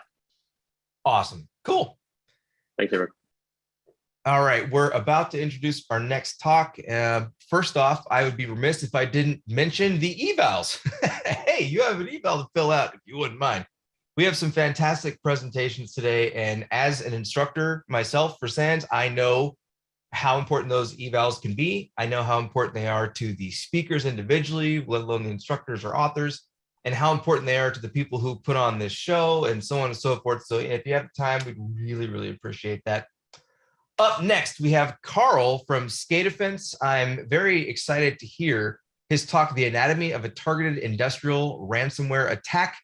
I've been asked a number of questions thus far today, private messages asking about, OT, operational technology, and, the Internet of Things, industrial attacks. I worked for a company called Bechtel for 7 years, and we're just in the heart of processing plants and all kinds of big fun stuff. And SCADAfence is also a member of, let's see, what is it called here? The OT Cybersecurity Alliance, or OTCSA, which is a group that my organization, that BlackBerry, also participates in. So it's really cool to see the two worlds unite. And Carl, I will let you take it away from here. Fantastic. Thank you very much, Ryan. Yep. So see if I get the controls to work. There we go. Went too far. So What we're here to talk about today is just exactly that, a targeted attack on a ransom or a targeted attack on an OT facility, and really going to tell a story of what it's actually like to be in the trenches and dealing with this on a day-to-day basis. And a lot of things that we just heard around the cryptocurrency and some of the things happening there. I've got a story of how that really impacts the response to the overall incident and so on. So just jumping right in with the actual story. So once upon a time in land far, far away, wrong story. This was not too long ago, very close to home. We are all involved in these facilities. All of our companies that are making things have these facilities. These facilities are at risk. And there's some important things to understand as we go through this story. This doesn't always happen to companies that aren't prepared. This also happens to companies that are prepared for these things. This company that we're talking about today was not a company that took OT security lightly. They thought they were doing all the right things. They thought they had the right controls in place. They had their firewalls. They had segmentation. They did all these things that were on the list of best practices that you're supposed to do. Yet suddenly one night, late at night, the guy's sitting there drinking his coffee, watching the widgets go down the production line, and things start to go wrong. Machines stop responding. Servers start doing strange things. Screens start popping up demanding ransomware, and files are getting encrypted. First thing he does, he calls in his IT security team, says, hey, we got an issue going on. We need to get to the bottom of this. Very quickly, the local IT team found the ransomware notes on the devices and identified over 200 critical servers that were encrypted within the first 7 hours of the attack. So this went from 0 to critical in minutes and hours, very, very quickly. And the entire production network wound up getting shut down. Now, here's the interesting thing and how this relates back to the last presentation we just heard about. The company wanted to pay the ransomware. The company was willing to pay the ransomware. They were preparing to pay it. But the ransomware, the malicious actors raised their price back to that premium. They were ready to pay in Bitcoin. The attackers raised the price, and through a cost-benefit analysis, it was determined it's better to try and eradicate the malicious actors rather than pay the ransomware. And so our incident response team was called in. So, this plays right back to those premiums and stuff that we're talking about. It can, at the end of the day, it's a cost-benefit analysis that needs to be done. Do we pay? Do we not pay? How do we handle this? And this one, when the ransomware company came back, or entity, the malicious actors came back, raised the price to where it was more cost effective to fight rather than pay the ransomware. That was one thing that led us to question the how advanced this particular ransomware group was because of their poor negotiation skills, but we'll get into that in a little bit more detail as we go on through this. So once we get called on site, once our incident response team gets called on site, the first thing we do is we give the customer some instructions. The first instruction we give them is contain the threat to a specific area. Do whatever you need to do to make sure that this threat does not propagate beyond where it already is. Turn off your switches, turn off your firewalls, do whatever you need to do to keep this from propagating throughout the rest of your facility. Second thing is we need to eliminate or minimize the downtime of unaffected systems. So we want to keep the part of the plant up that's not affected, but we want to make sure that we're doing that without exposing them to additional risks. So we need to shut off connectivity to those other areas, make sure that our perimeter is secure, and make sure that our internal communications are secure. So, go into the mattresses, all hands on deck. Let's make sure that what we have working continues to work and isn't exposed, and isolate those areas that aren't. And then the other key instruction that we gave them was make sure that the evidence is in an uncontaminated state. That sounds like a relatively easy thing to do. It's much more difficult than it sounds like, and we'll get into that in a bit. But things like last access date for files are very easily changed, and we need to preserve that kind of information for doing the actual investigation properly, for understanding the actual chain of events and putting out a timeline of how things propagated to make sure that we're containing the entire threat rather than just parts of the threat. The second thing our incident response team did was we set our goals for going into the environment. First goal that we set for ourselves, the obvious one, identify the initial attack vector. How did the malicious actors get into the environment? Again, this is a company that was doing things right. This is not one of those companies that thinks, oh, I've just got a basic firewall, I'm good, I don't have to worry about people getting in. This was a company that had the right procedures. They did the right things. They were analyzing this. They were looking at what was missing and continually improving, but they still got hacked. How did they get in? Two is to understand the propagation methods. We need to understand how this malicious activity is spreading through the environment. And this, again, is a very critical step, because if we don't understand the propagation methods, we can't do number three, which is identify all the machines that are infected, because the machines aren't necessarily popping up as a sign that says, hey, I'm infected. We have to identify those machines. One of the ways of doing that, one of the very effective ways of doing that, is understanding the propagation methods and looking for that attempted propagation within the environment. And then finally, it's the long-term goal or long-term plan of monitoring for additional suspicious activity after we've remediated the immediate threat to make sure that we're not getting reinfested. If we look at the statistics, a huge number of companies that get breached once get breached a second time very soon after that first breach, because not all of the backdoors and so on were properly identified. So we need to continue to monitor and look for activity that may indicate that we missed a backdoor or something along those lines. So once those goals have been set, those instructions have been given, those goals have been set, we go on site. So the first thing we do when we get on site is we collect images of the systems. And what I mean by that is we're actually capturing screenshots because we want to make sure that we're preserving all the information in there in an uncontaminated state, in an unchanged state. So things like last access or last modified dates on files are very easy to change just in the normal operation of those devices and activities and so on. So we need to actually get screenshots and images of the files and the configuration files and grab any files that may be any indicator of compromise or anything a little bit unusual or things that look a little bit strange, and send that back to our research team to take a look at, reverse engineer them, and understand what the activity is. This is all in an attempt to do two things. One, understand the actual chain of events that led up to this event, to these malicious actors getting access to our data and shutting our systems down and so on. And two, understanding how these systems work so we can go back to that whole story of how do we identify their propagation methods so we can identify what machines are infected to make sure that we're securing the environment from reinfestation. So where we started with the machines that showed the signs of infection, the obvious place to start. The machines that popped up and said, hey, I'm encrypted or no longer running. We know their hard drives are encrypted. We know they're down. We know they're not doing what they're supposed to be doing. And that's the easy part. The next place is to start looking for the places that the machines that aren't so obvious or the sources that aren't so obvious. So the next step is we move to those locations within the environment that are traditional starting points or traditional hubs of malicious activity like this, domain controllers, for instance, and making sure that there's nothing strange going on with the domain controllers who are talking to all the machines in the environment, making sure those communications are clean, making sure that your Active Directory hasn't been compromised, that your accounts are still secure, that not strange things aren't happening there. Once we've looked at the machines that we know are infected, and now we've moved to those central hubs that are the obvious places to look, we need to get a little bit more deep into the network and understand what's going on a little bit more. So the next step is to look at the machines that are showing signs of potentially other malicious activity. So these are machines that are running protocols that are unexpected or making connections to devices that are unexpected, or that we know are communicating outside the environment and may have some strange issues going on and so on. And as this is pointing out here, machines that may have other attack tools on them that we've identified and going through the things and so on.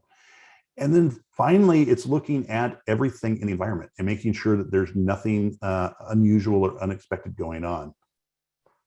We'll get into this in a little bit more detail as we get in here, but one of the things that we identified was kind of a underlying cause of this was we had great walls. We had a great wall at the edge, keeping people out. We were inspecting everything. We were looking at everything. But what we weren't doing within this environment prior to this incident was inspecting the traffic going on behind the firewall. What was happening between the communications that were on this, quote, safe side of the network to ensure that nothing was happening. So we started to look at that to understand the communications and look for things, for suspicious activity and things that might be an indicator that something's not quite right with these machines. So analyzing the evidence, what we looked for, we looked at the configurations of the machines, obviously. A lot of this is pretty simple, obvious stuff, looking at the configuration of the machines, looking at the suspicious executables, sending this information back to our research team for reverse engineering, looking at the log files, again, compiling that timeline of events that led up to the overall execution of the malicious activity within this environment, tracking those timestamps, correlating all the event logs from multiple sources into a single event log, And what's really interesting here is in doing this, we're looking for certain information. We're looking at how did this activity come in? Why aren't we seeing this information in our firewall logs? When we look at the firewall logs coming into the environment, everything is normal. Why aren't we seeing anything going on there? Why aren't we seeing information going on the firewalls between the segments of the network? What's going on there? Why are we missing this information? So what's missing is almost as important as what's there when we're analyzing all of this information. And then again, another important part of this is that reverse engineering, understanding how the propagation works, understanding how the executables that the malicious actors are using are propagating, understanding how they're communicating to each other. Are they communicating out to command and control servers? If they are communicating to command and control servers, why aren't we seeing that information in the firewall logs? All of that kind of information and correlating all that back to really understand the overall attack. So what was the real breakdown of what we identified and how we caught the attackers red-handed? As you may have already guessed, this was a machine that got infected that was identified by analyzing the traffic on the back end. So we analyzed the traffic on the safe side of the network, and what we identified was a network scanner, a device scanning the network. And what was interesting was there was no activity going out from that network scanner. There was no indication that anything was leaving the environment. Well, and this machine was not on the list of infected machines. This machine did not appear to be infected, and it was not on the list of machines that were supposed to be in this environment. The machine was using 2 bridge NICs. So it had a NIC on each side of the firewall, so the traffic was bypassing the firewall. So the firewall rules or the firewall's logs weren't picking anything up because it was all being bypassed. So what had happened here was, and the customer was unaware of this. The customer didn't know this environment was in. They never would have approved this environment. Cross-segmented traffic, they had a policy within the environment that all cross-segmented traffic was supposed to go through a router. Anything outbound to the internet or to the IT side of the network was supposed to go through the firewall. And what we figured out was that the malicious actors were using this box to scan the network, look for additional segments that they could infect, and try and propagate their malicious activity. They had fired off their malicious activity on this segment, but they were also actively looking to move to other segments within the environment. And so the first thing we did was immediately shut down all of the machines and so on, and understand exactly what was happening. So essentially what happened was a vendor who was doing maintenance and updates on their equipment within the environment, so a systems integrator, had put this box in so they could remotely access the environment to do their maintenance. They had done that without the knowledge of the manufacturer themselves. And this machine was unpatched, unmanaged, and had an open RDP port to the internet. It had no endpoint protection. Windows Defenders was disabled. And as you can see here, it had a twin log of the connections to the internal machine at the same time. So this vendor, and we don't even want to talk about the liability that this vendor wound up having, but the vendor put this machine in without knowledge of the customer. They did not manage the machine properly. So there was no way to prevent anything from happening. There was no defense whatsoever on this machine. That machine obviously was very easily hacked. And they got in, and again, because there was nothing on the back end monitoring what was happening in the communications on the back end, it was able to go completely unnoticed, and the malicious actors were given free rein within the environment with no walls up to stop them and nothing to prevent them from propagating throughout the environment. Notice here the machine had an external IP address which prevented the IR team from finding that nothing was in the firewalls, nothing was traversing it. So at the end of the day, the origin of the attack was an external server that was not properly maintained. The important thing to understand here again is this is a customer that thought they were doing everything right.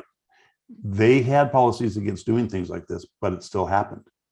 And this really comes back to understanding the importance of managing both or monitoring both behind the firewall, in front of the firewall, and all of the other tools in between. It's not as simple as it used to be. We go back 10 years ago. Oh, well, I don't have to worry about it because I have an air gap. Well, those air gaps rarely exist anymore. The networks are connected, and we can't rely on the air gap environment The term air gap today has taken on a totally different meaning. When I'm talking with customers and they tell me, oh, it's no big deal, I've got an air gap. I said, well, do you have an air gap or do you have firewalls? Oh, well, of course I've got firewalls. So you have nothing going across those firewalls? Oh, well, no, of course we have some information going across the firewalls. Well, all of that is an opportunity for malicious activity. So what were some of the additional attack methods that were used? Patching the host files to prevent access to virus total. So as the malicious activity or the malicious actors moved out from that initial point of access, from that dual homed machine, dual NICed machine, and moving out to the actual machines within the OT environment, they patched the machines so that the machines were not able to access the virus total malware analysis. They also disabled Windows updates. So no updates were coming into those machines that could have possibly identified or prevented the infections and so on. Their executables were hidden in legitimate folders. I mean, most of this is going right down the list of things that you've all probably been exposed to and are expected and looking for. But this is the reality of how these happen. They're not always some really exotic attack. Sometimes it's fairly basic stuff that we miss. Another thing they did was once the machines were infected, they locked all of the input devices so you couldn't stop the encryption once it started, and disabled the endpoint protection software on the machine. So the machines no longer had their endpoint detection, so they weren't identifying the software, but they covered that up so it wasn't obvious that the endpoint detection had been disabled. And they used Mimikatz to successfully extract domain admin Kerberos tickets. So going back to the Active Directory, monitoring that and making sure that nothing had been exploited there, which obviously it had been once we got into it and looked at it in a little bit more detail. Further analysis, in addition, there were multiple lack of best practice for lack of a better terminology. Multiple high-risk policy violations. So one of the things that we did after the initial attack was got down to the environment. Once the environment was stabilized and back up and operational, one of the things we did was we started looking at comparing their practices and their network environment to best practices, IEC 62443 and other standards such as that. And we found multiple violations in looking at how the network was actually configured compared to the policy that they had stated. They hadn't necessarily followed their policy as strictly as they had thought they were following them. Another thing that we did was looked at the network and topology and network traffic and network communications in detail. And we mapped out all of the external to internal and internal to external access points. So we understood everywhere in the network that there's a possibility of getting outside of the particular segment that you're on, getting back to understanding exactly how that data is flowing and making sure that there aren't unexpected routes that aren't necessarily protected in the way that you thought they would be protected, making sure that there's not another dual homed machine sitting on the network that is allowing data in that we're not aware of. So going through and making that kind of audit. We mapped the connectivity between the network segments. So this includes legacy and hidden communication. So making sure that we understand that, again, trying to keep segmentation effective so we can keep our blast radius down, making sure that there weren't additional paths between the segments within the environment that we weren't aware of, not just external, but also internal to internal within the environment, to make sure that we understand how there is opportunity or how we're blocking the opportunity for malicious actors to propagate through the environment, and making sure that we understand all of those communications and that they're effectively, that our blast range is kept to what we expect it to be, and there aren't additional ways out of that environment to broaden the blast range. We detected additional wormable vulnerabilities in the environment. So another thing that we did was go through and we did a vulnerability assessment. So that was a matter of looking at not only the network topology, the network communications and so on, but looking at the actual equipment and doing a vulnerability assessment on the OT equipment as well as the IT, identifying are there other vulnerable software out there running your IT environment or your OT environment, and that you're not aware of that can propagate some of this malicious activity and so on. And we mapped all of that out. And then as we were monitoring the environment after that initial attack and after we had things mellowed out a bit and back up operational and stable, we did detect additional security events over the course of the following weeks. And so we were able to catch those before they got out of hand and make sure that we, again, had the environment stabilized and that we were truly stabilizing the environment and eliminating any of the backdoors and the possibility for reinfestation in the environment. So planning and reducing the impact of attacks on industrial networks. So the number one takeaway from this is a proactive approach would have been much more cost effective to execute as opposed to incident response after we've been infected. So the real conclusions that came out of this was, look, we need to make sure that we're monitoring everything that's going on in the network all of the time. We can't let the guard down. I mean, it's pretty simple stuff. We're getting into a little bit more detail on that. Lessons learned. Bridge details, scanning activities were not visible because of the dual NICs, and nothing had been monitoring the network to make sure that no new devices were being plugged in. So this device was able to be plugged in without knowing about it, where they didn't have NAC running in the environment, which is uncommon. It's very uncommon to have NAC in an OT environment anyway, so that's not surprising. But there was no NAC. There was nothing to notify of new devices connecting on the network. Network ports weren't shut down if stuff wasn't plugged in, so it was very easy to put this box down, plug it in, because a lot of those best practices like that weren't being followed. Again, this unmanaged device came in from a contractor. I can't emphasize enough, and I'm sure you're all aware, preaching to the choir here about what a bad practice that is without going through all the proper procedures and so on. Again, the customer didn't know about it, but it still happened because of that lack of tightness on the security around those basic things like shutting down ports that aren't being used, or NAC, or notification of new devices coming on the network and so on. And of course, we go down the whole list of things that were wrong with that device once it was plugged in. With the RDP ports being left open, with unpatched device, with the device not being patched, not being managed properly, no endpoint protection. But then we get back to the company. What were other things that needed to be improved within the company? Well, when we started analyzing things, what we realized was that the company also had no offsite backups. What happens if we have a worst case scenario where we're not able to get these machines to back up and we need to restore from backups? If they're on-prem, there's an absolute possibility that those backups were part of the attack. They may have been compromised, they may have been deleted, they may have been wiped out. I've dealt with incident response situations where that happens. Offsite backups are very important, and just as important is having a playbook on how to restore from those offsite backups and actually executing on that, trialing that, making sure it works, not just writing it, but actually trial it. Because it's surprising how often the best laid plans for restoring from backups don't work so well when you actually try and implement them. Again, going back to issues that we had around the that box that was identified in the environment, no two-factor authentication. Again, pretty basic stuff. Getting two-factor authentication and making sure you don't have those devices on there. Lack of network segments that limit traffic between them.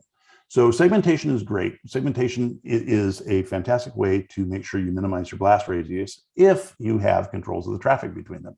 Segmentation doesn't do a lot of good if we're not limiting and managing and looking at the traffic that's going between them. So we need to make sure that we're looking at that traffic, limiting that to only necessary communications going through there, and avoid any of these any type rules. And then also within this environment, there was a lack of software vulnerability. So they weren't necessarily looking at the OT devices. They were doing a good job on their IT side, but on the OT side, they still had this overconfidence because of their walls that they had built up around their OT environment, hey, OT is not a focus. Why would anybody go after our OT environment? We have these walls up. It's not a problem. It's never been a problem before. But the lack of software vulnerability within that environment because of that false sense of security for the OT environment. And that's important to understand, especially in the OT environments. A lot of this equipment in these OT environments is older equipment, older software, older firmware versions, simplistic firmware versions. Hacking into this OT side of the world is not, in a lot of cases, once you're in, compromising these machines is much easier than it is on the IT side in a lot of cases, just because of the lack of security built into the systems and so on, because they were originally designed to run in true air-gapped environment where that separation between the two networks was real, and they weren't brought together. So with that, any questions? There are a ton of questions. Carl, thank you very much for that awesome presentation. Really great to see real world stories. I have some notes here, and the number one off the top of my head here is another classic example of shadow IT causing such Absolutely. a major problem. We did a pen test at an organization where I was before, and the pen test, unbeknownst to us, was literally just a Dropbox within the environment. And we were all flabbergasted at just how little visibility you have in an organization like that. So thank you for that story. Really appreciate it. I also took note that policies are cute. They're nice. It's great to have policies. I mean, they're required. You should have policies, right? But I'm being obviously facetious here. It's cute to have a policy. Doesn't mean anything, right? I mean, you have to actually go verify. In our upcoming course, we talk about RDP. We do not have RDP open to the internet. Okay, whatever, right? Sure you don't. That's fine. Yeah. So verify it. In this case, one of the things I normally mention is looking at 1149, security event ID 1149, terminal services 1149, which will show the initial stages of an attempted RDP connection, which is great on devices that are not shadow IT, on devices where you're actually getting logs. If you see any 1149s, RDP is enabled. Like, why is it even happening, right? So that's one thing. In this case, and some folks were putting it in the chat too, firewall logs, PCAP, pulling PCAPs every once in a while, verifying even something like a NetFlow, and Absolutely. reviewing, setting a baseline for packets and bytes, just packet byte correlations, and seeing deviations from that to 3389 or to any other common, RDP ports. And someone also mentioned Shodan scanning. Threat actors often use Shodan or they use mass scan. Why can't you use those against your org? Like, for sure. Verify, trust, but verify. Or actually don't trust at all. Exactly. That's a much better way to put it. Yeah. Yeah, don't trust at all. So there's a number of great questions here. Let's go through some of them. Oh, wow. We tag a lot of these bad boys. Let me go down here. Here's a good one, especially for this type of environment. Do you recommend an evidence preservation checklist or best practices guide for OT style stuff? So I don't have one off the top of my head. Absolutely, that should be part of your preparation process to understand how you're going to preserve that evidence and so on. That was some of the first instructions we gave is, hey, we need to preserve this evidence. We need that to understand what's going on and everything else. So I will answer in the chat room here in a bit on the Slack channel with a more specific guide for that. Awesome. That was Ron's question. And Azra asked a very related question on digital artifact collection, how it's different in these types of environments versus a standard, Windows environment. So that'd be great. Yep. And here's a pretty good one also from Jay Gill. In the ICS and OT space, what is the most common operating system that SCA Defense investigates or interfaces with? So yes, meaning every environment is so totally different. The thing that's unique about OT environments is that we can't necessarily patch and we can't necessarily update. If I put in a factory in 2010, let's say, when Windows 7 was still around, that equipment was certified to run on 2007. That software was certified to run on 2007. The manufacturer of that software in 2010 upgraded and went to a different system, and now they're running on all their stuff runs on Windows 2010. Well, that's great. The problem is, unless I want to upgrade every PLC, every RTU, every controller in that environment, I can't upgrade that Windows 7 device in a lot of environments. So I still have these unsupported software versions out there and so on. So while I see everything in the environment, the one that we're dealing with the most, that we have the most questions about, are older versions of Windows that we can't upgrade because of the cost involved of upgrading the entire line or the entire facility. So that's our biggest issue, the biggest thing that we run across. Hopefully that addressed the question. And I know that you run into situations where a vendor's product no longer exists. They just stop supporting it after Windows XP, and they're like, well, we need to upgrade. Like, well, upgrade what? There's no upgrade. And that's the thing, these environments are milked for every penny. They get put in, and until they don't produce the widget anymore, they continue to run. And aren't necessarily, it's a very different environment than what we're used to on the IT side, where we have a 3-year life cycle, everything gets uploaded. And if my laptop needs a patch, they don't care if it's during the middle of the day when I'm trying to work, they'll throw the patch if they think it's critical enough. And yeah, everybody's happy that they're not getting email from Carl for an hour. You shut a plant down for an hour, it's a little bit different story. So, and yeah. A little bit more expensive is all. Absolutely. Well, and we go into environments where we get one shutdown every 3 years. go into a large power generation facility, I might get a shutdown every 3 years, but I can do patching in that environment. So it's a very different environment that we're dealing with. Did you get all the patches in? Yeah. Oh, well, yeah, and we're dealing totally. with 40 other vendors to get our patches in too. So, it's a challenge. Good times. Here's a great question from Dex. A lot of this seems like having a solid fundamental hunt plan. How much of the information are you obtaining is done before arrival versus after arrival? And how many privileges do customers need to actually give up? I don't see a lot of hunting in those environments. How about you? No, I agree. Our company, the company I work for, SCADAfence, our job is to do that, gather that information beforehand so that if something does happen, we can identify it quickly, catch it before it becomes a problem, and so on. So that's our job, is to do that beforehand. With that said, it doesn't happen enough. Agreed. 100% agreed. Let's see. Oh, this is a good one too. Ozra also asks, has there been evidence sources or basically IOCs that have been particularly useful in OT-based cases?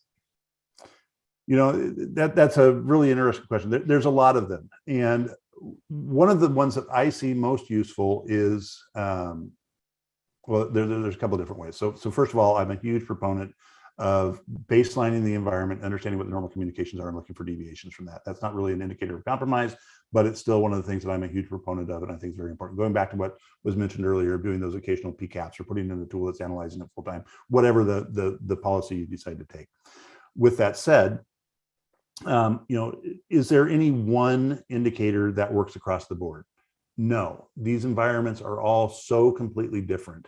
They're all custom built. There's very little commonality between them, even down to the hardware equipment. A lot of the hardware in these environments, some of the things that makes these environments very challenging. A lot of the hardware is not managed. A lot of the hardware is older. And a lot of these, even the switch infrastructure, is brand names and so on that from the IT side, you've never heard of before. Because they're coming specifically for hardened OT environments. They're running different protocols on top of the IP. They're doing different things with the protocol. So there's stuff you've never even heard of before. So a lot of the stuff, the normal tools that you see on the IT side of the world don't necessarily work. But more importantly, each of these environments is usually custom built. So what is an indicator of compromise in one area may not be an indicator of compromise in another area. And it really comes down to understanding the environment. I worked a case one time with a very large laundromat service, and my mind was boggled by the amount of equipment and crazy OSs that were running, the clothing between portions of the warehouses. Like, what is this? Well, between that and then if you going into a laundromat type environment, you also have building management and everything else on top of that, which falls into this automation and IoT and everything else. So we've got a whole nother set of tools and everything there. Yeah, there's a lot of moving parts, and like every one of them is a little different. So here's a question related to processes were in place, right? Policies and processes were in place. That's great. Were you able to review their BCP, DR policies and maybe identify gaps in asset management? And was there anything? Yeah, absolutely. That goes right back to what we were talking about with the, looking at the backup plan, the offsite backup plan, looking at doing the vulnerability assessment across the board. So looking at all of their assets and doing a cross-reference back to vulnerabilities and so on, known vulnerabilities. And the thing that needs to be understood in these environments is when we identify a vulnerability, is like we were talking about before with the patch windows and everything else going on.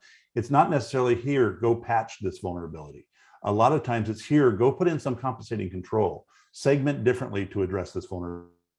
We have to get a little more creative on how we address this stuff, because there's not necessarily a patch for it, and we can't necessarily get it out of the environment. So we have to understand how to either watch it more closely, mitigate it with compensating controls, or hopefully patch it and get it out. But there's a lot more to it than in the traditional IT environment. I like that. Here's another one for you. Are you seeing a number of PLCs that are actually being infected these days? We see some of that. I mean, we're seeing more and more OT targeted attacks. We don't necessarily, when we see the stuff in the news, not all of them are OT targeted attacks. We look at Colonial Pipeline. That was an IT attack that happened to shut down the pipeline. It was not an OT attack, but there have been a lot of other OT targeted attacks, and they're getting more common. Why are they getting more common? There's more money in them. Let's face it, this is big business. That's why we're here. That's why it's called ransomware, because it's big business. Or organized crime. I'm not going to give it the respect of calling it business, organized crime, but if I want to really hit Toyota or Ford or Chevron, am I going to go hit their financial servers if I really want to get a big check out of them? Nope. I'm going to shut down their OT environment, and that's where I'm going to get the big check, because that's what really hits them in the pocketbook the hardest. So we're seeing more and more of this targeted stuff. And there have been a couple of announcements in the last year about various vulnerabilities within specific PLC controllers. I'm not going to get into the details on them, but around specific controllers and PLCs and so on in the environment. So it's starting, and we're going to see more of it. That was hypothetical, theoretical, right, Carl? Of course, absolutely. All right, well, thank you very much for your time. Really appreciate it. There's a slew of questions in there in the hallway, so everyone please head over to Carl's hallway right now. Awesome, and thank you to SCADA Defense for providing you and your time and resources and yada, yada, yada. I really, really appreciate it. We are about to jump to a break, but I do want to point out what's on your screen right now. So we have a Cyber 42 ransomware engagement, a hands-on opportunity, a game that's coming up on Tuesday, June 21st.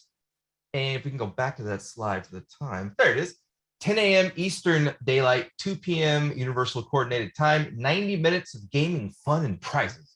So essentially what we're going to be looking at is an organization's response to ransomware. And so if you want to join that, there is a channel that you can pop into here in Slack. Let's see, the number is 8-Cyber 42. It's up towards the top, number 8. Just look for that little fella. And you can sign up. Space is limited, so go check it out if you want to engage. And yeah, all right, we're going to go ahead and take a break. We'll be back in around 13 and a half-ish minutes or so, and we'll get going with the next talk. All right, thanks, gang.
All right. Hey, folks, this is Ryan once again. We actually have 5 minutes before we start our next talk.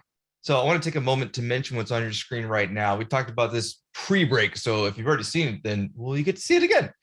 We have our Cyber 42 ransomware game, and it's going down June 21st. That's Tuesday, 10 a.m. Eastern Daylight Time or 2 p.m. UTC.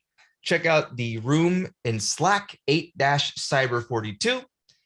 And it's a 90-minute game. Space is limited, and you'll be taking the role of management as you walk through responding to a ransomware incident.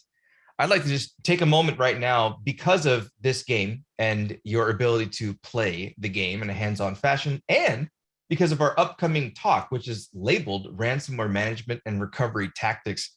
I just want to point out to everyone watching the stream right now or watching the recording later or however you ingest this media at some point, how critical it is that everyone, every department at the very least, I should say, and your IT organization is involved in responding to most incidents, but especially a ransomware incident. I don't care what department you're in. If you are in the database department, you are critical to dealing with the ransomware event. Was the database shut down on time before the encryption event occurred? If it wasn't, are you going to be able to even decrypt that data? If you're the data center team, sometimes the threat actor may try to move laterally into one of your network switches or routers. It's not super common. I actually haven't seen a ransomware actor run, for example, enable in a long time. But you folks are very, very important, especially if you're being ransomed as in encrypted right now, or you're about to be. You always have to shut down, or you should be, I should say, shutting down segments, network segments. Of course, unless you're completely flat environment, in which case, whoops. But you need to have processes in place for your network teams, your whether it's your edge teams or whether it's your internal, you've got a bunch of old Juniper devices and you're thinking, oh, we don't need to involve those people right now. Yes, you do. They need to know how to cut those segments immediately should you have the need. If your IR team says, whoa, they're trying to move laterally to burp, you may need to cut those things, and you have to have those processes already in place. Your management team overall, whether it's your executives or whatever the heck it is, should be part of what I like to call a BERT, like the old Sesame Street, a business incident response team.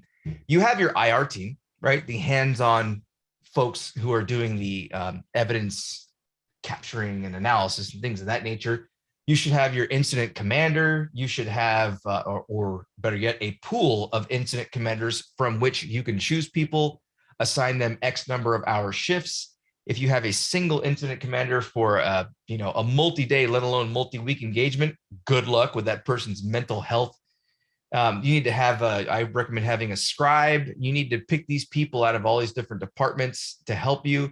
You're going to need to have PR. You're going to need to have legal. You're going to need to have HR. You're going to have so many different groups involved in the effort. So as we come up to ransomware management and recovery tactics, it's just important for me to get the word out there that each and every one of you watching this, you're important, and your group could be critical, and your group could be the ones that help save the organization. I recently did a presentation for the SANS Security Awareness Summit in, was it this year or last year? Last year, actually. And a lot of people were like, ransomware for security awareness? Of course. I mean, what's the number one? Well, between the top two, it falters, goes up and down between RDP and phishing. That's security awareness, phishing. So everyone is important. Everyone is critical. Ransomware management, the BERT, the business incident response team, right? Those people need to be able to communicate to the board, for example. So everyone, whatever your technical skills, whatever your managerial purposes, you need to be able to identify the right people to be a part of the engagement. And that is very, very important. I think I made my point. I'll digress now and get off my little soapbox here. So we are going to be introducing Michael from Mox 5. So if you want to pop your camera on when you have a moment, we'll do a quick introduction. Hey, how's it going? Good, you can see me. All right, awesome, good. Yes, I can see thanks you. Thanks for the rant there, by the way. I'll probably be doing the same one now too, so that's perfect. That's a good lead in. I appreciate it. I was hoping it would lead right in, yeah. Yeah. Listen to what he has to say. Michael's going to have some good stuff for us. All right, so plenty of ransomware cases per year here. Hundreds, huh? Your group? Yeah, I would say normally, outside of the slowdown that we've all ran into, normally 1 to 5 per technical advisor a week. But yeah, at least 100 a year is is definitely what we run into. So from recovery to forensics to incident management, data mining, what have you, when we come into the engagement, I'd say majority are recovery based, but yeah, a little bit of every single flavor when getting into these. Awesome. I think that especially with ransomware, nothing helps you more than having the experience, let alone hundreds of cases of experience, or having people such as yourself sharing the synthesis of that experience. So I'll back off now and let you take to it. So ransomware management and recovery tactics. Michael, go ahead. Awesome. Yeah, let me make sure I can click through these. Oh, went too far. All right, here we go. Thanks everyone for joining the talk. Looking forward to breaking down a lot here. I'll be, a lot of these slides, I can probably go and talk about them for 30 minutes. I'm gonna really work on being quick and exact with them. But quick breakdown about myself, current role, I work at Mox 5. We deal with a lot of different types of ransomware incidents, small to extremely large businesses. Help them get back up and running from a recovery perspective, but play a lot of different roles depending on the incident and how we can help get them back to where they were. Previous to Mox 5, I didn't, I had no idea that there were so many ransomware incidents out there. Was more on the SecOps side. So, maturing clients' environments, building them up, really just didn't have visibility into how impactful ransomware is and how common it is.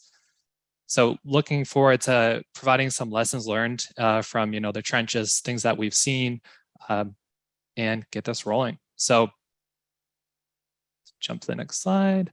The agenda today, I'll kick it off with ransomware management. So really painting the picture with the common teams that are involved. Ryan mentioned a bunch of really key players everywhere. Everyone's a part of a ransomware engagement. Typically, you're gonna, if you're on the applications team, you may be the most critical person to make judgment calls to get your business back up and running. So I'll definitely dig into that a bit, but really looking at a picture of what you should commonly expect when jumping into a ransomware incident within your own business and all the team players that will be involved. Then jumping through some common pitfalls that we see in the trenches, things that you'll want to avoid and make sure that you're staying ahead of. So some of these things are, they're surprises until after. So we find these through working on a lot of incidents, and they seem like they're not big pitfalls, but they've really slowed down the process and at the end of the day, cost the business a lot of money. And then going to provide a couple of different process and playbook improvements, only a couple that you can take away. I won't spend the whole talk talking about how you can create a playbook. And then getting to the meat and potatoes, how can you make sure that you can recover and your business is ready? So talking through some benchmarking techniques and ways you can look at your business from a recovery perspective and make sure you're taking the right steps there. And then wrap it up with ransomware resilience. So looking at, what are things that are most common that people do post ransomware? What are some of the common controls? And then also what you should think about moving forward if you're looking at your business and you want to make sure you guys are locked down. So the basic work streams here, want to really just highlight the common ones that come into play. This isn't an exhaustive list, but this will kind of paint the picture for what you may expect to see in a ransomware incident if it impacted your environment. So you're going to have your investigation team really defining the who, what, where, when, and why. Deploying EDR, getting visibility. So this is traditionally going to, most of the time, going to be a third party. So if you have your own forensic team and your own specialists, you guys will want to make sure you know how you can play well with a third party forensic team. What type of evidence can you collect? How can you enable them? And then also making sure, like mentioned in previous talks, you don't want to stomp on any evidence right away. You want to make sure your techniques also align with what the forensic team is going to do when they get in there. And usually, if it's a ransomware case, you're going to probably go a little bit of hands off once a forensic team gets in there, especially if you're cyber insurance covered. You're going to have a third party coming in and really kind of taking the lead there. So they're going to triage, identify hosts that are impacted. Like mentioned in the previous talks, you want to find the ones that are, kind of bubbling up from an impact perspective, identify ones that have sensitive data on them. And then also you want to look for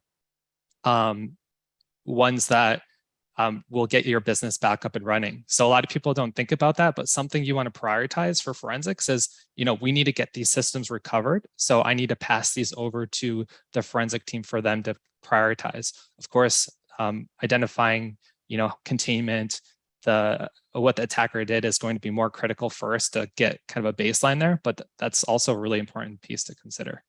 So other pieces, collect, analyze, report, really just touching these at a high level so people have a good pulse on what to expect. Containment, like mentioned, it's a ransomware incident. So you're going to take the whole network offline. Are you able to isolate endpoints? Do you have EDR deployed? Setting up a segmented VLAN to push those recovered hosts into in a safe manner and have them report out to your EDR console and have some protection there. And then those tactical blocks, right? So firewall blocks, IDS blocks, those can come into play. And then the recovery work stream. So that's really focused on, neutralizing and expelling the threat actor, getting your environment back up to where it was. So decryption, a lot of people are always surprised at how often decryption occurs. It's very common where you get a decryptor, and sometimes it saves you a lot of time with getting the environment back up. And then restoring. So viable backups, can we restore those, get those back up and running? What do we have to actually rebuild? A comment before I saw someone say, those legacy, like in the previous talk, SCADA pieces, like legacy applications, sometimes those have to be rebuilt completely. You're not going to have, the software company doesn't even exist anymore. And then remediation, cleaning up all the residue, right? So if there's a lot of noise left in the wake of a ransomware incident, a lot of files and malicious artifacts that need to be cleaned up. Once forensics is done, you can wipe out all that data. And then from an improvement side, there's going to be a lot of upfront controls that you put into play. You're going to implement some laps most likely and do some AD hardening while you're going through and containing the environment, making sure it's hardened while forensics is ongoing and you're getting it prepped to come back online. But then there's also post ransomware where you're going to want to implement even more improvements. So this is a high-level breakdown of the different work streams. These are really the basic ones to kind of paint a picture with what you're going to expect out there. And then I broke it down in a timeline here so you can help kind of, I want to clear out some often confusion with the different work streams and how they overlap. So you have the investigate, contain, recover, and then improve. So you can see a lot of people will probably be surprised where they see recovery starting a lot earlier than expected. Recovery can start at the same time the investigation starts or really close to it. That will enable the business to be able to turn things back on in a fast way once the investigation is complete, because recovery takes a lot of time. So it's definitely a much more common thing. I would say traditionally in the past, people wouldn't think that would be the case. A common pitfall too is, waiting to recover after an investigation is complete. That's just no longer normal and will just cause your business to be down for an excessive amount of time. A big piece here is you want to make sure you have strong containment before recovering. Usually we get a lot of the calls we get are, hey, we started recovering, we got re-encrypted. What happens then, right? You're going to have re-encryption in your backups. You're going to have re-encryption on your domain controller. That adds days or weeks to your recovery time. So making sure you do the proper containment steps in coordination with forensics. So making sure you have confidence that the threat's neutralized and recover at the same time, but make sure you're in a segmented VLAN that, that is a clean network essentially, where you're safe to build up the network. And then you have high confidence that you have good controls there in monitoring and defense. So another piece here that I would want to highlight is you want to make sure core recovery is completed before you start improvements. Everyone would be surprised, but you see people ordering thousands of laptops, thousands of monitors, new servers, transitioning to new cloud environments all the time, almost really early on in the incident. So those really bad decisions end up costing the team a lot of time, adding a lot more cost, especially if you have cyber insurance, they're not going to cover those type of improvements. So a lot of things come into play there. So complexity factors, I'll talk about the timeline traditionally, not traditionally, but typically, this to get to the full recovery point at the bottom right, that's going to be 80 days. So it really depends on the size of your environment, the impact, how evidence is collected, how fast you're able to get confidence and containment, and how you're able to recover. But it's not the 24 hours that everyone wants to kind of shoot for, which I'll talk about in a bit as well. So I did a quick breakdown. So this kind of ties back to I think something that Ryan was mentioning with, what are the different teams involved? Yeah, we see a lot of benefit in having an incident management layer. So that could be your business having somebody at the top where they're gonna, take notes, the simple things that really add a lot of value, take notes, prioritize what the board needs to know, or preferably most of the time the executive team. So what we usually do is we run these cases and we'll have an incident manager who will be running the project management piece of the whole engagement. What if forensics, where are we at with forensics? Where are we at with negotiations? Where's recovery? It's definitely helpful. We see a lot of value out of it. And then coordinating with insurance, letting them know decisions that are being made. That lets everyone focus on their strengths. You have your executive team on the client side able to focus on, what do we need to prioritize for recovery? Are we taking the right steps from a business perspective? Enables everyone to work in their swim lanes really well.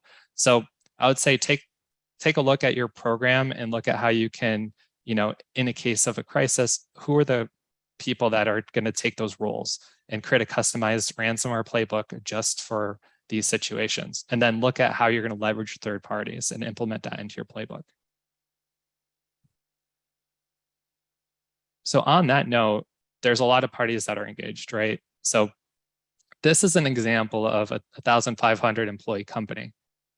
You got your executive team, which could be, anywhere from 2 to 4, could be commonly 10 people, CEO, CTO, CFO, CISO, you name it. Technical team, anywhere from, and this scales up to, right? So you're going to have your server team, everybody on the infrastructure team, applications team involved, privacy counsel, forensic team. So those are more of the third parties: privacy counsel, forensic, security operations, negotiations, recovery, data recovery, cyber insurance. So this easily adds up. A lot of people will think until they run into a ransomware incident that it's just going to be my internal SWAT team. It's going to be our, we have a reverse engineer on the team. We have someone that's really good at analyzing logs. Like, we got this. We're going to tell everyone what they need to do.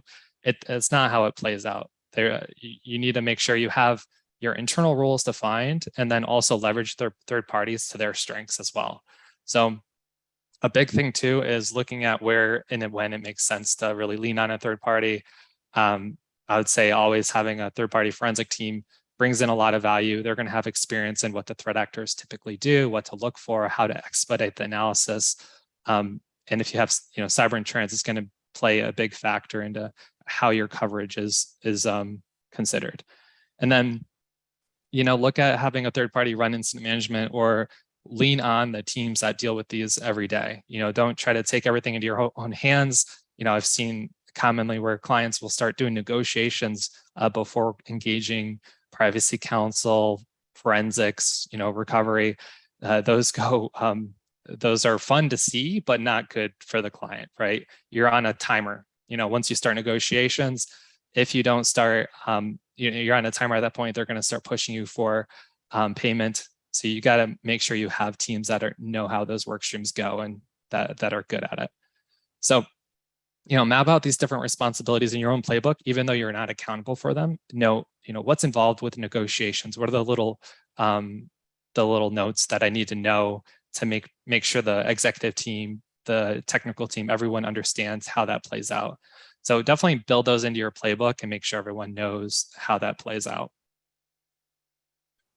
And there's always around 4 to 5 work streams going at one time. So it's really controlling the chaos there, kind of leaning back into what I was saying with incident management, having a project manager over all the teams that can provide and make sure everyone's focused in the right swim lanes.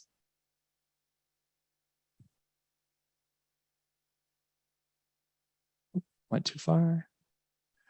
So jumping into kind of an incident management overview, You can see there's a lot of different overlap between the work streams, right? So forensics, they're going to help a lot with containment, even on the first call. You know, you're going to get a lot of guidance of, did you break off your backups? Are they still on the domain?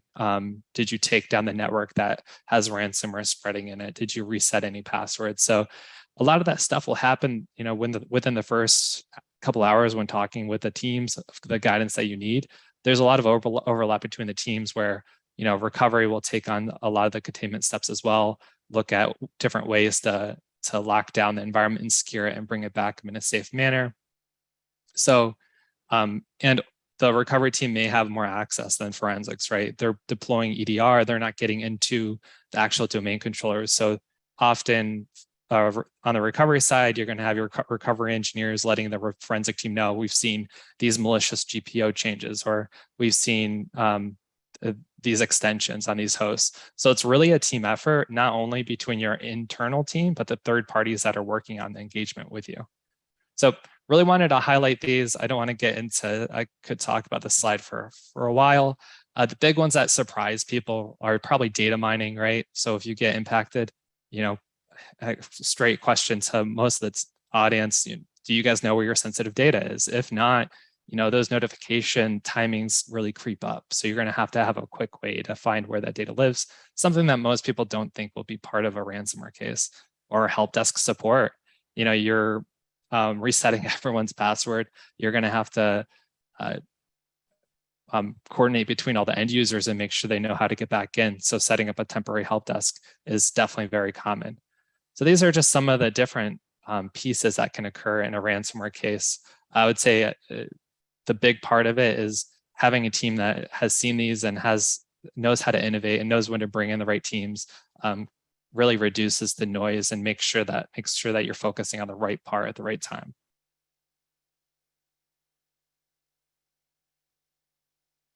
So to jump over to recovery pitfalls. So some scary numbers on the right here. Normal excess spend is average around 500,000. On the high side, excess spend can be up over $5 million.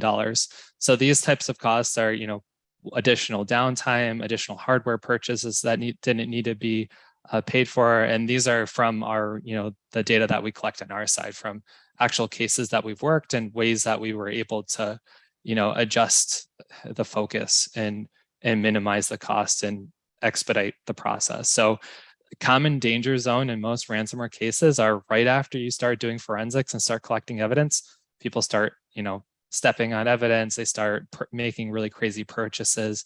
Everyone wants to be helpful, and they're kind of just going, if you don't have somebody controlling the chaos, they kind of go off in their own direction.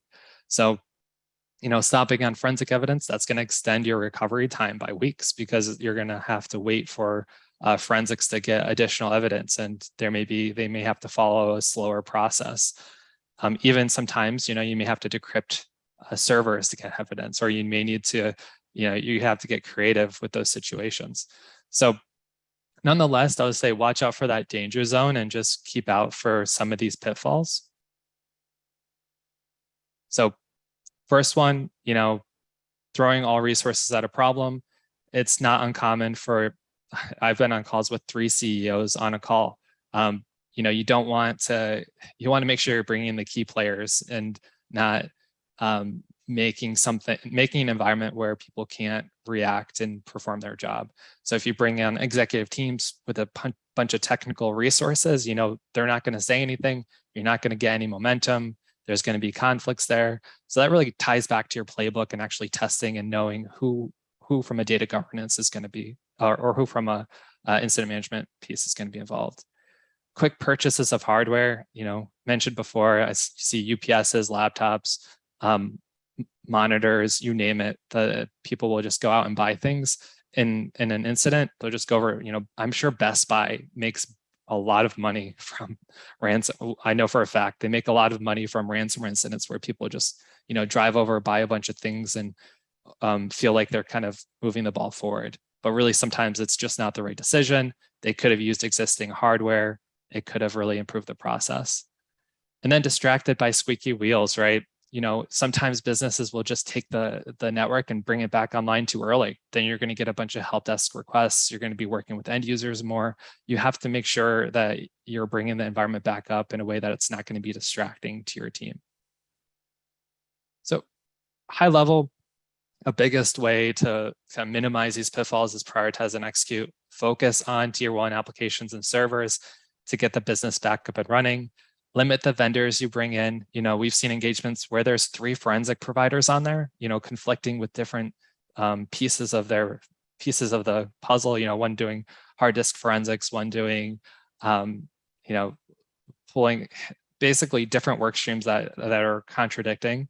And we've seen on the recovery side too, where you have MSP, 2 different recovery teams. Everyone has an opinion and it's just moving the ball in different directions. So limit the vendors you bring in, make sure you know what their focus is going to be, and prioritize what you need recovered. And then understand the level of effort it is going to be when you bring those teams on, because they could really go down a kind of a negative path there quickly. And to talk about business impact, to really kind of hone in and why you want to avoid those pitfalls, you're already running into a lot of costs from a business side. So there's really no reason why you want to extend that cost. The first one is business interruption downtime. 90% of the time, you're going to be down for 5 days. So that's going to be something that you're already going to be chewing up from a business side. And then also another piece is the connectivity between you and your clients. A lot of businesses will have these connections to different businesses that they have site-to-site network connections to or trusts with. Once your business is impacted, they're going to just break those connections, and you're going to have to validate and show them that you're at a point where you've eradicated the threat actor. You've taken a lot of really good proactive steps. So a good example is a sports franchise. You think NBA, NHL, NFL. You're going to if a team gets impacted, they're going to be disconnected from the NHL, for example. Think about that from a business side. What are the dependencies you have? What are your lines of businesses, and how long can you handle that connection being down? Brand impact, there's some threat actors that are posting data immediately. It's not coming down to negotiations. In the past, people could say, brand won't be impacted because we're going to pay the ransom. It's not the case anymore. The threat actors will find new ways to make sure you pay. And we've seen recently a lot of threat actors just, posting that they've breached the environment immediately. And then now even posting it on public sites versus, that anyone can access to make it easier for everyone to see. So another piece would be incident costs, like mentioned, all the different teams you're bringing in, the forensic work, the recovery work, all the, it's not going to be, even if you have cyber insurance, you're not going to have full coverage, most likely. There's going to be a lot of different teams, a lot of costs that you need to take into consideration there. And then post-incident regulatory and compliance fees. I'll be stepping through a couple slides there just to hit on that. And then post-resilience, like I mentioned, you're going to look at, how do you get your environment back up and running? And then what do you need to do after to really mature your environment? So kind of immediate hardening steps and then long-term improvements.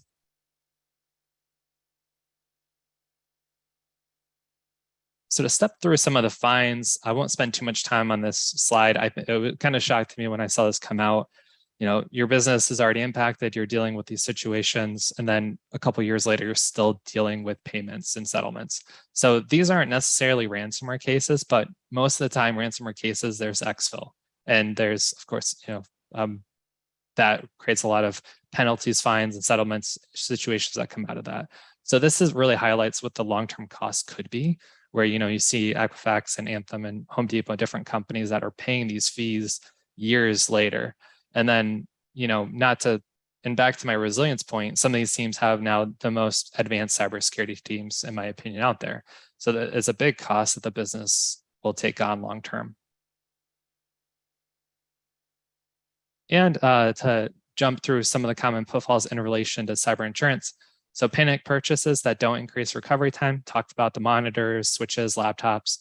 If you purchase something, think about if it's going to actually improve your recovery time. If it's not, and it's not something that was impacted by the incident, That's not going to be covered by cyber insurance at the end of the day.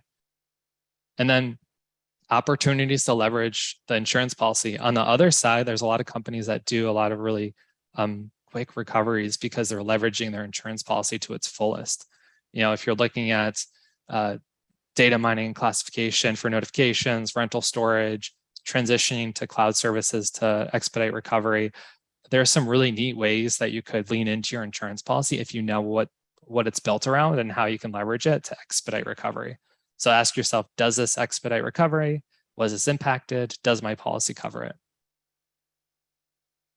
And then assuming coverage, this is a common problem we see in a lot of situations where the client will hear a recommendation and they'll just take it and run with it in a different direction. And they think that, once I get to the coverage portion, I'll tell the insurance company that, the panel team, they told me to do this. It's very common. And sometimes it's assumed coverage of we heard them say this, so we think it's going to cover all these things. So be careful with assuming coverage. And then track the why. Your house burns down, you rebuild it, identify why you made certain decisions and how they were impacted to help you on the back end of your claims. So big call out there. It's, often see people just kind of making quick decisions, and then it's a lot harder on the back end to really look at why you made those decisions. To pivot over to playbook must-haves. So I know mentioning in the beginning of the talk, wanted to just talk through some quick wins that you really should take away and look at applying to your existing playbooks or just having in general. So prioritize asset list. I wouldn't, everyone says asset inventory. Yes, definitely need that. But first start off at least knowing what you would restore if you're impacted with a ransomware incident.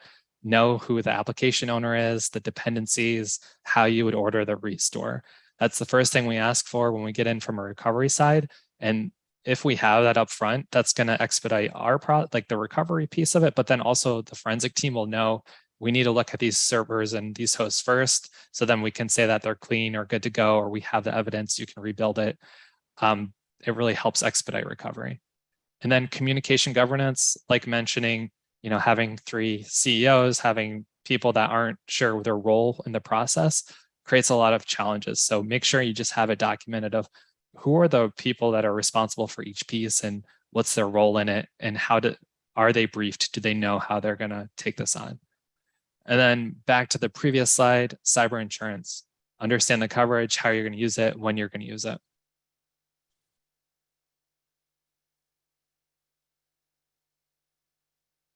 And then recovery tactics, keep it simple. Focus on how do you get to A to B the fastest way possible. So prioritize the objectives that will get the business back up and running.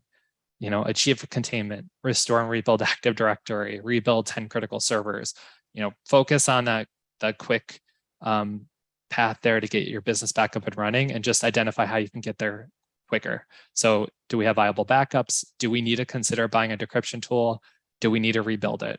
So a lot of the time people will kind of get hung up and not make a decision. So make a decision and move with that process to make sure you're expediting the recovery. And a big piece here is there's no technology. A lot of people try to look for a quick win. Technology solve all problems. There's no technology that will just enable you to recover quickly. If you have the best backup solution in the world, but you don't know what you're going to recover, and you don't have space to recover, it's getting you nowhere. So also on a playbook, I know it was mentioned a couple of times today, policies and playbooks, they're great, but if you don't know how to use them, it's not going to help you day of the attack. They look fancy. You can, throw them out to the team. Day of, everyone will be surprised, but if they don't know how to use it, it's not going to help you get to where you need to be. Here's a breakdown of a recovery example that we actually went through. This is a real example, just to kind of paint the picture. I know I talked about the recovery timeline, but to hone in on the different pieces and how it can play in. So threat actor gets in on a Sunday. Usually threat actors have access to environments for much longer. They exfil data. Of course, it is very common also for security tools to silently fail or not be deployed completely. A lot of people do try to do everything right and still run into ransomware. So it's really crazy to see the different situations out there. But another talk, another day. So anyways, data exfil on a Thursday, Conti is deployed on a Friday, forensics and IR are engaged on a Saturday. Within 48 hours, EDR is fully deployed. Recovery team starts to restore critical servers. So had a good list of the servers that needed to be restored. Forensics was engaged. They were really good at doing containment quickly. From there, forensics really identifies persistence quickly and the different footholds the attacker has in the environment. Cobalt strike on 40 systems.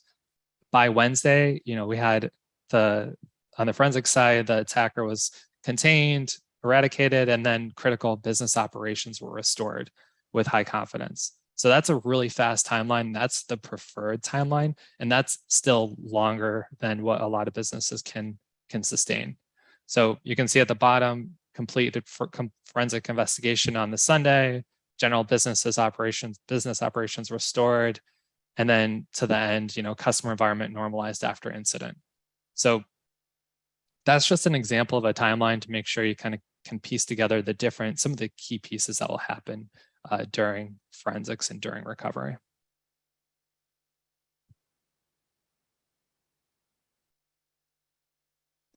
And this is kind of a breakdown of overall, time to build back up a network and where the forensic piece comes in and recovery. So normally it's going to be 80 days. You can see up in the beginning with the red line there and the blue line, there's a big peak for the red line where, that's where recovery really started to get engaged in containment. And then on the front side, forensics got in there and really started collecting evidence and kicking that off prior.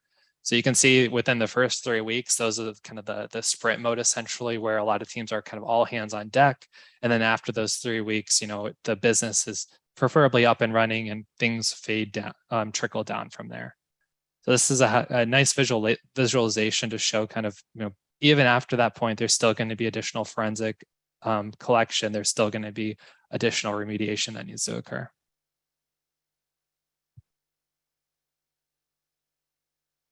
All right, so this is probably my favorite slide of this presentation. Back to that point, everyone wants to get back up and running in 24 hours. However, there's a lot that goes into it. In the chat, somebody mentioned people are commonly looking at RTOs and RPOs of how fast do backups work? There's a lot more to consider in a ransomware incident. So the first piece you would want to look at in your environment, how fast can you segment backups? The average is actually 1 to 3 days. So these numbers are very ballpark numbers because every environment changes, but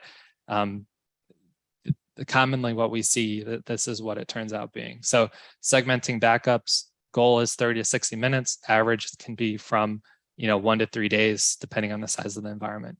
Blocking traffic, simple process normally. I've seen a lot of environments struggle with that. So they can't actually put in the blocks they need because of somehow the way their network was configured. A big, not a fun challenge to run into, but that's something that should happen in 30, 60 minutes. Takes normally a lot longer. So that's a lot of time to kind of sit while your network's still online. Isolating endpoints, should be able to do that pretty quickly. Ends up taking a lot more time. Enterprise password reset, same thing there. And then tier 1 recovery. Mapping out priority assets, setting up a VLAN, assessing backups, restoring tier 1 assets from backups, forensic approval, move to production. So these are a lot of things in addition to looking at how fast you can back something up from a disaster recovery or business continuity perspective. You need to then push the ransomware flavor into that mix and look at, what are the other pieces that we're going to have to do to get back up and running and how can we tackle those? So I would just say, take this list and kind of go back and look at where you would line up to really understand, is the business happy with this? If not, most likely 90% of the time they're not going to be. So how can we get it to a point where we know what needs to be restored and how fast it will take?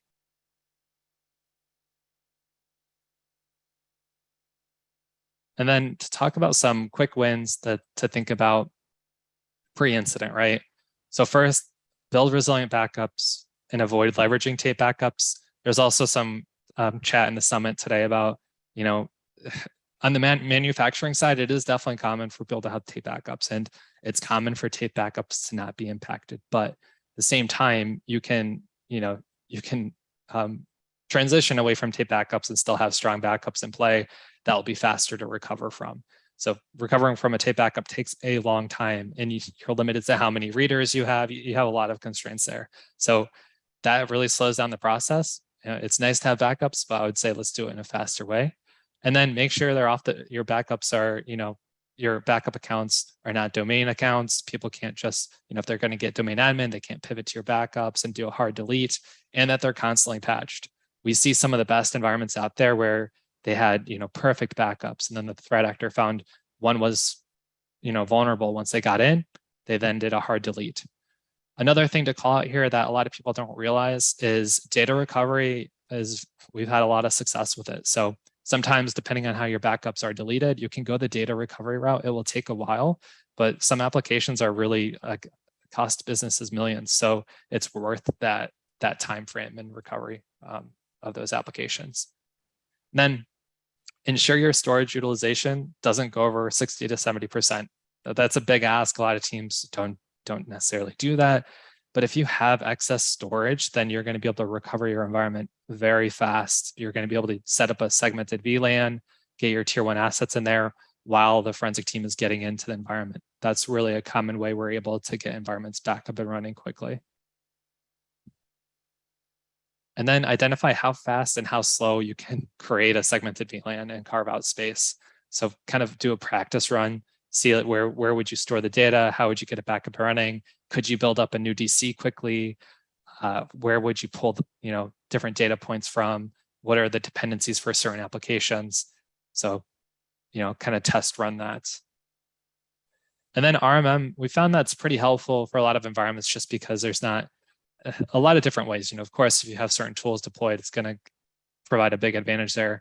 But knowing your assets, where they live, being able to install software, preferably not letting the threat actor have access to the RMM is nice, but we found it really does help expedite recovery. Then it's one less thing we have to do when we get into the environment is push out, RMM and different tooling.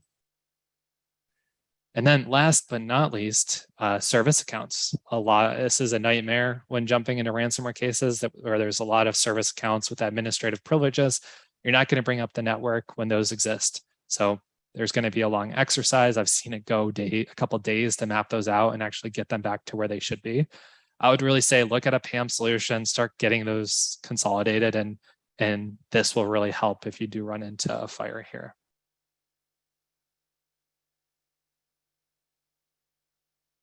And then to talk through some quick resilience items. So a lot of mention of playbooks. Leverage lessons learned, step through tabletops, and then keep updating those playbooks. It's a big win. Not only it just educates the broader team on different responsibilities, different tasks, but it's really something that should be recycled and improved consistently as threats change, as ransomware changes. And then look at critical controls that are missing from your environment and take them a lot more seriously. Some simple ones that a lot of people run into in these ransomware cases is not having AD hardening, PAM, EDR, backup segmentation, vulnerability management, you name it. And even if you do have them, really assessing them and making sure that they're properly configured and battle testing them as part of your playbook process.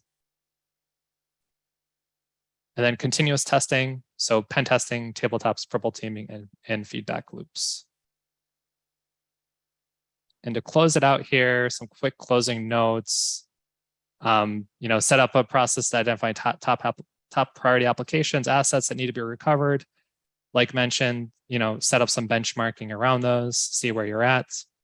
Deal with teams that run into ransomware consistently. Reach out. There's a lot of different people part of this conference that deal with these incidents a lot. So reach out, get advice, learn from things that they've been bumping into. And then utilize cyber insurance. It's something that can provide a lot of value. The costs are paying it out on your own is excessive. So look at if it makes sense for your business. I know that was a lot of content, so I'll open it up to questions here. Awesome. Thank you very much, Michael. We're not going to have time for questions right now, but I do definitely want to thank you, and I want to thank MOX5 for your time and support and their patience for all the requests that we make from all of our participant organizations. Really, really appreciate it. There's a couple I took a bunch of notes here that I wanted to go over, but one that I really want to mention is the recovery pitfall of recovering at the right time. And I put a note in your hallway chat. There's a number of questions in your hallway, by the way, so please pop in there, everyone. The Mandiant Strike Zone falls right into what you were talking about. Great infographics, great content. Thank you very much. Appreciate it. Thanks. Excellent. Well, let's keep this moving. We have a couple awesome talks to round out our day, so stay tuned in. Won't want to miss this one. This is going to be an excellent deep dive into a topic that I think a lot of people still haven't really shifted our thinking yet on ransomware, right? Everyone thinks about the encryption piece, but there is a lot of exfiltration that happens during ransomware intrusions, that so-called double extortion, as others have touched on earlier today. And so I'm really excited to welcome Kunal Shandil from CrowdStrike to deep dive on some of those TTPs, and he has some great detection advice for you as well. So Kunal, go ahead. Thanks, Katie. I'll start.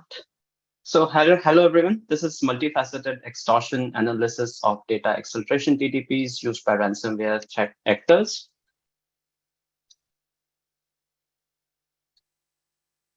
A brief introduction about myself. I am Kunal Shandil, working as a senior consultant with incident response and forensics with CrowdStrike Professional Services team.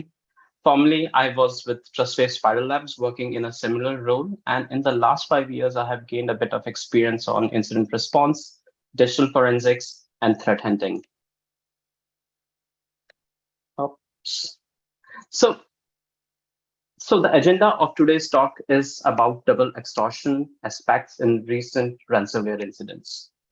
What are the different phases of data exfiltration, and what are the tools used by threat actors to achieve their objectives? During the talk, we will also try to identify what are the different log sources these tools generate when they are operated by the threat actors, and how, as a blue teamer or an incident responder, we can analyze these log sources to identify what are the actions performed by the threat actors during data exfiltration. We have lots of different artifacts to cover, so let's get started. So the first reported ransomware incident was reported back in December 1989 when an insurance company in Belgium was targeted for a ransom of $189. In that particular case, the encryptor was delivered through a computer floppy disk. And we all know that the ransomware economy have grown over the years. So the first double extortion incident was reported in late 2019 when threat actor group Maze not only encrypted the environment, but they also exfiltrated the data from the environment. The data clearly suggests that the percentage of ransomware attacks which involves the threat to leak exfiltrated data has grown over the years. And for exfiltrating the data, the threat actors use multiple different types of software, third-party tools, which we will be covering during this talk. MITRE ATT&CK frameworks talks about 9 different exfiltration techniques to exfiltrate the data out of the environment. However, in this particular talk, we will be covering only on the exfiltration that happens over web services, because this is one of the easiest technique that are used by the threat actors to exfiltrate the data. Most of the time, the outbound 443 ports are open in the environment, and threat actor leverages that to exfiltrate the data. In the last few years, I have experienced multiple different data exfiltration tools used by the threat actors. And in this particular talk, we will be covering most of them. To understand the data exfiltration process, first we have to understand how a typical ransomware incident looks like. So a typical ransomware incident starts with threat actor performing some sort of reconnaissance for the victim organization. The threat actors are trying to identify what are the exposed services which does not have multi-factor authentication enabled in them. What are the different unpatched vulnerabilities in the client's environment, and what are the different ways they can make an initial entry point in the infrastructure. Once they have gained the initial access, the threat actor will start and might install some sort of malware to create persistence in the environment. Once they have the persistence in the environment, threat actor will move next to compromise the domain credentials so that they can get hold of privileged credentials.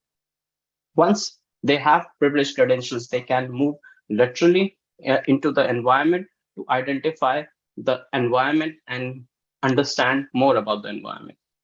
In the next phase, the threat actor will exfiltrate the data before deploying the ransomware in the environment. We can categorize data exfiltration phase into three subphases, which I would like to discuss next. In these phases, we can divide this segment in data discovery phase, the data staging phase, and data exfiltration phase. In the first phase, that is data discovery, the threat actor will identify the critical systems which host confidential information for the customer.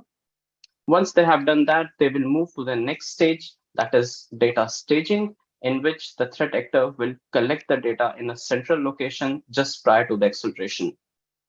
Once they have achieved success in the phase 2, that is data staging, the threat actor will use multiple different third-party tools to exfiltrate the data out of the environment. In this particular talk, we will be covering all of these tools, and we will be discussing what are the different disk artifacts or memory artifacts these tools create, which can be analyzed by the blue teamers or incident responders. So let's first start with the first phase, that is data discovery phase. What exactly is data discovery phase? In data discovery phase, the threat actor will perform a post-compromise information gathering activity where they will try to identify the critical servers and confidential information stored on them. During this phase, the threat actor will use multiple different scanning tools and native operating system tools to identify this information.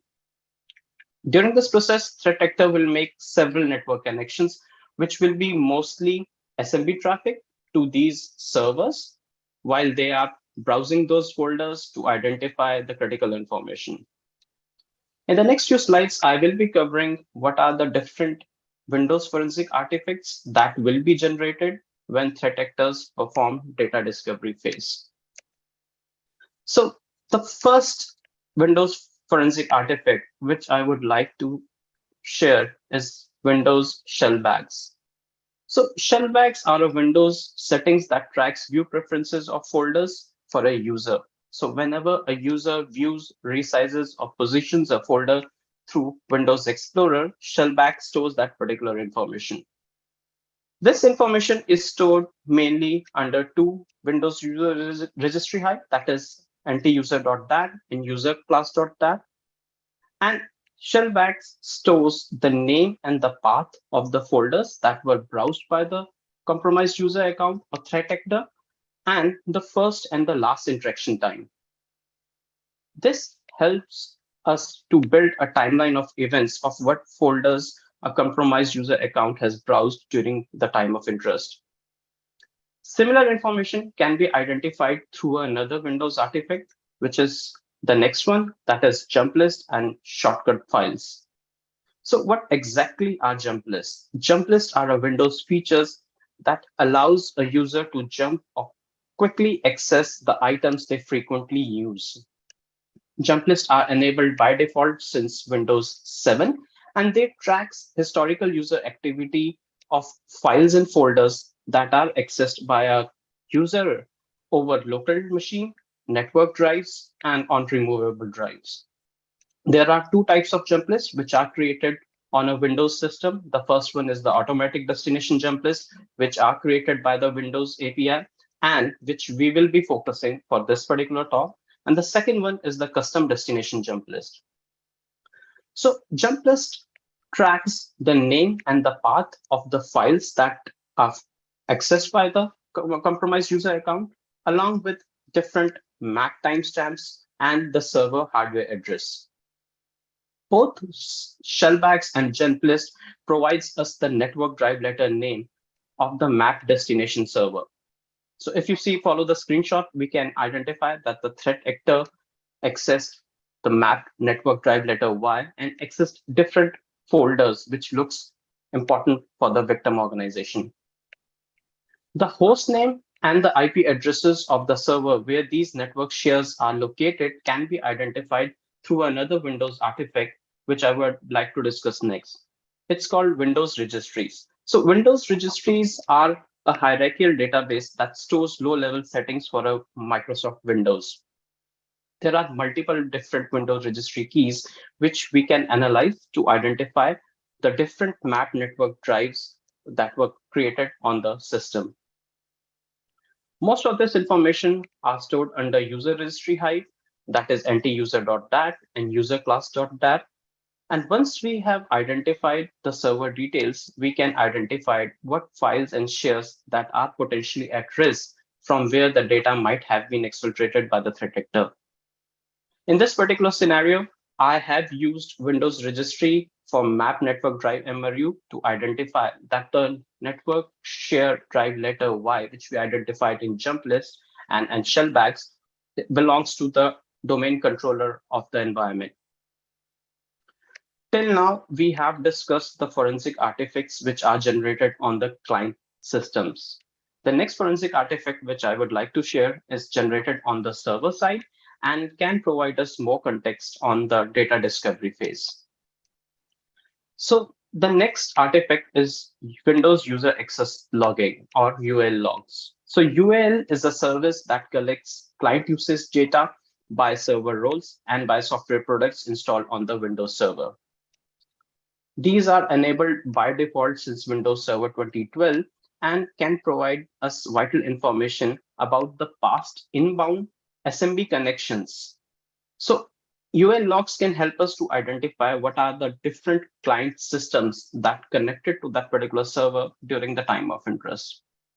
UL log tracks what are the names of the services, what are the different IP addresses which connected to that service, and the total number of accesses, along with the first and the last date of user activity.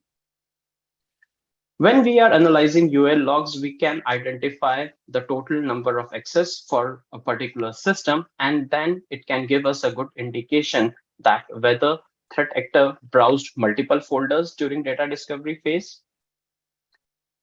Once data discovery phase is over, the threat actor will move to the next phase of the attack, which is data staging. In data staging phase, the threat actor will collect all the identified information in a central location just prior to the exfiltration. Why threat actors perform data staging? They perform this particular phase to minimize the number of outbound connections and to avoid detection. So data staging analysis can help us to identify what are the contents of the exfiltrated files and what are their worth for an organization. During this particular task, threat actor can use multiple different third-party compression softwares or Windows native compression tools, which can help them to stage the data and exfiltrate it. So let's discuss about what are the different compression tools which threat actors uses in such incidents. So there are multiple different compression tools. For example, Windows, WinRAR, and 7-zip. And there are multiple Windows registry entries that are created whenever threat actors use them. I'll quickly briefly cover these artifacts, which can help us to identify what exactly has happened during the time of interest. Most of these artifacts for third-party compression tools are created under Windows User Registry Hive, that is ntUser.dat, and they contain similar sort of information like the history of archived destinations, the history of extracted destinations, and the list of accessed archives. Apart from third-party compression tools, threat actors also use native Windows tools which can be used for compression. One of the most popular tool is makecap.exe, which can be used to compress the target file into a cap file stored in the alternate data stream. To track or identify the usage of makeapp.exe, we can leverage the different Windows artifacts, just like Windows Event ID 4688 and other program execution artifacts like prefetch, shimcache, and amcache. There are multiple different NTFS system artifacts that are generated when threat actors are performing data staging phase. Let's discuss a few of them. So the first one which I would like to discuss is the master file table records. So MFT records contain a record of every file and folder that is created on an NTFS volume. So during the staging phase, if threat actor creates any file or a folder on a particular NTFS volume, even if the file has been deleted by threat actor, MFT will have those records. Once we identify the staging directory path, we can identify the name and the size of the files that are potentially exfiltrated by the threat actor.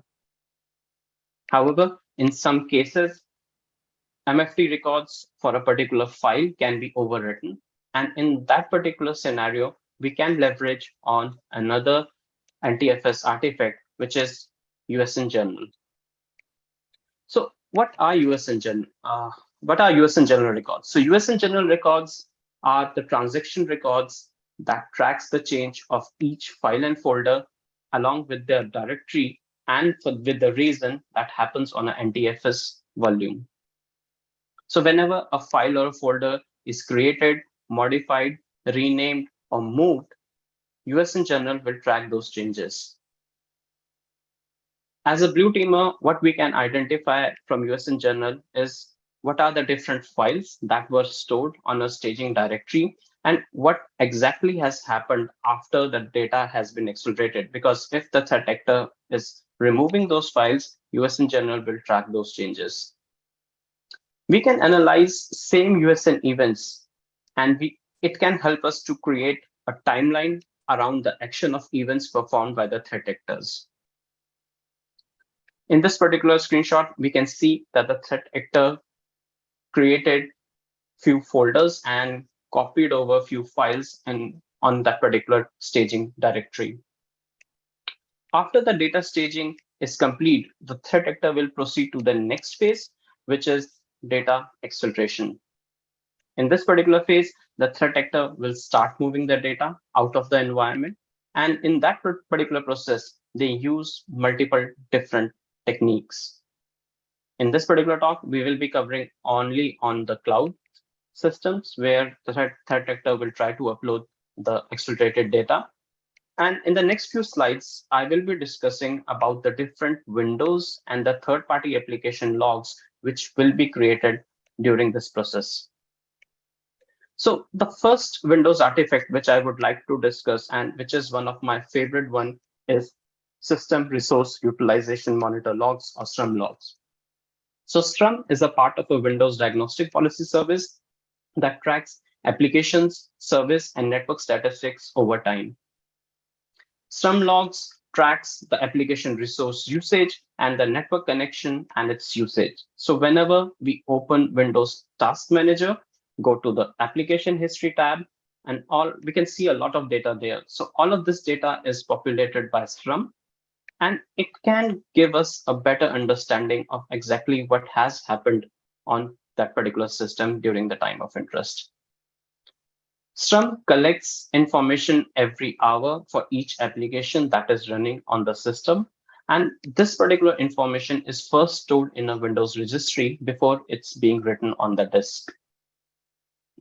So SRUM tracks the name and the path of the application or service, along with its date of execution, the user which executed the service, and it stores the most important information, that is the number of bytes uploaded and downloaded by that application. This can be very critical for the organizations which do not have network layer visibility. For example, if they do not have any flow logs or firewall logs available during the time of interest, SRUM logs can help blue teamers or incident responders to identify how much data has been exfiltrated using that particular service or application. During testing, I used 3 different softwares to exfiltrate data from my lab environment. And in that particular case, SRUM was able to successfully log all these 3 attempts. So if you follow the screenshot, I've used megasync.exe, a renamed version of rclone, and mega tools. And in all of those cases, SRUM was able to log on that 4.8 GBs of data was exfiltrated by using these 3 softwares. So let's focus on these third-party softwares which threat actors use and which we can analyze to identify what exactly has happened. I'll start with the first one, that is megasync. And megasync is a file transfer tool used to sync folders on a local system to the Mega Cloud Drive. Logging of megasync is enabled by default, and these logs are specific to the user that has installed megasync on the system. Megasync log files track multiple information, which can be very critical from investigation point of view. And this particular log file tracks the local sync directory, the email account, which was used by the threat actor to register the Mega account, and the remote IP address, along with the name and the path of the uploaded files. Identifying Mega's local sync folder is very important when we are investigating cases where megasync was involved. Because once we have identified the local sync folder, we can leverage on other Windows artifacts like shellbacks and NTFS artifacts to identify what are the possible exfiltrated files from the environment. However, there is a catch. So once megasync is uninstalled, all of these log files will be deleted. However, we can leverage on a keyword search trick of unallocated disk space to identify the same information. In this particular trick, what we can do is we can create a full forensic image of the system. And once we have that information with us, we can create different keyword searches for the data. This keyword searches can help us to identify what are the files that were exfiltrated by megasync. There is a caveat here. If the disk block or the cluster is overwritten, we will not be able to identify this information. The next tool which I would like to discuss and which is very popular among threat actors is rclone. So rclone is a very versatile tool which can be used to upload data for 40 different cloud storage products. Many times, threat actors will try to obfuscate rclone by renaming it or by doing a timestamping of the binary. We can identify timestamping by analyzing the different timestamps from MFT records, and it can help us to identify whether the rclone was executed on the system. By default, the logging is disabled on rclone. So whenever a user executes rclone, there will be no logs that will be generated on the system. However, we can leverage on another Windows forensic artifacts like Windows Event ID 4688 or program execution artifacts to identify if rclone was executed on the system. Again, identifying this local staging directory in rclone cases is very vital, because once we have identified the local staging directory, we can utilize Windows NTFS forensic artifacts to perform a memory analysis to identify the name of the files that were exfiltrated. I would like to discuss about a memory forensic hack which we can use to identify the name of the files which are exfiltrated through rclone. In this particular hack, what we can do is first we have to create a memory image of the system of interest. So once we have the memory image of the system, we can utilize sysinternal's string utility to extract all the ASCII characters and the Unicode characters from that memory sample. Once we have that information, we can extract the matching local upload directory path which we have identified in event ID 4688. And in the last step, we can utilize volatility's string plugin that can help us to locate the process memory segments where these strings are residing. Once we have done that we can get hits on the memory segment, mainly from the free memory, as our clone has already exited.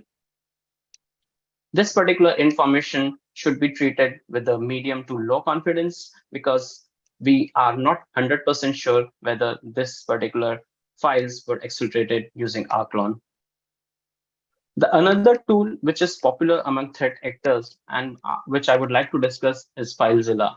So FileZilla is a cross-platform FTP application which is used by threat actors to exfiltrate the data from the environment. There are two types of log which FileZilla generates. The first one is the screen log, which is visible on the FileZilla GUI, and it lasts for the sessions only. So once a user closes FileZilla, all of these logs will be purged. And the second one is the log file, which is unfortunately disabled by default. However, there are few configuration files that are generated by FileZilla whenever a user executes it. And in this particular configuration files, there are information like the IP address, which was used by the threat actor to upload the data, and the remote and the local path, which was configured by the threat actor when they were uploading files using FileZilla.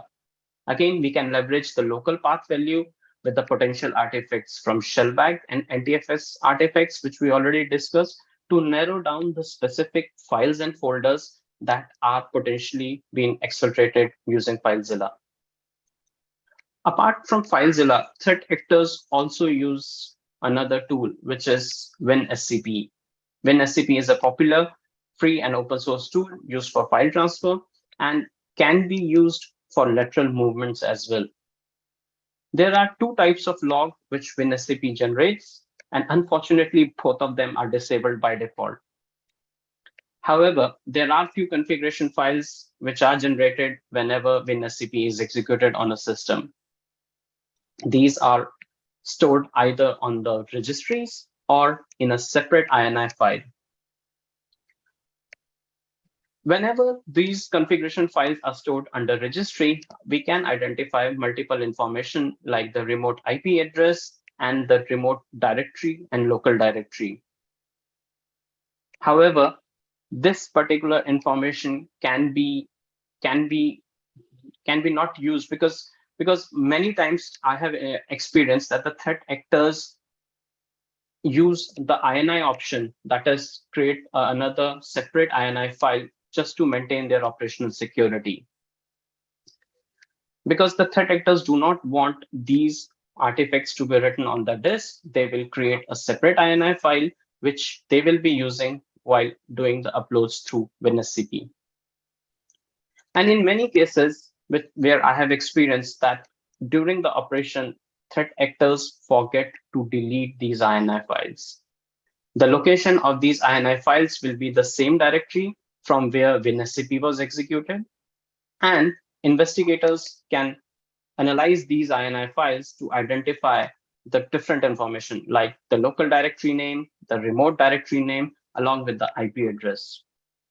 Several times the threat actor will save the session, that is, they will try to save the workspace, and once they save the workspace, we can get more information from the INI files.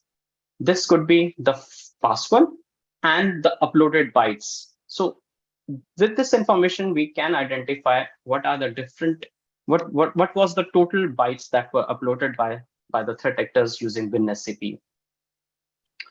The last tool which I would like to discuss is Mega Tools. So Mega Tools is another tool which is used by the threat actors, and it's a command line tool to exfiltrate the data to Mega Cloud.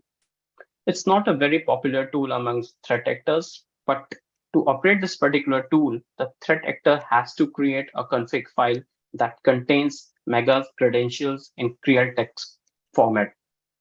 At the time of the execution, Mega Tools creates a cache file under C users app data local temp directory.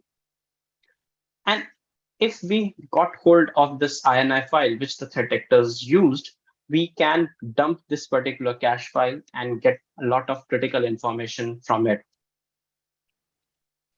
We can identify what are the different names of the file that were uploaded along with the timestamps.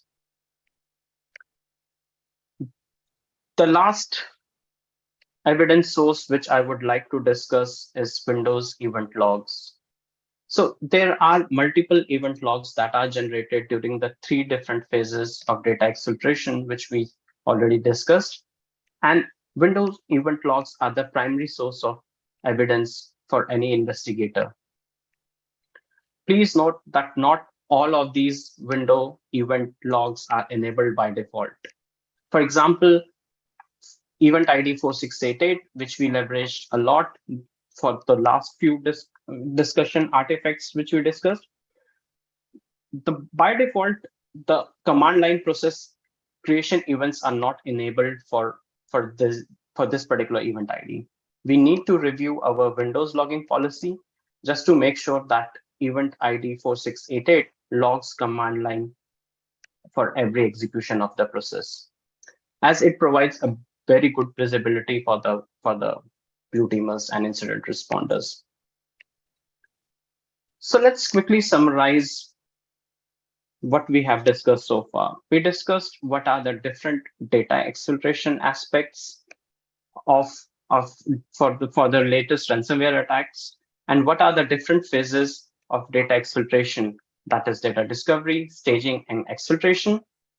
We also discussed what are the different artifacts that are generated on Windows and the application-specific logs, which blue teamers and incident responders can use to identify the different files that were exfiltrated through the environment. That's it from my side.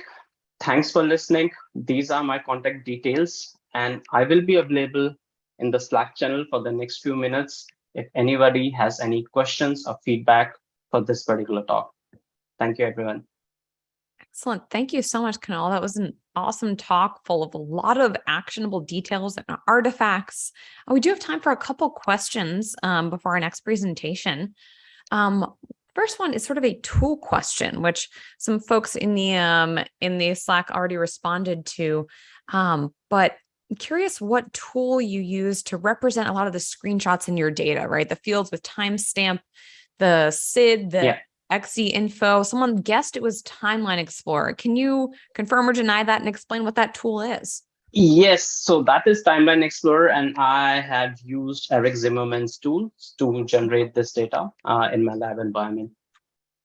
Excellent. So I'm sure someone will drop a link. If you're not familiar with the Eric Zimmerman tools, lots of free forensics tools for all kinds of things. So yeah, they are they are one of the finest tools you can find. Nice. Let's see, a couple other questions. Another kind of tooling one. Is there any tooling that will automatically grab all of these different artifacts from an endpoint and display them in a way that's easy to consume? I know you mentioned Timeline Explorer. Are there any other tools you could recommend that grab a lot of these artifacts you've discussed? There are many triaging tools out in the market. I need to go back and check what are the latest ones. So Kansa, I remember one of them, but I need to go back and check for that, Katie. Oh, good. Yeah. Someone chimed in. This is a common one that I've heard as well. Velociraptor, I believe, is on the free side. There's so many commercial tools that do it, but it's always nice to have free and commercial options as well. All right. Let's see. So talking about compression tools. So someone asking, like, it seems like a lot of these compression tools that we use, adversaries legitimately use. Are there any that, are legitimately used you haven't seen adversaries use? Maybe kind of an interesting one, talking about the compression tools that we think about. So I have experienced all of the tools which I have discussed. Apart from that, I have also seen compress.exe, which is a native Windows tool which threat actors use, apart from makecat.exe. Gotcha. So someone asking, you talked a little bit about, cloud providers, which I appreciate. A lot of people ignore cloud response as something we need to do. In thinking about maybe trying to take down some of those accounts, do you have any experience with trying to contact cloud providers to take down those accounts? Someone noticing they found those account IDs, maybe you could contact them. Any experience there you can share or advice? Unfortunately, no, Katie, I don't have experience of contacting the cloud providers to take down, because most of the time, by the time you investigate and identify that particular account, the threat actor might have exfiltrated the data even from that particular cloud account. So unfortunately, I don't have experience of contacting these cloud providers for taking down an account. No worries. If anyone else does, feel free to chime into Slack. That's kind of the cool thing about our summit, is that there are lots of people with experience doing this stuff. So let's see, a question, I forget which slide this was referring to, but maybe you'll remember. In terms of uninstalling, can you uninstall without deleting the logs, or is it built into the uninstaller without any other configuration operations? Yes, I remember this one. So I think the user is asking for Megasync. So Megasync, whenever you install Megasync, it creates log files for you. Unfortunately, when you uninstall it, all of these logs are uninstalled. I think they are part of the uninstaller package, which they have created, and which cleans up the system after the uninstallation. Excellent. Well, getting a lot of love, and folks saying in the chat that they're gonna have to go back and rewatch this because of everything that you provided. So, thinking through that, if someone was like, "Oh my gosh, this is a lot. This is really overwhelming," like, what one or two things do you think people should start focusing on? Like, maybe what out of everything you talked about, what are maybe the one or two tools or techniques you think would give the best bang for your buck?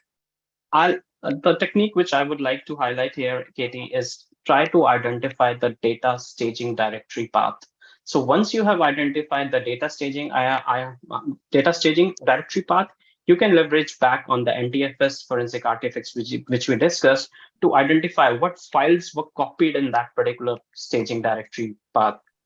However, please note that it does not mean that all of those files were exfiltrated, but at least it can give you a rough estimate of what types of file and what are the number of the files that threat actor was interested in exfiltrating it from your environment.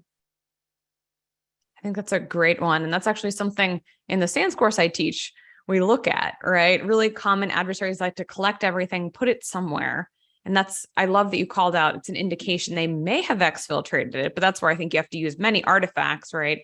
People say, do I need network or endpoint? You need both, because maybe they staged it. They didn't actually exfiltrate all of those staged files. But I think that's a great one to watch out for if people are overwhelmed by the amazing information and depth of information you provided. Thanks for that. So yeah, I would recommend participants to have a look into the screenshots and what sort of information these artifacts can provide you when you are investigating a data exfiltration case. Excellent. Well, we will wrap up there. Kunal, thank you so much again for such an informative presentation. As a reminder, he'll hang out in his hallway channel for a little bit. And as always, we really appreciate if you can take a moment to just fill out those evals. I saw a lot of kudos for this presentation in Slack. So if you can take a moment to fill out that survey, that'd be awesome. So thank you again, Kunal. Really appreciate it. Thanks, Katie, and thanks for the opportunity.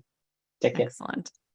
And of course, the question, right, just to remind you, the slides will be available. Woohoo! So you can check out all of those awesome screenshots, those artifact recommendations later on. Those will be available shortly in the next couple hours or days from your Summit Access portal page. So excellent presentation there. Last presentation of the day, right? If you've ever organized a conference, you know that we often save some of the most compelling content for the end. So y'all stick around, which you have. It's been awesome. You've been a great audience. And I'm really excited for this one because it's a case study. It has been almost a year since this one happened. I don't know if y'all remember. I was actually driving up to visit my family 4th of July. I'm like watching my team on Slack on my phone and be like, there's this ransomware. And is it coming from Kaseya? Being like, what is going on here, right? This was almost a year ago that this huge Kaseya ransomware incident affected a bunch of different organizations across a lot of different industries. And we are so excited to have Jeff Lang here from Virginia Tech to talk through exactly how he and his team at Virginia Tech dealt with this one, right? We've talked in theory about ransomware management, but Jeff's going to talk us through some of the lessons they learned from a really tough one that almost a year ago. So Jeff, go ahead, take it away. All right, thank you very much. Yeah, it's almost a year, and it's hopefully we'll make it through that holiday this year without anything substantial happening. As just maybe an omen of what's to come in this, I have a thunderstorm rolling through, and we had hail just about 3 minutes ago, so sets a nice mood for for what's going on. All right, so I'm Jeffrey Lang. I'm the Director for Cyber Defense at Virginia Tech. The responsibilities of my team include our security operations and our network monitoring, our incident response, our computer forensics, and then we also deploy all our security tools and do the kind of development behind the scenes with some of that. And so it's a pretty wide swath of things that we have to take a look at, and pretty much all of them came into play as we went through the incident. For those of you who aren't that familiar with it, this was a supply chain attack against the VSA product by Kaseya. This is their remote management and monitoring and remote control solution for all of their system admin. It's actually used by a number of managed service providers, in addition to places like Virginia Tech, where we did have some of this implemented. But around noon, about 12:30 on July 2nd, it was that Friday before a long holiday weekend in the US, there were reports that machines started just encrypting files, things popping up on the desktop, and everybody started kind of going crazy, calling their support people. And it eventually was identified that the ransomware was coming through the Kaseya VSA, and that ransomware was Soda no Kibi. And so it turned out there were about 60 managed service providers impacted, in addition to a number of universities and a number of other areas. But they said it was about 1,500 clients all told that were impacted by this. And it was only the on-prem application, and it really wasn't their SaaS platform, although they did take that down during this, just in case that it was also impacted. Because it was a supply chain attack, we really didn't have to work on the forensics side of it. We did try and take some images, and actually ended up pulling boxes and setting them, because we didn't really have a lot of the resources at the time to take images at the level that we needed to for this. But because it was Kaseya and there were so many other customers impacted, they were able to take care of those types of forensics. So we really only had to focus on the things that were going on internally. So we basically found in kind of the quick after action report that there really were a number of flaws in the Kaseya web application that actually caused this attack to succeed.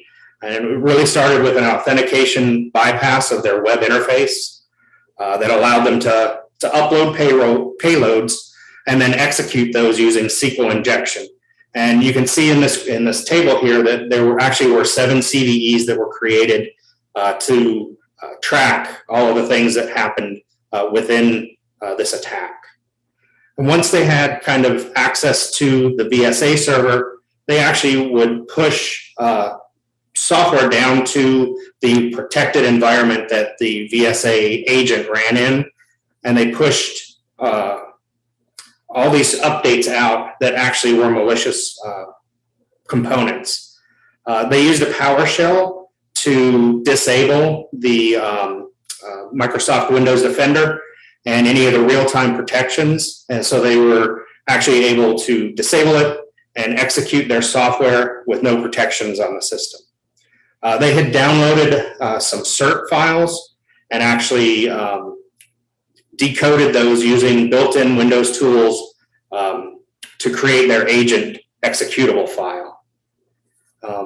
From there, they actually used an old version of Microsoft's anti-malware software that had a DLL sideload vulnerability, and they were actually able to execute and do an encrypt in place of all of the files on the machine.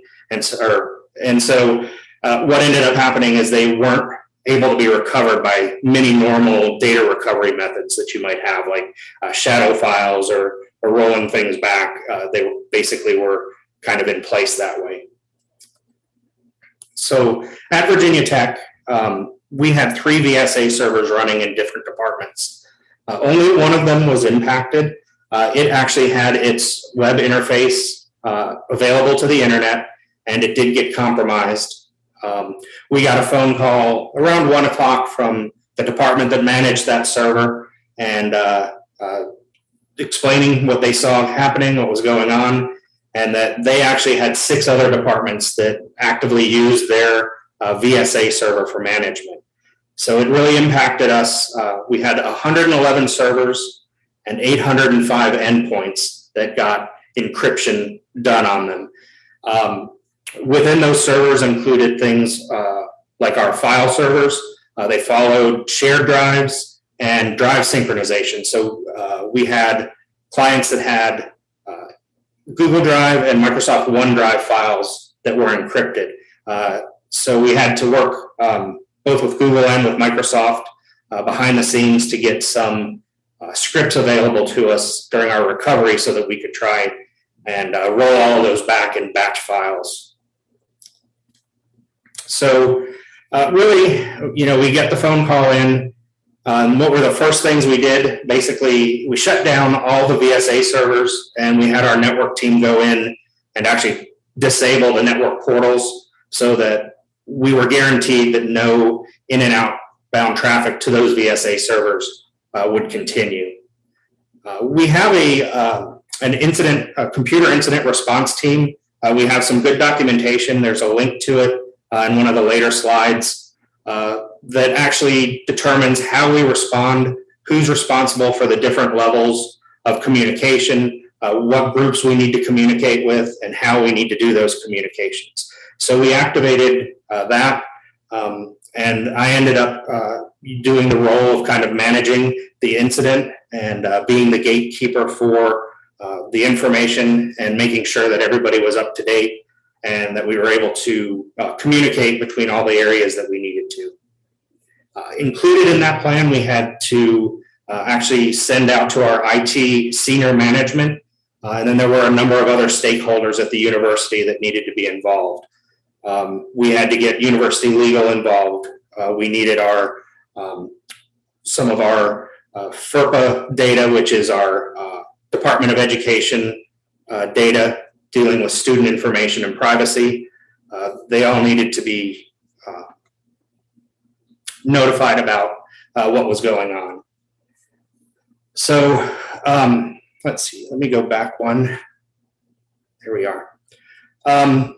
So that Friday, we actually ended up having a meeting around 3 o'clock, just a kind of small group of people to kind of identify what was happening and what we needed to do. And then we had a 5 o'clock meeting that evening with a group of about 25 people from all over the university to do an update about what we knew, what we had, and the things that we were moving forward with.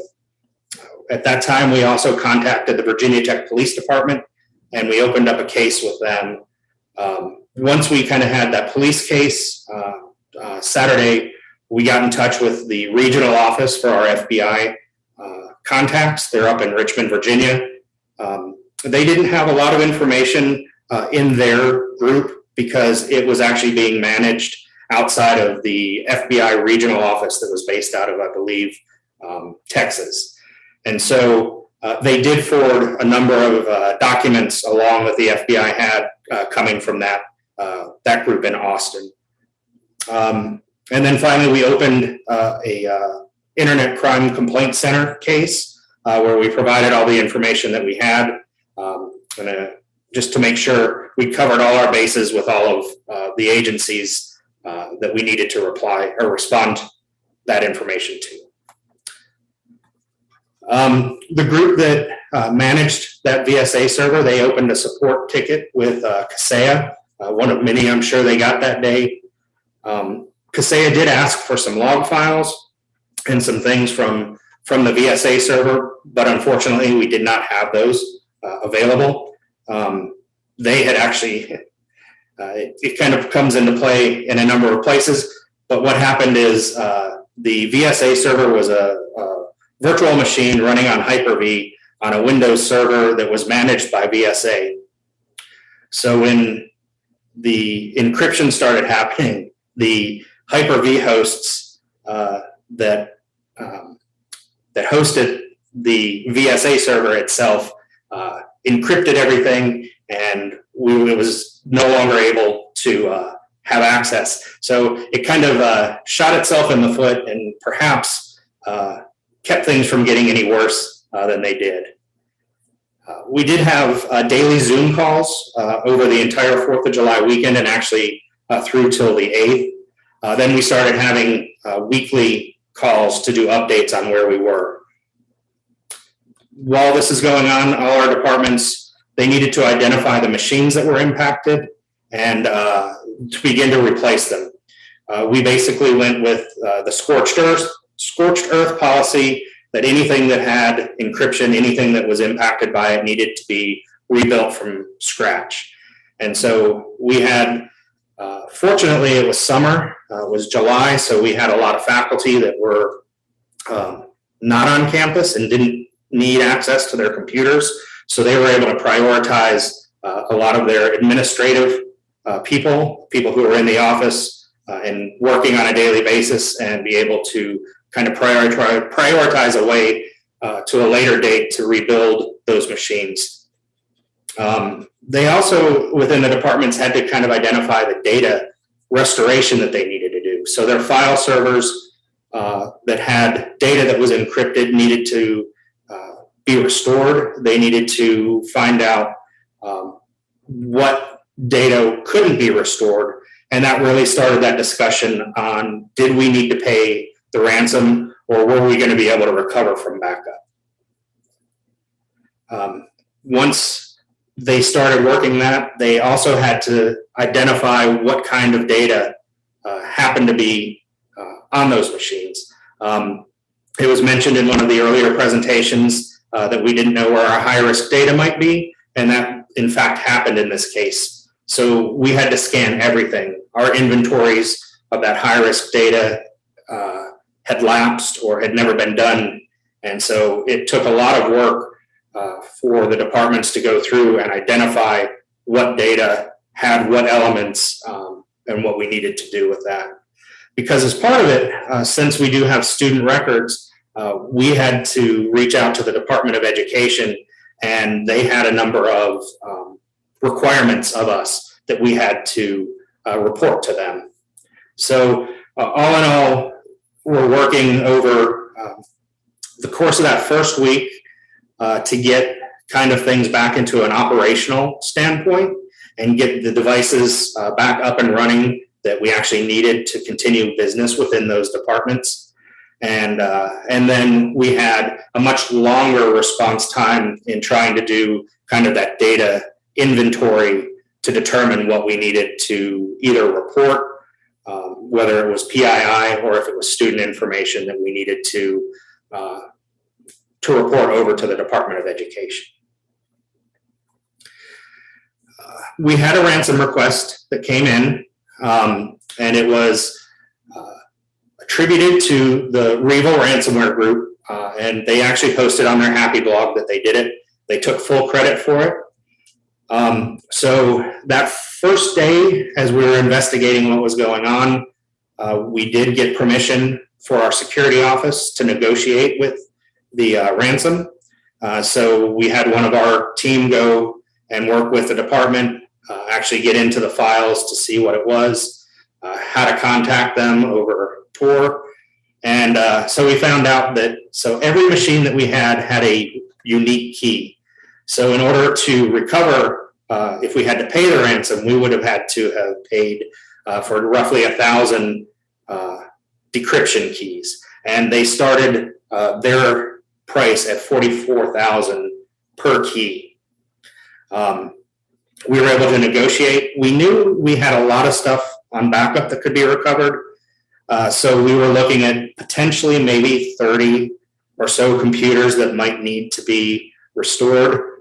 One of the departments actually had their backups had failed, and so they didn't have backups of the data. So they were very concerned about needing to get recovery of that. So we did negotiate down to those 30 keys for about $700,000. But I believe it was around the 12th or so, before the 12th of July, the Revo group posted some more information about the Kaseya attack and basically asked for $70 million for a universal decryptor, which no one seems to have paid, but they were able to get the decryption keys at a later point.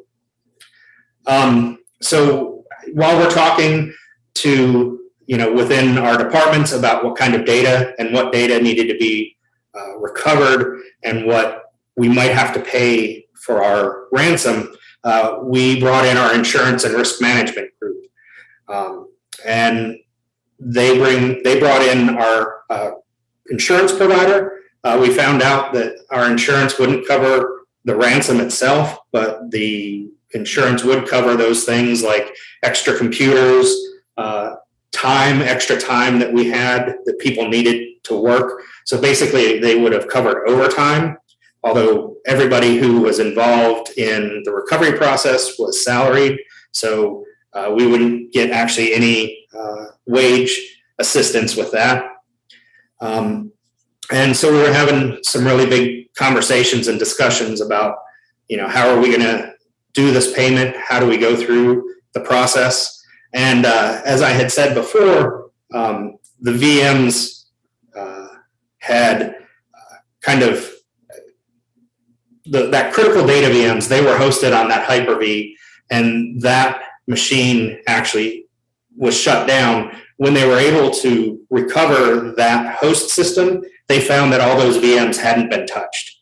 They hadn't even had the software pushed to them from VSA. So they were able to restore that critical data, and we didn't need to pay the ransom. And so, which was really good. That made a lot of minds at ease. But we did find out later, because we did a follow-up tabletop exercise that kind of walked through this whole process, and it was a C-level tabletop. And in the discussion during that, we found out that between university legal and everyone involved, that only the university president could approve the payment of the ransom. So it was an interesting thing to find kind of after the fact, that had we gotten there, that we would have had to have presented it at that level, and from there, that would be the determination on whether we paid or not. So on the 13th of July, Revo disappeared. Their infrastructure came offline, their happy blog stopped posting, and there was no word out of them at all. Later on July 22nd, Kaseya finally announced that they had received a universal decryption key, and they made it available to their clients. So we were able to get that data and decrypt a large number of files that could not be recovered, but they were all digital archive information. So our digital archive area had decided, rather than try and recover from backups or piece it back together, that they would just, when they got new requests in, they would actually go in and make the digital copies of that again. But it actually helped out a whole lot. I believe they were able to recover about 98% of the entire digital archive that they had using that decryptor key. We found out in September that the FBI had the decryption key for a couple weeks prior to giving it to Kaseya. And then we saw later again in September that Revo went back online. And then I saw an email or a posting the other day that as of May of this year, that the Soda no Kibi was back in active development. So they came back, even though they disappeared for a little while. So we had some things that worked really well. We had some things that didn't work very well. But things that did, our CERT and our cyber incident response was actually very good. We had a lot of the resources we needed. There were some things we learned along the way that caused some problems and caused for some revisions. But when you get these slides, there is a link to what our cyber security incident response plan is. You're welcome to go out and take a look at that. Something else that was good, we had very good communication and cooperation between our departments and our centralized IT. Information was shared. Nobody had any issues with, not wanting to talk to anybody, not wanting to share things that were going on. It was open and honest conversations, and that really helped advance us and make sure that we could recover in a timely fashion. Their response was very quick. They got machines shut down across campus that were impacted, and were able to start getting that process of rebuilding and replacing going pretty quickly.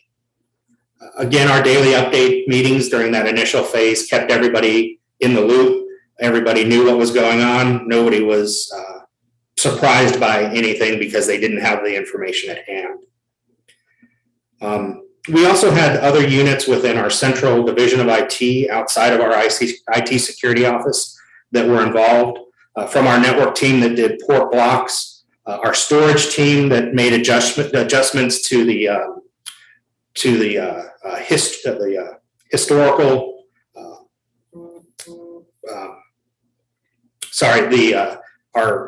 how long we keep the backups for, and other staff within our division of IT that were able to go out and help people rebuild systems and help them recover from that. Our network forensics worked pretty well. We were able to determine that we didn't see any data that was sent off campus. That was later confirmed through Kaseya that this was just an encryption event and it was not an exfiltration event. But everything wasn't perfect. To start with, that Kaseya console was open to the internet when it probably wasn't really necessary. It could have been scoped to a different set of IPs on campus, and it may have avoided this completely. Even though our incident response plan was good, we did have it outdated. It hadn't been updated in a while, and we had some wrong people in there and old contact information. So we missed some of the important communications. That's caused us to go back and revise that and start adding more information that we saw that we didn't have. I think I mentioned before our high-risk data inventories were incomplete and outdated. And then eventually the prioritization of our data and system recovery could have been improved. We got things back up to a working state pretty quickly, but it took us nearly 6 months to get through the identification of that high-risk data and to determine what needed to be reported on both to the Department of Education, and then also so there was some other PII that was there that we had to deal with and send out notifications for. Early on, we didn't realize that the Department of Education had a 72-hour reporting requirement for any incident that might include student data. So we were under the operating idea that it was after we determined that it was student data, and that was a big realization, and we almost missed our deadline to report it to the Department of Ed because of that. Our risk management wasn't brought in until we were having that conversation about paying the ransom, when they really should have been involved first thing on Friday. That was one of those things in our document that was outdated, and so we had to get them up to speed and needed to get things going with them. And then ultimately our university emergency management team wasn't included at all. And while most of their focus is on like our buildings and our emergency response within a physical incident, they do have some things that they could have provided us that would be helpful with tools that they have and things that they have to help manage incidents that we could have used. And so we did not include them. There were a few other things that kind of shocked us and that it didn't work well. So Kaseya was the actual repository for everything that was managed by Kaseya. So when we lost that, we actually didn't know what machines were being managed. All we could really do was have people self-report and then have our departments go out and just check every machine to see if it was impacted. And in fact, about a month later, when the VSA server was brought back online after it was fully patched, we actually had some machines check in all of a sudden that had been in different departments that we had no idea why they were there. So we had to track those down and have those machines rebuilt as well. Storage was an issue, trying to recover. They didn't have sufficient storage resources to back up, reinstall, and recover the systems. Especially in the case of one area, we had about 1.5 terabytes of data that they were working with and needing to decrypt a good bit of that.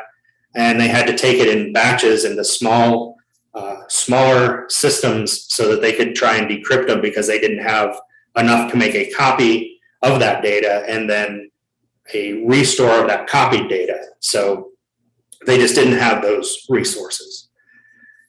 And then we also found that, our physical forensics we couldn't handle that size of an incident. We couldn't look at, with the team that we had, the size of it and the number of duplicators that we had and the number of just resources we had. We couldn't do that. And so we probably should be partnering with someone so that we have them kind of waiting for us in case we have incidents like this again. So we did get some recommendations out of it. And one is some best practices about limiting those types of administrative systems to at least minimally being only available on campus. And if somebody needs to access it, require the VPN for it. Those types of machines should have probably annual security reviews to make sure that they are following the best practices and have logging and monitoring in place so that we can make sure that they're protected and see what's going on. Again, our business continuity and backup plans, they were great, but they didn't include resources necessary to recover from these things. We had very razor thin budgets in areas where we hope that you can just get computers for people to use, much less extra hardware that is there to recover from something like this.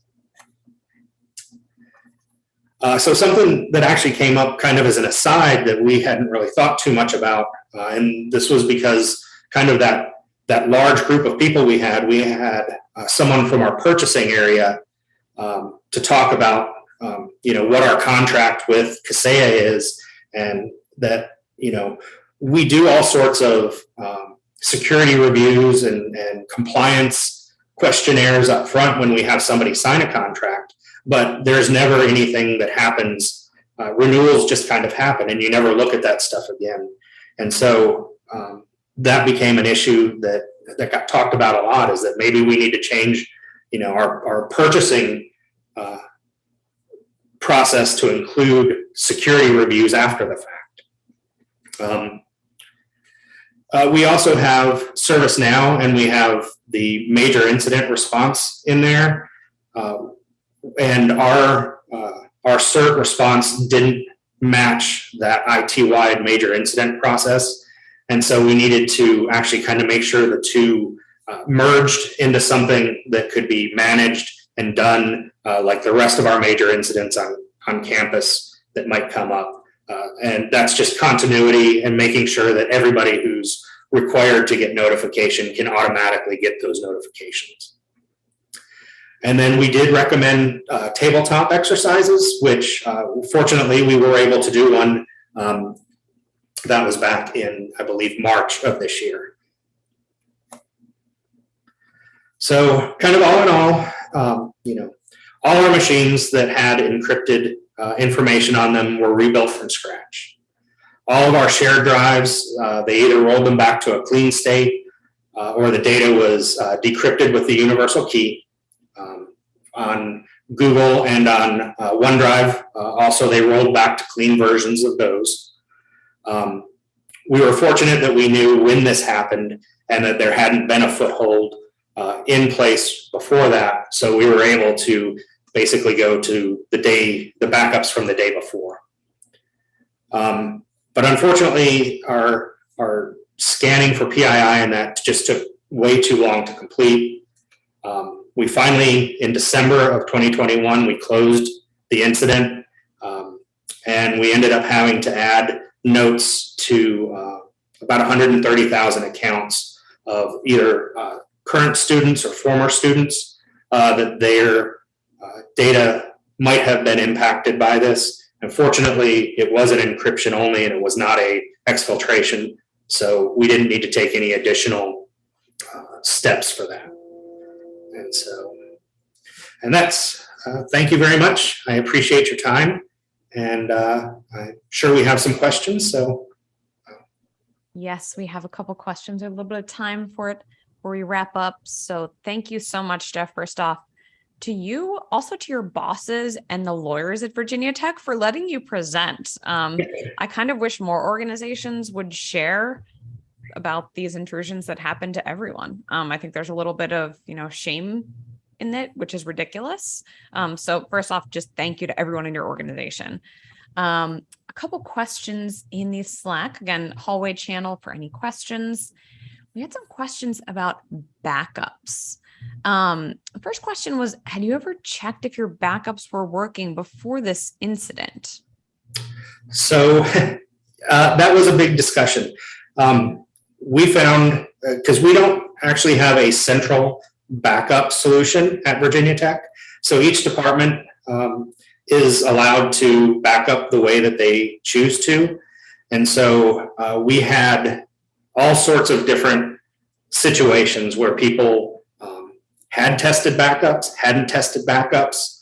The one group, they knew that their backups were broken, but it wasn't a priority to fix until it was. And so, that definitely impacted the ability of certain departments to recover. And, hopefully, as another lesson learned from it is check your backups, make sure you can restore from them. Yeah. Yeah. And I think that's not uncommon in large enterprises. You think of the Virginia Tech network, but I know US Senate is like this, universities, right? Healthcare. It's really like a bunch of little networks and everyone kind of does their own thing. So I think that's a good takeaway to check all of those little pieces. One question. So you hit some of the lessons learned, some of the pain points. An interesting question. If you had to choose one main pain point that you think contributed to problems you had, what one thing would you choose that kind of made it even worse? So the biggest pain point really was that lack of understanding where our high risk data was located.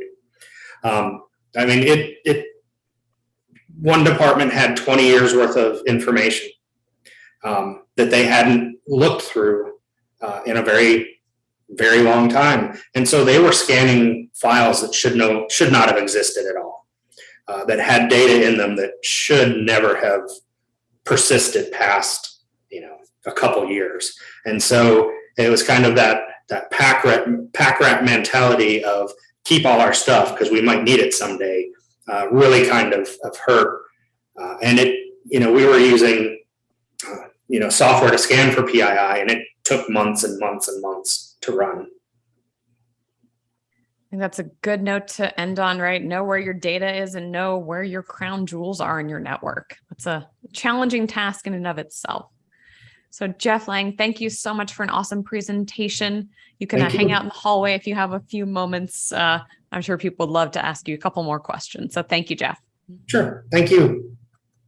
And one of the final reminders, those evals, our speakers really appreciate your feedback. And for now, let's start to wrap this thing up, Ryan. It's nice. We have a few minutes at the end to sort of look back across the day.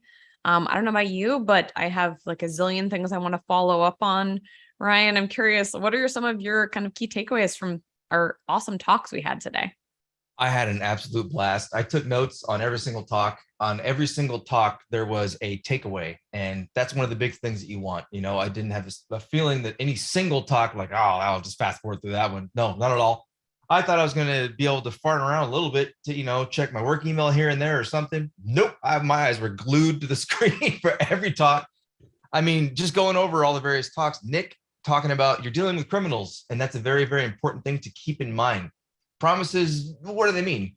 I love his note about engaging with the threat actors. You can influence their behavior and you can buy yourself time. You may not necessarily get a much better outcome than that you really want, but it's always a mental game, and that's important. That's what ransomware is. It's a mental game, right? Samantha and Beth, they gave some fantastic mitigations toward the end of their presentation. They gave a bunch of really cool stuff that it's so important. How do they get in and do this stuff? But I just want to point out their mitigation slide. Every single thing there, just about, was a security 101 practice, as we call it. And these are the main things that the royal we are just failing miserably on. And so I love to see that, all these ways that they do these things. And by the way, just do these things. And you see those and go, what, doesn't everyone do those things? Obviously not. That's why we have this problem. Peter and Yatin talked about, I love how they give not just actionable in-depth information, but the actual command lines. Someone pointed that out in chat. All the command lines, if you have an EDR, if you're logging 4688 with command line, if you have sysmod event ID 1, whatever it is, being able to see exactly how all that is done, including the rclone configs and what they all look like on the command line. Those are just so useful and really help with your hunting. Deanna and Charles, their arrests being not really critical, and the reasons behind that is important. Just like I said earlier today, my kid always asks, why don't they just arrest the ransomware hackers? It doesn't work that way. They operate out of non-friendly countries, no extradition, that type of thing. Jonah mentioned, well, first off, he had screenshots of IDA all over his presentation. Sold. I love them. Sold as a fellow reverse engineer. But I loved how much time he put into the analysis, how he compared the samples, not just visually, but was look, here's the evolution. Here's what I found, and put his research and his name on the line to say, this is what I believe. Look, Black Cat, I believe that. And you don't see a lot of people make that move, and I really like it. Bryce and Samira talking about it's not just a hop, skip, and a jump to acquire crypto. And the whole know your customer thing. I honestly, when Dogecoin, some folks here may be familiar with Dogecoin, when the talks of it's going to go to the moon, went crazy, I thought to myself, you know what? I'm going to buy my first crypto. I'm going to do it. It took me 8 days to get set up. And I tried 3 exchanges before I was able to get set up properly.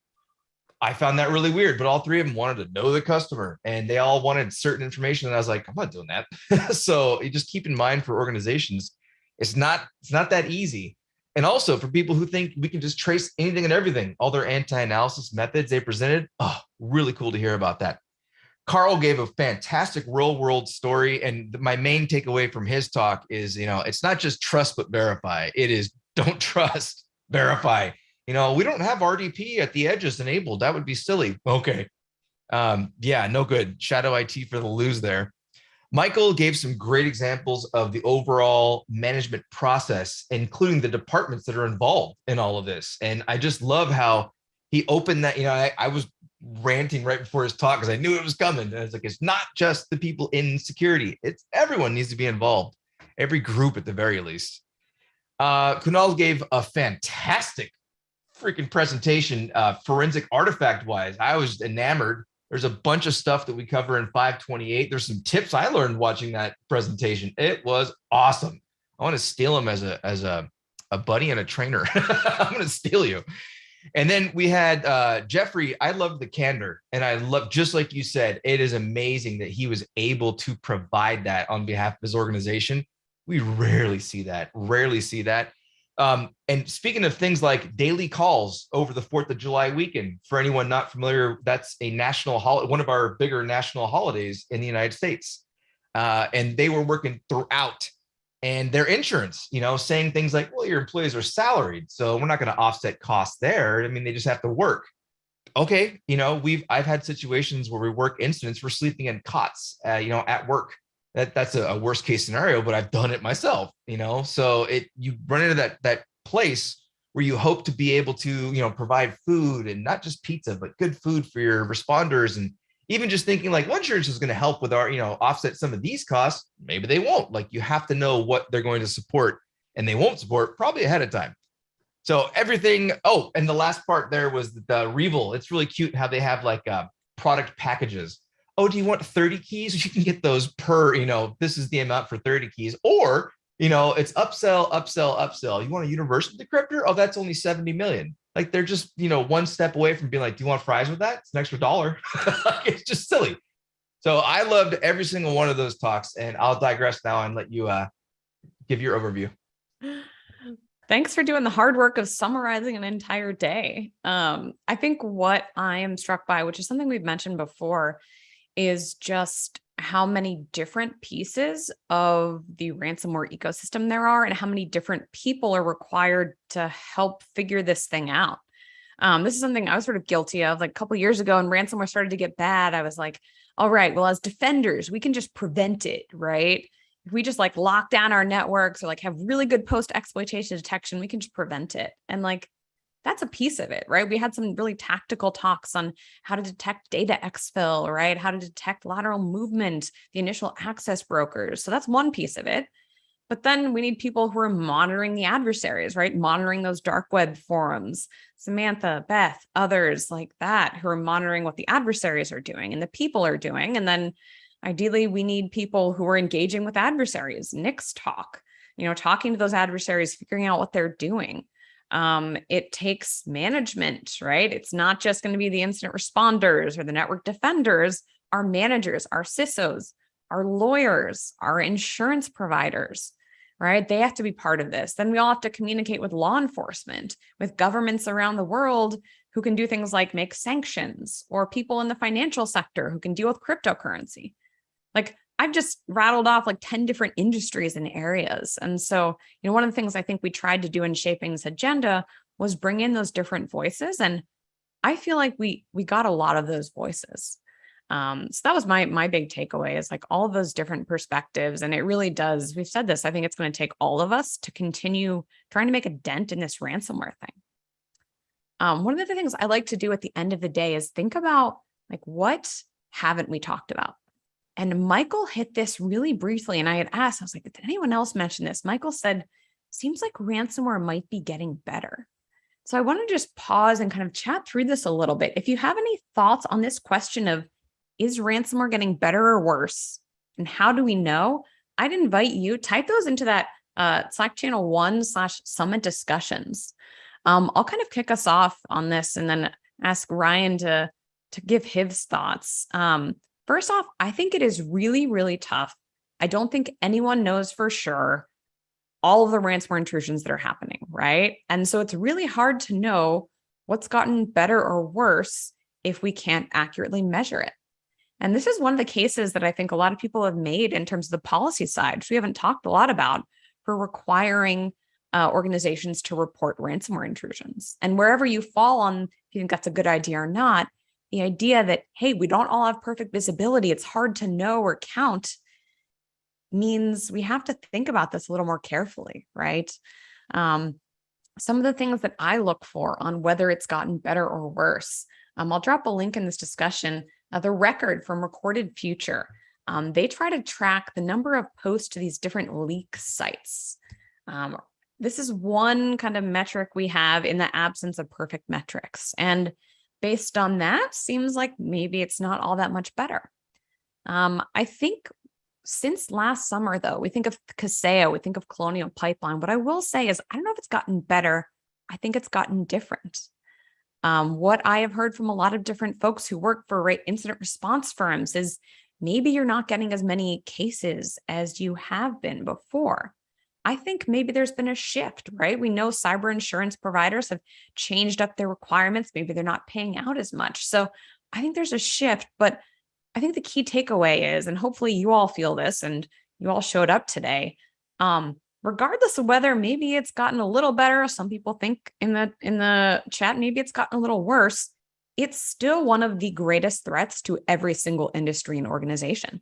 So I think ransomware is here to stay. And so, regardless of whether your visibility has changed, still a really prevalent threat. So Ryan, I'm curious, what do you think? Has it gotten better? Has it gotten worse? I believe that it's gotten worse, far worse. And the reason for that is the advent of RAS, however you want. I say RAS myself. People got worried. Oh, the affiliates are going to be able to do these things much easier. Well, we've seen with the Conti leaks just how much easier it's become. They literally have these playbooks like the Cobalt Strike V2 attacking Active Directory Russian PDF that was released out by the bothered affiliate, right? That we got English translations of. It's just run this, click that, click that. It's become a game of script kiddies or skitties, if you will, right? And it's worrisome because with the utilization of the entire ecosystem, the IABs being brought in, like, hey, can you get us access? We're just going to a darknet marketplace, Marketo, however you pronounce that site. Sites like that. They just make it way too easy. And people are getting into environments and then they're just going, oh, do what I want. Oh, how do I ransom this? I don't know how to do it. Well, that's easy. Just go become an affiliate for someone. They'll give you everything that you need and they'll just split the profits. And what worries me is the profit split too. What? You see a lot of affiliates getting the lion's share. There's 70-30. I always thought it was going to be the other way around. Like, we did all the hard work. No. Anyways, I'll digress before we get a little carried away here. But I'm also thinking that we're seeing this lull in IR, and I think you nailed it. I think that MSSPs, insurance companies, and also negotiation firms. I don't believe, I know some of them, right? But I believe that many of them are running their own cases now. They realize, like, why are we working with these IR firms? Let's just do that too.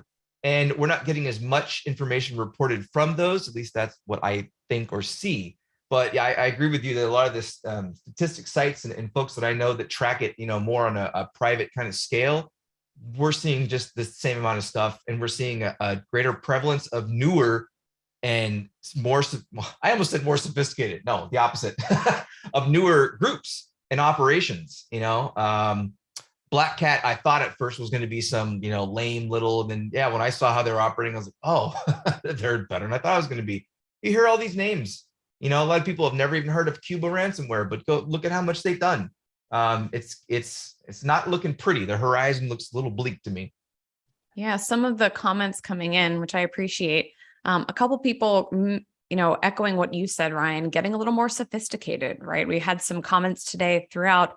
Adversaries are kind of listening to what we're doing and changing things up. So maybe getting more sophisticated. Someone noting some states, and I think some countries have made it illegal to pay a ransom. So maybe that's affecting this ecosystem a little bit.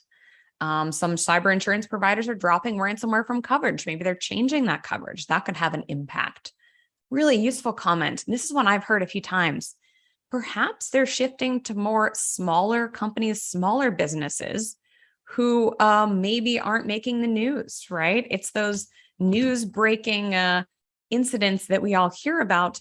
Maybe we just aren't hearing about these small companies. I'm plugging in my laptop so it doesn't die on me. So if it dies, Ryan, hit some of these more comments. Oh, you're good. And a big part of that also is in the United States, for example, organizations, your dentist offices and things like that, they don't have money for larger firms like where I work. We're on a cheap date.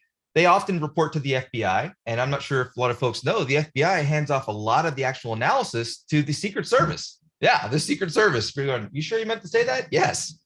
And one last particular. Yeah, one thing I wanted to bring in that a few people have mentioned, what about cloud, right? And I think, we've thought about what's next, maybe. What should we anticipate? Ransomware in the cloud, I don't know that it's something I've seen happen in practice. I think it's something worth watching, though. So I think always thinking about what we're not seeing, what we could be seeing in the future. Agreed. Excellent. Well, we are almost at 5 o'clock Eastern time. So let's go ahead and start wrapping up. We have a bunch of thank yous. Ryan, do you want to start our massive thank you list? Yes. This event could not have occurred, let alone went as well as it did today, without the support of a ton of people. First and foremost, our speakers. This summit wouldn't be a thing without speakers, right? Not only all of you speakers, thank you so much, but your organizations, those of you that fostered your speakers and help them with research or time on the clock or whatever it was, allowing them to use resources. We really appreciate that. Also, our advisory board. I have listed some amazing names on here: Chris Brewer, Matthias Fuchs, Lori Iacono, George Orchies. Those people really helped out. They helped with our call for papers, and they also helped with mentoring our speakers. And another shout out, by the way, to Chris Brewer. He actually helped me develop 528. We brought him in for assistance on that. And when I said, hey, we're doing a summit, he was like, done. All these people, I've worked with them for a while now, and I love that they were involved. Other people who are behind the curtain who you saw helping you out when the Slack was broken, etc. Jen Santiago, Jessica Hill, Sarah Tyler, Elise Jeremiah, Tom LaGrange, Allison Kim, Laura Dawson, Brian Glennon, and probably others we're forgetting. This is the SANS Summit staff who make these happen for free for you. So really appreciate all of them.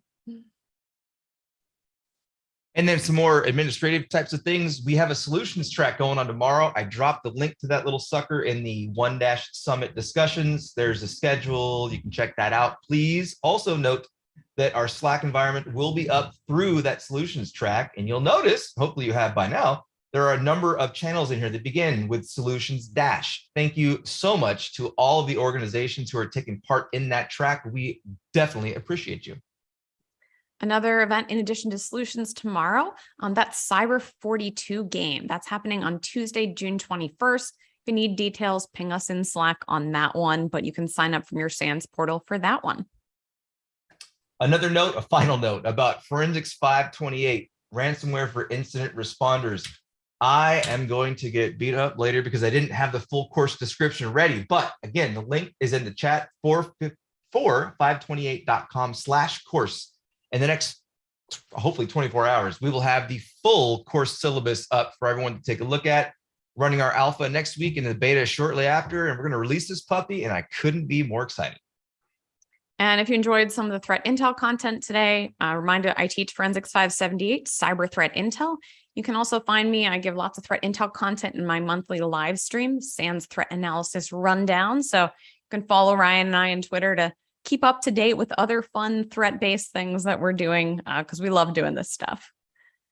Final reminders, slides are already posted on your summit page. Yes, thank you to all those folks behind the curtain. So you can go check out the amazing slides, a lot of graphics, a lot of great takeaway content there.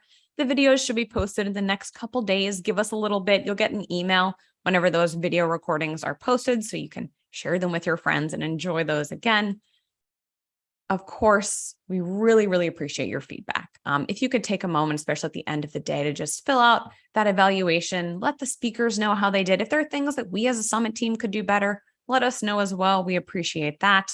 And just a final reminder, we love y'all in Slack, but that's going to go away tomorrow at 5:15 p.m. Eastern time. So if there's anything you want to grab from Slack, right? Remember, the hallway at a conference doesn't stay around forever. That Slack will go away tomorrow, close of business Eastern. So make sure to grab any final LinkedIn messages, links, chat with people.